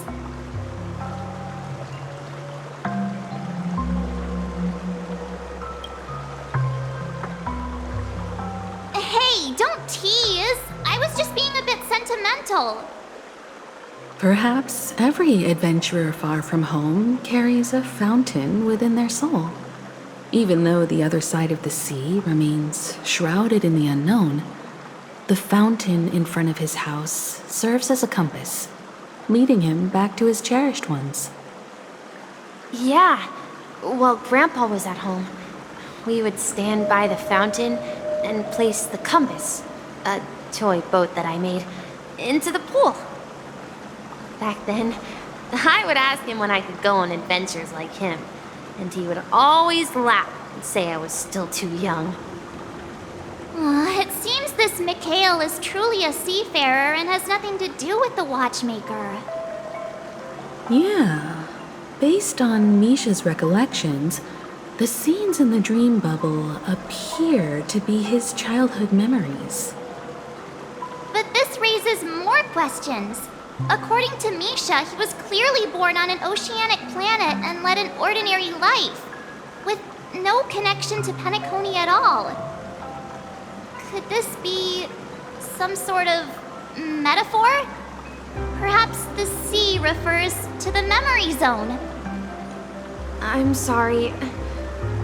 I don't know, but my memories keep pouring out uncontrollably, like water flowing from a fountain. Perhaps I'll remember more things if we go further. I wish to share your burden. This is something very... We're going to the opposite side, right? No. We should turn left here. Huh? Something feels different about this place. Up ahead is Grandpa's study. So many It was in that room. The atmosphere in this room feels totally different. Misha! You finally come! Clocky! You're here! Yeah. This is the room where we first met each other. Are those books on the bookshelf logbooks left behind by that seafarer? Yeah. Whenever he came back, he placed a logbook on the bookshelf in his room. They contain records of his expeditions to every corner of the world. He described our world as a fountain. At some point, the sea started to gradually swallow up the land where people lived. To ensure that everyone had land to settle on, he had to continue exploring the sea and search for the source of the rising seawater. On that day, he called me to his study, telling me that he was embarking on another journey. However, I could sense the gravity in his expression. It was the same look I had seen on my father's face before his final voyage. I asked him if I could go with him, but he said that my adventure lay elsewhere and told me to stay home and patiently await a certain sound at the door. What sound? He told me about a vast ocean in the sky. An ocean of stars. He spoke of a train that transports children with a desire to venture far away, traversing the sea of stars without ever stopping. He said that he knew the crew on the train, and that he had asked them to take me along. He said the journey I had always dreamed of would start there. A train? Could it be? It's the Astral Express. I remember now. Grandpa's friends are a group of nameless who came to this world to resolve a disaster caused by a star. Then, he gave his pocket watch to me. It was his cherished treasure, appearing in every one of his adventure tales. He explained that difficult times were ahead, but assured me that the watch would guide me. He said, as long as I kept moving forward, I'd eventually reach my desired destination. And then, it was as if I heard the distant sound of a train whistle echoing throughout the room. Exactly, Misha! And then we followed that whistle, didn't we? Yeah. I think I can still find the way we took back then.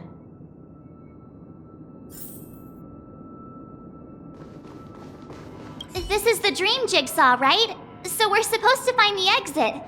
But where can we find the last piece? Do you remember? You said you obtained a mysterious shard when you stumbled into this place. Hey, the shape seems to match. So this shard is also connected to Misha? Looks like we're just one step from revealing the truth. Let's get to the other side and investigate.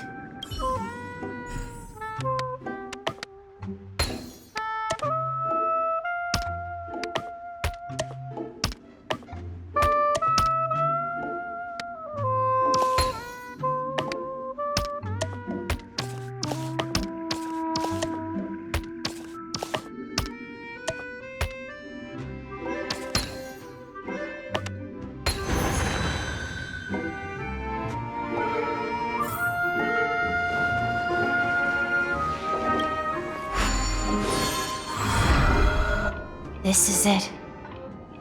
This is my room of clocks. While I spent my time waiting for Grandpa to return from his voyage, Walter gave me this workshop, and it became my secret base. Here, I learned how to repair clockwork and gears out of my fondness of precision mechanics. In my dreams, I was the captain of the compass, embarking on adventures with my companions, Clocky and Miss Mirror, in search of the new world. I was born and raised here. So, this building in the dream bubble is your childhood home? Yes, but not exactly. To be more precise, this dream bubble itself is my home. Looks like you've remembered everything now. Wait. Why does it feel like everyone else knows something I don't?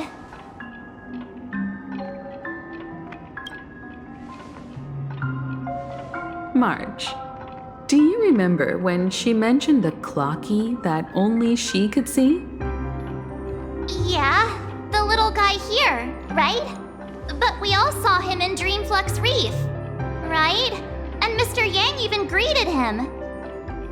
Looks like everyone on the Astral Express has a childlike spirit.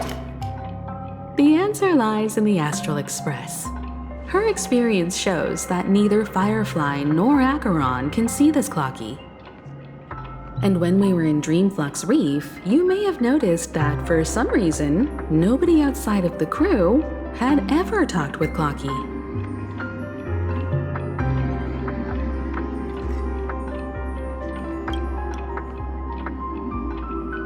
A mimetic life that can only be seen by a select few. It's just like a hidden message left by someone for the nameless. But Misha can see Clocky too, right? They even grew up together. But Misha hasn't started the way of the trailblaze yet. That's the key to the mystery, March. Now take a moment to recall. Have you ever seen anyone outside of the crew interact with Misha? Wait. No way! That's the answer, March 7th. This dream bubble is the place where I was born. And I'm a dweller in this dream. Just like a memory zone meme. I should have stayed here and waited for you. But when reality and memories merged, I unconsciously pushed open that door and left the bubble with Clocky. So it's not that the Watchmaker's dream bubble is empty, but rather the stuff inside ran away? And the whistle you heard was the sound of the express arriving at Penacony? That's one way to see it, but I believe there's a longer story behind all this. It's best for Misha himself to explain all the details. How about we start with your name? Now, should we call you Misha, or...? Thank you all for helping me rediscover my true self. Now, please allow me to reintroduce myself. I was born on Lushaka, in the Presmere system, adopted by seafarers Mikhail and Char. They gave me a treasure, a name that carried their hopes. Mikhail Char Legwork, or simply Misha. If you prefer, you can call me by a more familiar name, the Watchmaker.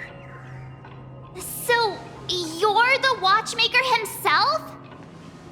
Unfortunately, that legendary figure is no more. I'm only a reflection of his life. As for the child who has been with you, he's the innocent protagonist of Misha's childhood dream.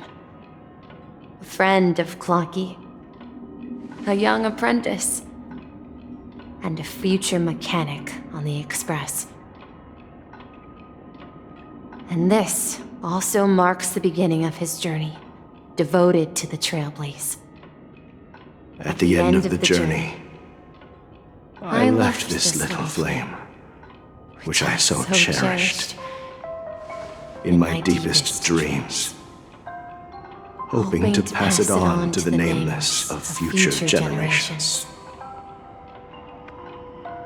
However, he somehow left the dream bubble and forgot all about his task. I apologize for all the confusion this caused.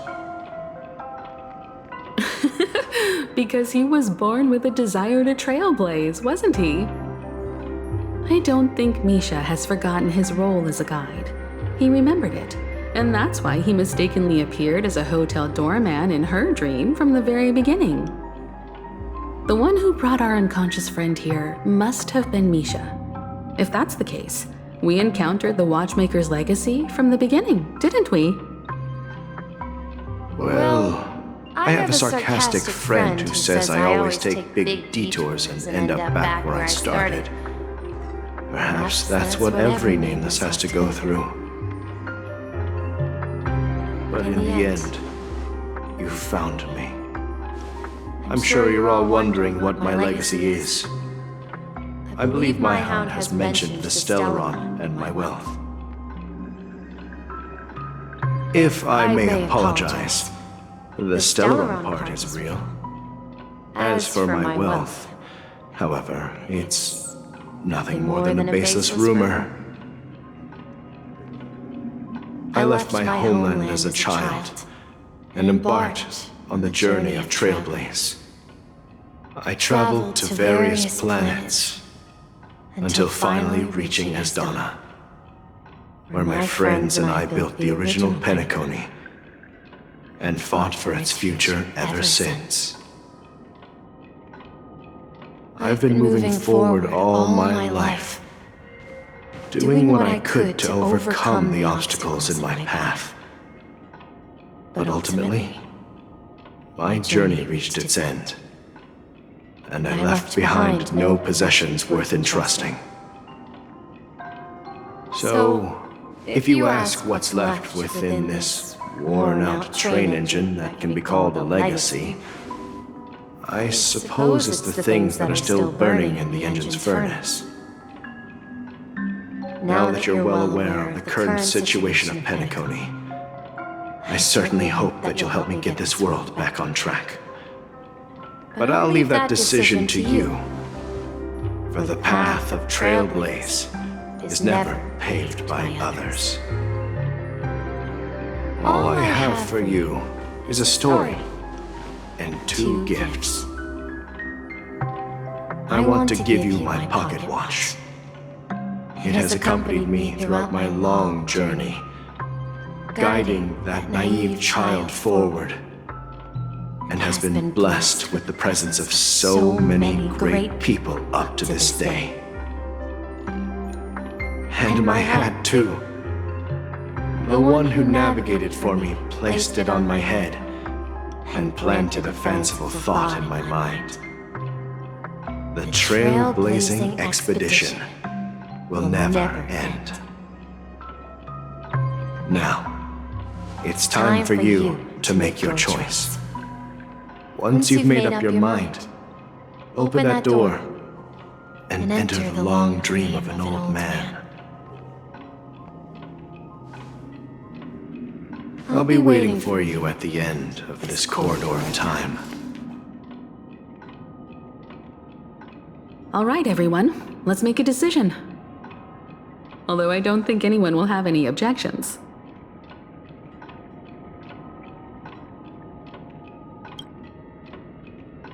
Of course.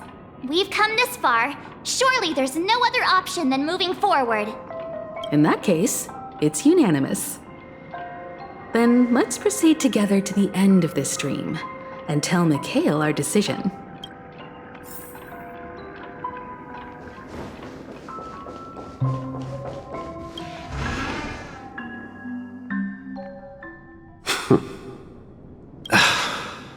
Mikhail, where are you going? Someone has to step up and save Lushaka. So why can't it be me, Misha? Please don't go. And if you must, please take me with you. Don't leave me alone. Even without me, you know how to proceed forward, brave Captain Misha. The compass is waiting for you. Haven't you always wanted to be a better adventurer than me? Now go, board that train and start your journey. Where are you going, Mikhail? I'm going to clean the floor in the parlor car. I've promised the conductor. Wait, first tell me, did you fix this watch? Yeah? I know what it looked like before. Its chain was broken, the back case torn, and the marks on the dial all worn out. How did you manage to fix it? Well, it's hard to explain, but I knew it could be fixed. It's the hands, Mr. Amundsen. Its hands were intact and pointing in the right direction, so I knew there would be a way to fix the rest. I see. You'll work with me from now on. Haven't you always wanted to tinker with this train? You're its mechanic now. As for the conductor, I'll do the talking. But I only know how to fix watches. Don't worry. You've got what it takes. I'll teach you what you need to know. Where are you going, legwork? It's time to head to our next stop. I'm staying in Astana. I see. This place reminds you of home. The people of Astana have only achieved a tiny victory, and still have a long way to go towards true freedom. Hanunu needs us. Don't worry, not all journeys lead to the stars. Even if I leave the Express, our path of trailblaze will continue. Yeah. I knew you wouldn't stay on the Express forever. Leave in peace, my friend. And, take this with you.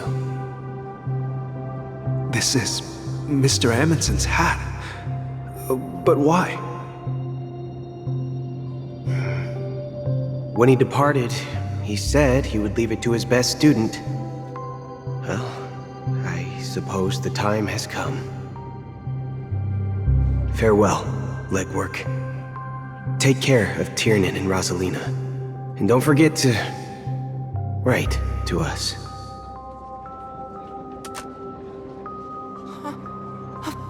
Where are you going, watchmaker? Don't worry, Micah. Just going on a little trip. Someone has to be at the forefront of the interstellar frontier, and I'm the only former nameless in Penacony. So why can't it be me? Because you're all we have! Have you forgotten about Tiernan? The cosmos is way more dangerous now. What will happen to Penacony if we lose you too? But what will happen to Penacony if we don't find a way out? Tiernan. How can I ever forget him? I've spent countless sleepless nights asking myself why I didn't go with him back then. We Nameless won't stop. Don't worry, Micah. It's just a matter of getting back to my old profession. Just wait for me to come back. But if, and it's a big if I don't come back in one piece, then you'll become the next watchmaker. Where are you going, old man? Oh, you're here. Answer my question. What are you up to? Relax, Gallagher. I just came up with a great idea. Wanna hear it? Oh, come on! Aren't all your ideas just ways to get yourself killed? I may be blunt here, but you're the last remaining hero in Penacony. If you die too, the secret of the Stellaron... go to the grave with you. Yes, I'm afraid there's no way out in Penacony, so I'll have to consider alternatives beyond Asdana. We'll organize a festival using the Watchmaker's legacy as a facade, and send invitations to the entire cosmos to gather people here. So, a desperate struggle against the family? Desperate? Don't we have you here, my friend? This task is challenging, but what hasn't been challenging for us along the way? Well, whatever you do, remember, make sure to send an invitation to the Astral Express. Misha! Where are you going? Oh, it's you, Clocky. Take me to Dreamflux Reef. Last night, I had a long dream about the day we met. I want to write down that dream. Write it down? Why?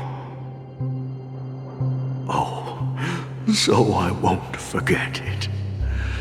Do you remember how you got your name, Clocky?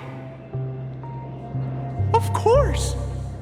You told me that when you were a kid, you lived in a room full of clocks. Those wall clocks and pocket watches grew up with you and were your best friends. Yes, but what I didn't mention was there's a funny misunderstanding behind it. I was a kid, and there was always a special pocket watch in my memories. It was with my grandpa, guiding him on his sea voyages and leading the way in his every adventure story. I wanted to have a pocket watch like that too. And that's when you appeared in my dreams. Yeah. Every night, we boarded the compass and set sail together. But you know what? It wasn't until the day my grandpa gave it to me that I realized it wasn't a pocket watch at all. It was a compass.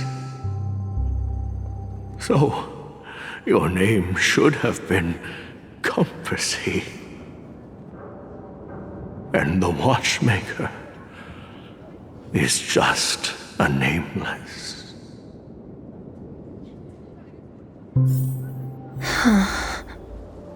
We've arrived at Dreamflux Reef.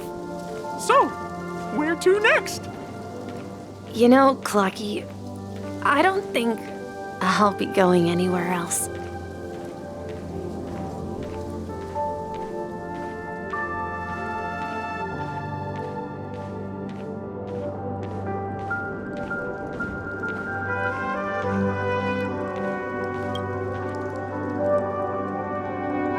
I've traveled far enough, and it's time for a little break. Oh. So, we'll set out again. When you're rested? No, I'll stay here. And then, this is where it ends. This is... where it ends? What do you mean, Misha? You told me that the trailblazing expedition would never end. Yeah, that's what I said. So now, it's up to you to decide your next destination. My next destination? What's that supposed to be? I've been following you. Misha, You're acting weird today. If you're feeling down, we can just do what we usually do. With the clockwork. No, I'm not feeling down. As for clockwork, yeah, it resolves all problems in this dream. So, do you know what clockwork actually is? I'm not quite sure. Well, everyone gets lost at times. They may hesitate and doubt which way to go. That happens in this dreamscape and beyond. But don't worry.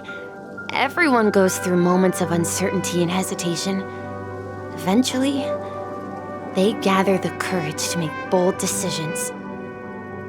Whether it's calming, joyful, angry, or sad, all they need is a little nudge to take that step toward where they truly belong.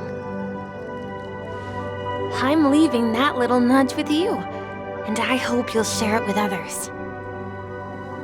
Such is the essence of clockwork, the will of the trailblaze. Clocky's hands spin around non-stop, indicating confusion, frustration, and weakness. But ultimately, people still need to move forward. Just like your hands, always pointing ahead. This is where my journey ends. From now on, it is your path to walk. Trailblazing means taking paths your predecessors forswore and venturing even further. The Penacony in Mikhail's dreams does not belong to order.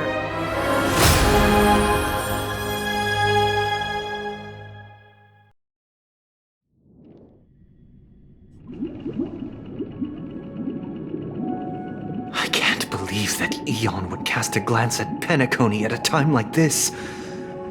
Is it because of the resonance from the legacy of the Trailblaze?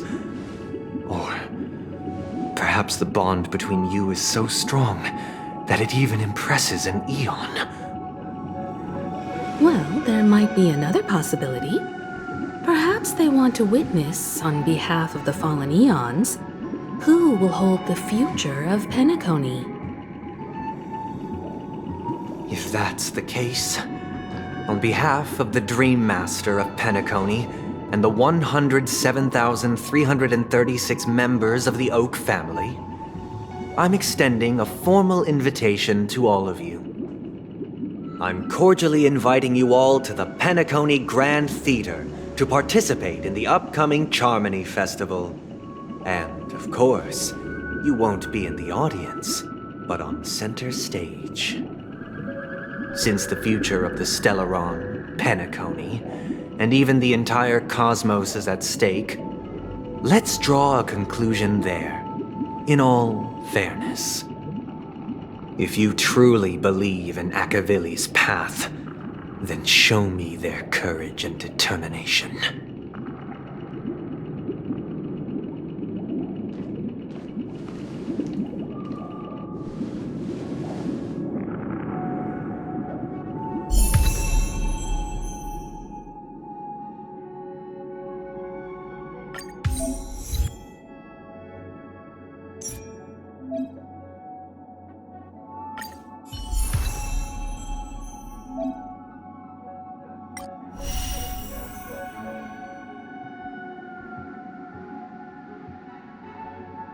Hmm?